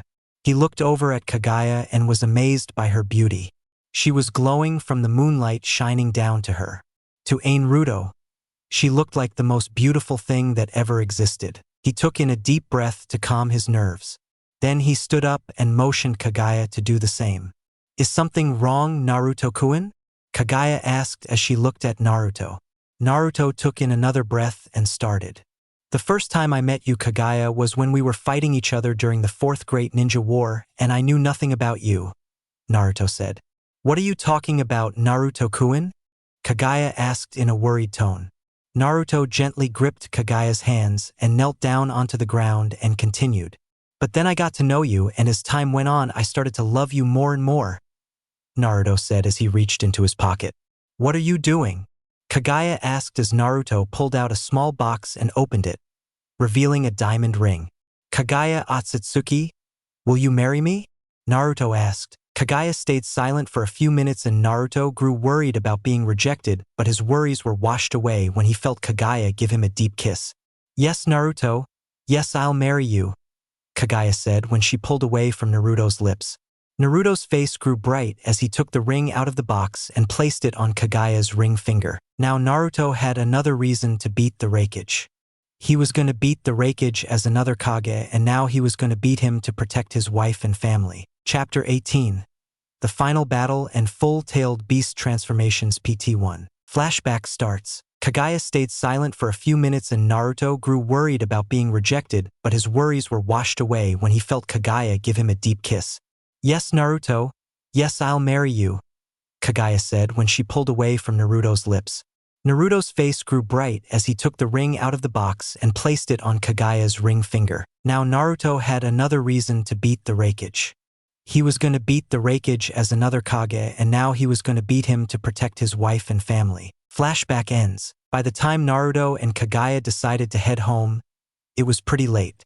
The sun had already set and the street lights turned on, illuminating their path. Kaguya was hugging Naruto's arm all the way back to the apartment they had. Hey, Naruto, Kaguya said while looking up at Naruto. What is it, Kaguya? Naruto asked. I was just thinking that we should probably look for a house to live in, Kaguya said. What's wrong with the apartment? Naruto asked Kaguya, giving her a confused face. Do you really want me to answer that? Kaguya said. If I'm going to be honest, then I would like to hear what you have to say, Naruto said. Alright, first off, the entire apartment is too small. It has only one room and Tatsumi can't keep sleeping on the couch.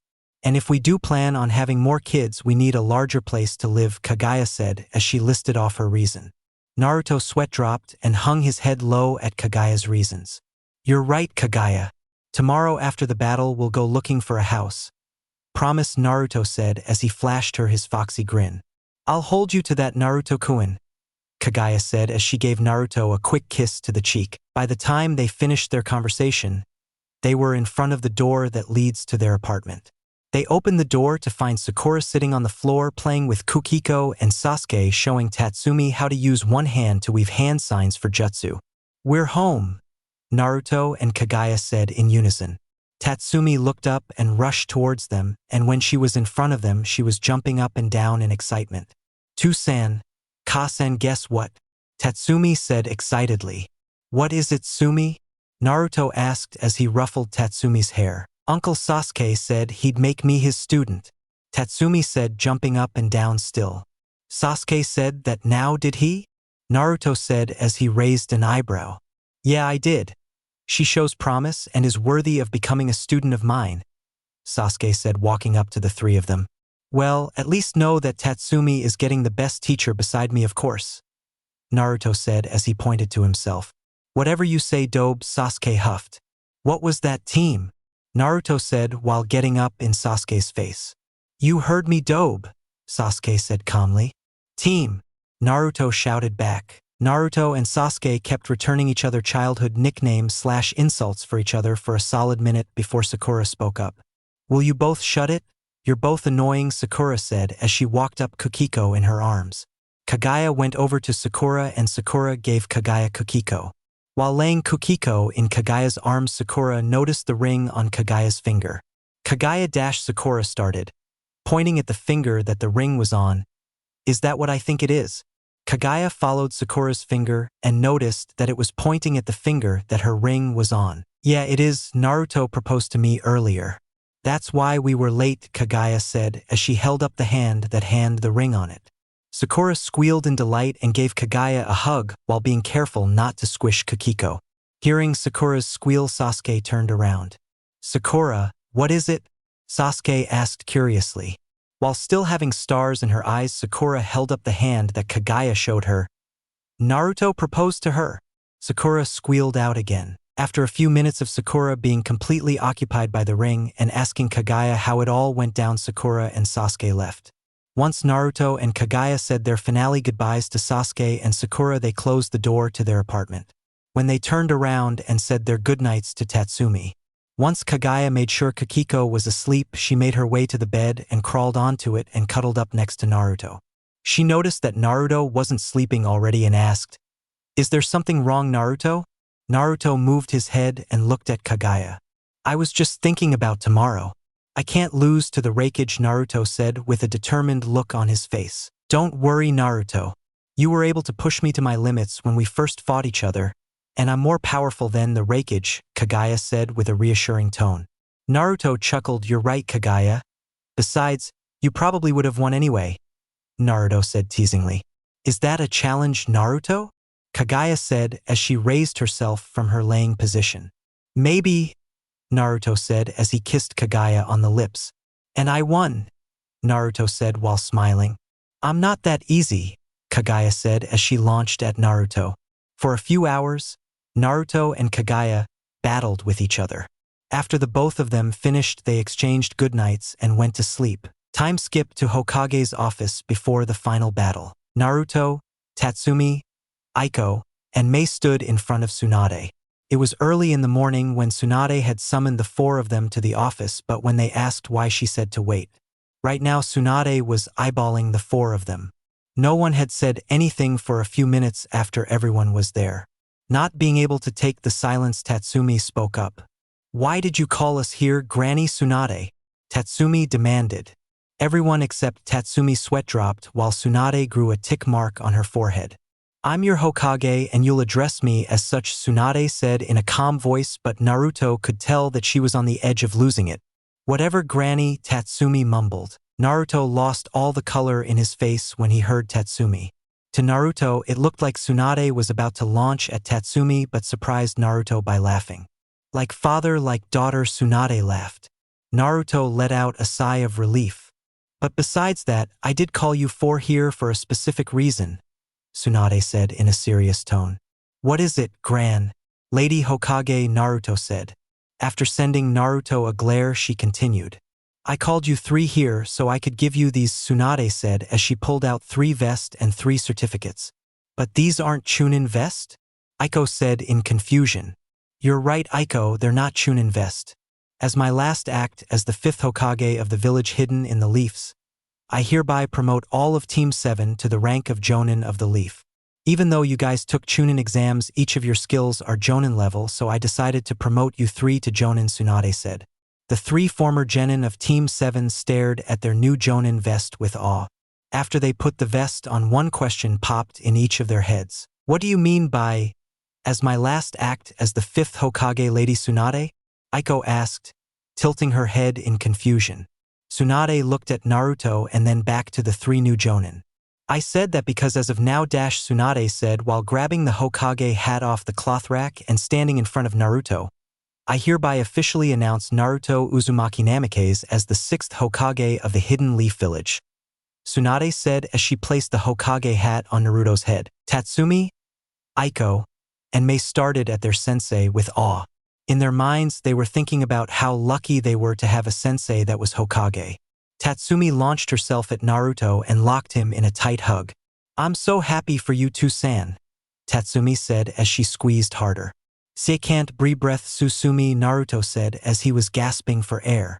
Tatsumi let go immediately and started to apologize profusely. After the rest of Team 7 congratulated their sensei, they headed out. Naruto had gathered most of the Hidden Leaf's military force and left some behind to protect the village. Tsunade went along with Naruto and said she would act as the head medic of the medical corps during the battle. Just before Naruto left, he grabbed his father's old Hokage cloak and put it on. When Tsunade asked him about it, he simply replied, I have to look cool, don't I? I mean, I am the Hokage now. Tsunade just shook her head as they made their way to the place that would decide the outcome of the war. Chapter 19. The Final Battle and Full-Tailed Beast Transformations PT2. Naruto, Team 7, Tsunade, along with the forces Naruto brought arrived at the God Tree. The Raikage and his forces were there waiting for him. So did you come as a Kage or as a regular shinobi? The Raikage shouted. I came as Naruto Uzumaki Namikaze. The orange flash of the leaf and the 6th Hokage, believe it, Naruto shouted back. The Raikage smirked as he held up his hand with Naruto doing the same. After a few tense moments, both brought their hands down, giving the signal to begin the battle. Tsunade and the medical corps stood back, away from the 2 clashing forces. But the only fights that really mattered in that battle was the fight between 2 Kage and the fight between 2 Jinchuriki. Tatsumi Uzumaki Namikaze and Matatabi versus Killer Bee and Gyuki. Fight start. When the signal was given to begin the battle, Tatsumi launched forward at high speeds. She started to take down multiple Chūnin using just taijutsu with chakra-enhanced fist. When she was about to finish off another Chūnin, she was sent flying back by a tentacle that grabbed her and threw her away. Tatsumi quickly regained her balance and sent a glare towards the owner of the said tentacle. Her eyes landed on Killer Bee's. Killer Bee looked at Tatsumi and both of them nodded as if mentally saying, we both fight at full capacity and no hard feelings. After the exchange, both of them launched at each other. They engaged in an intense taijutsu battle. Tatsumi kept throwing kicks and punches towards Bee, but he kept dodging or blocking them. It was pretty much the same situation for Killer Bee as he threw punches and kicks. Tatsumi either dodged or blocked them. Tabi, lend me some chakra, Tatsumi said in her head. You got it, Matatabi said as she started to send Tatsumi her chakra. Tatsumi got on all fours as a deep, crimson red-colored chakra started to cover her body with 2 crimson red tails sprouting. Killer noticed this and immediately went into his 8 tails chakra cloak. He launched at Tatsumi at neck-breaking speeds and lodged a fist into her stomach. When he looked up into her face, he was a little surprised to see her smirking. Tatsumi then burst into smoke as Bee realized that she was just a shadow clone. I'm right over here, Tatsumi shouted. Bee turned around and was faced with Tatsumi right in front of him. Just before he was sent flying with a black and blue flaming Rasengan, he noticed that Tatsumi looked different. It kind of reminded him of Naruto's chakra cloak when he befriended Kurama, except instead of orange chakra there was a dark and light blue chakra. And instead of a dark orange pigment around the eyes, there was a midnight dark blue pigment around her eyes. In that split second, Tatsumi thrust her Rasengan into Bee's stomach, launching him a far distance away. Thanks for that last-minute amount of chakra, Tabi, Tatsumi said a little too cheerfully for the situation. You're welcome, Sumi, but focus on the bat-tail, Matatabi said, saying the last part in a stern tone. Right, was Tatsumi said before she took out her tri-pronged kunai and threw it towards B, who was now getting up. After weaving a few hand signs single-handedly, she performed her jutsu, Shuriken Shadow Clone Jutsu. The single kunia Tatsumi launched soon turned into 100. B noticed the change in the amount of kunai and used a tentacle to protect himself. Tatsumi created a few shadow clones without hand signs before she started to charge a mini-tailed beast bomb. After finishing charging it up, Tatsumi teleported herself and her shadow clones to the marked kunai. As B was pulling his tentacles away, he saw Tatsumi and her shadow clones with mini-tailed beast bombs in their hands. Mini-tailed beast bomb barrage, Tatsumi shouted as she thrust her arm forward. She expected her jutsu to hit B, but she was surprised that her jutsu was met with a full transformed killer B. B was now transformed into his tailed beast, Gyuki. Shit! Tatsumi said out loud before flashing away from B/Gyuki's fist that was brought down and destroyed her shadow clones. Kit, we have to fully transform if we want to have a chance at fighting Gyuki, Matatabi said. But I don't even know how to do that. I don't even know if I can do that, Tatsumi said in a worried tone. You can do it, kitten. Just focus, Matatabi said with encouragement in her voice. Thanks, Tabi, Tatsumi said as she closed her eyes and steadied her breathing. She started to focus, and just as B/Gyuki moved in to attack Tatsumi's now mismatched color eyes flew open. She launched herself forward and met B/Gyuki's fist with her now massive teeth. Tatsumi has finally transformed into Matatabi. Let's end this with one last attack, Tabi, Tatsumi said mentally. All right, Matatabi said as both of them started to form a fully powered tailed beast bomb. Both Killer B and Gyuki had the same thing in mind as they also charged up a tailed beast bomb. They then launched their respective bombs and they collided, causing an explosion that engulfed both of them. Fight end. The 6th Hokage and Kurama versus the 4th Raikage. Fight start. As Naruto brought down his hand and sent the hidden leaf forces forward to meet the Kumanin, he activated his Kurama Sage mode and launched forward towards the Raikage. The Raikage activated his lightning cloak and also charged forward. The two met, and shockwaves from their impact were felt by the shinobi that were near them. Naruto slipped into his frog kumite stance and started a taijutsu battle with the Raikage. Naruto was able to land a few hits on the Raikage, but the Raikage was also able to land a few hits on Naruto. Naruto created a few shadow clones and sent them towards the Raikage while he formulated a plan. The Raikage had a hard time keeping up with all of Naruto's shadow clones, but he was able to beat each one of them. When the Raikage defeated the final shadow, he saw Naruto throw several tri-pronged kunai into the ground, covering a good amount of the area. He's just like the 4th Hokage, the Raikage said in his head. He added more chakra to his lightning chakra cloak and speed off towards Naruto. As the Raikage threw his fist, he waited for there to be a flash somewhere behind him. But when he didn't see a flash behind him, he immediately looked up and realized his mistake. Naruto had a large golden Rasengan in both of his hands. Rasengan barrage! Naruto shouted as Naruto thrust his arms forward, and as soon as they made contact with the Raikage, Naruto teleported to the closes marked kunai and did the same thing. He repeats the style of attacking and was doing it so fast that it seemed like the RH was encased in a golden orb of light. When the orb disappeared, Naruto was still in KSM with a tri-pronged kunai to the Raikage's neck. I won this fight. Surrender and you and your forces can leave peacefully, Naruto said in a demonic voice. Raikage started to laugh before saying, I guess I'll do that. The Raikage said as Naruto helped him up. As soon as the Raikage was up, there was an explosion. The both of them whipped their heads around and were in time to see a transformed B and Tatsumi engulfed in the explosion from their tailed beast bombs. Let's see which one of our Jinchuriki wins, the Raikage said as he crossed his arms. Naruto just nodded and waited for the smoke to clear. The other shinobi stopped their fighting to see who would come out of the smoke, triumphant. When the smoke cleared, it revealed both Matatabi and Gyuki. But after a few moments to everyone, it looked like Gyuki nodded and then poofed into smoke, leaving Tatsumi/Matatabi victorious. Looks like my daughter won, Naruto said with pride as he held out his fist for a fist bump. It was a pleasure fighting you, 6th Hokage, the Raikage said as he bumped fist with Naruto. Fight end. After the battle ended, Naruto and the Raikage signed a peace treaty and went back to their villages. On the way back, Tsunade said to Naruto that she was going to announce to the village that she made him the 6th Hokage. Naruto acknowledged what Tsunade said, and as he arrived back to the front gates of the Leaf Village, he shouted, "Naruto Uzumaki Namikaze, the 6th Hokage, has returned. Believe it." Finale Chapter 20.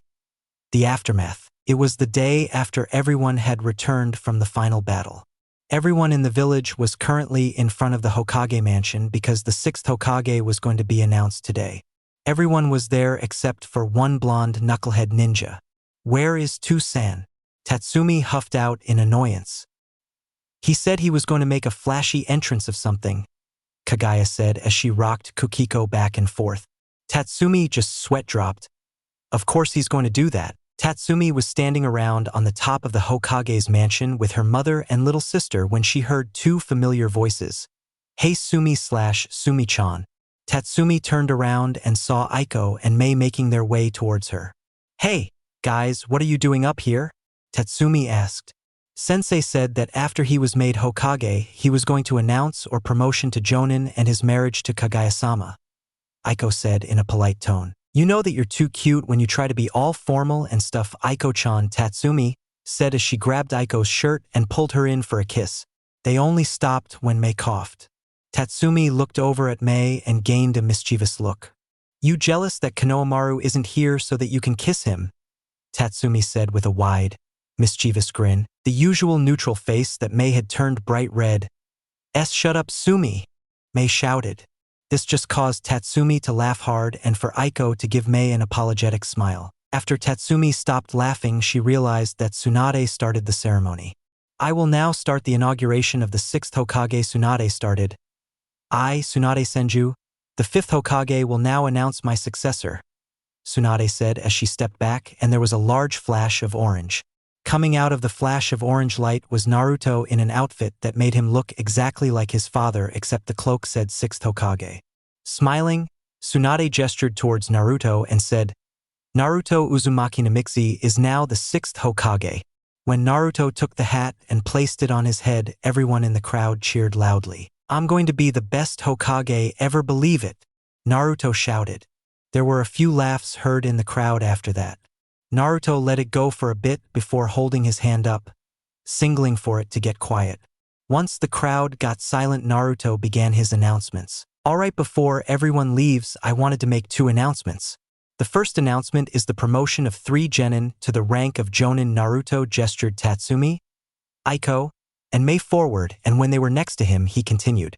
"I know a lot of you might disagree with this, but I will say this. These 3 have proven during the Chūnin Exams the capabilities to become Chūnin, and during the final battle with Kumo yesterday, these 3 more than proved that they were capable of having the title of Jonin.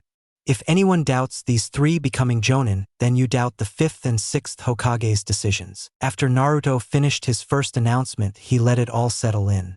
Once it did settle in with everyone, there were cheers heard from the crowd. The members of Team 7 smiled and were thankful no one argued with Naruto. "My second announcement is that I am getting married to the love of my life," Kaguya Otsutsuki, Naruto said with happiness as Kaguya walked up to his side. Cheers and shouts of congratulations were heard from the crowd as Naruto announced his engagement. Once Naruto had finished his announcement on his engagement with Kaguya and his standard Hokage speech, everyone started to return to their everyday life. Tatsumi walked up to Naruto with Aiko tagging along. "Hey Tsunade, I have something to tell you," Tatsumi said. Naruto turned to look at Tatsumi and saw that she had a serious expression on her face. "What is it, Sumi?" Naruto asked. "I'm going to go on a 5-year-long training trip with Sasuke-sensei, and I'm bringing Aiko," Tatsumi said in a firm tone as Sasuke appeared next to Tatsumi and Aiko. "You better take care of Sasuke or so help me," Naruto started, but Sasuke held up his hand. "Don't worry, Dobe. Sakura's coming along, so there's going to be 2 watching these kids," Sasuke said as he ruffled Tatsumi and Aiko's hair. "Okay, well, I fine with it, but don't forget to tell your mother," Naruto said as he turned his attention back towards Tatsumi. "I will too, San. Thank you for everything," Tatsumi said as she hugged Naruto. Naruto returned the hug, and after a few moments, Tatsumi broke the hug and went over to Kaguya and told her the news. Kaguya hugged Tatsumi and Tatsumi placed a kiss on Kukiko's forehead, and once she did that Aiko, Sasuke left the Hidden Leaf Village to train for 5 years. Kaguya was next to Kaguya Naruto when they left, and after she could no longer see either one of them, she turned to Naruto. "She's just like you know." Naruto wrapped his arm around and looked at Kiko before giving Kaguya a kiss and saying, Yeah, she is.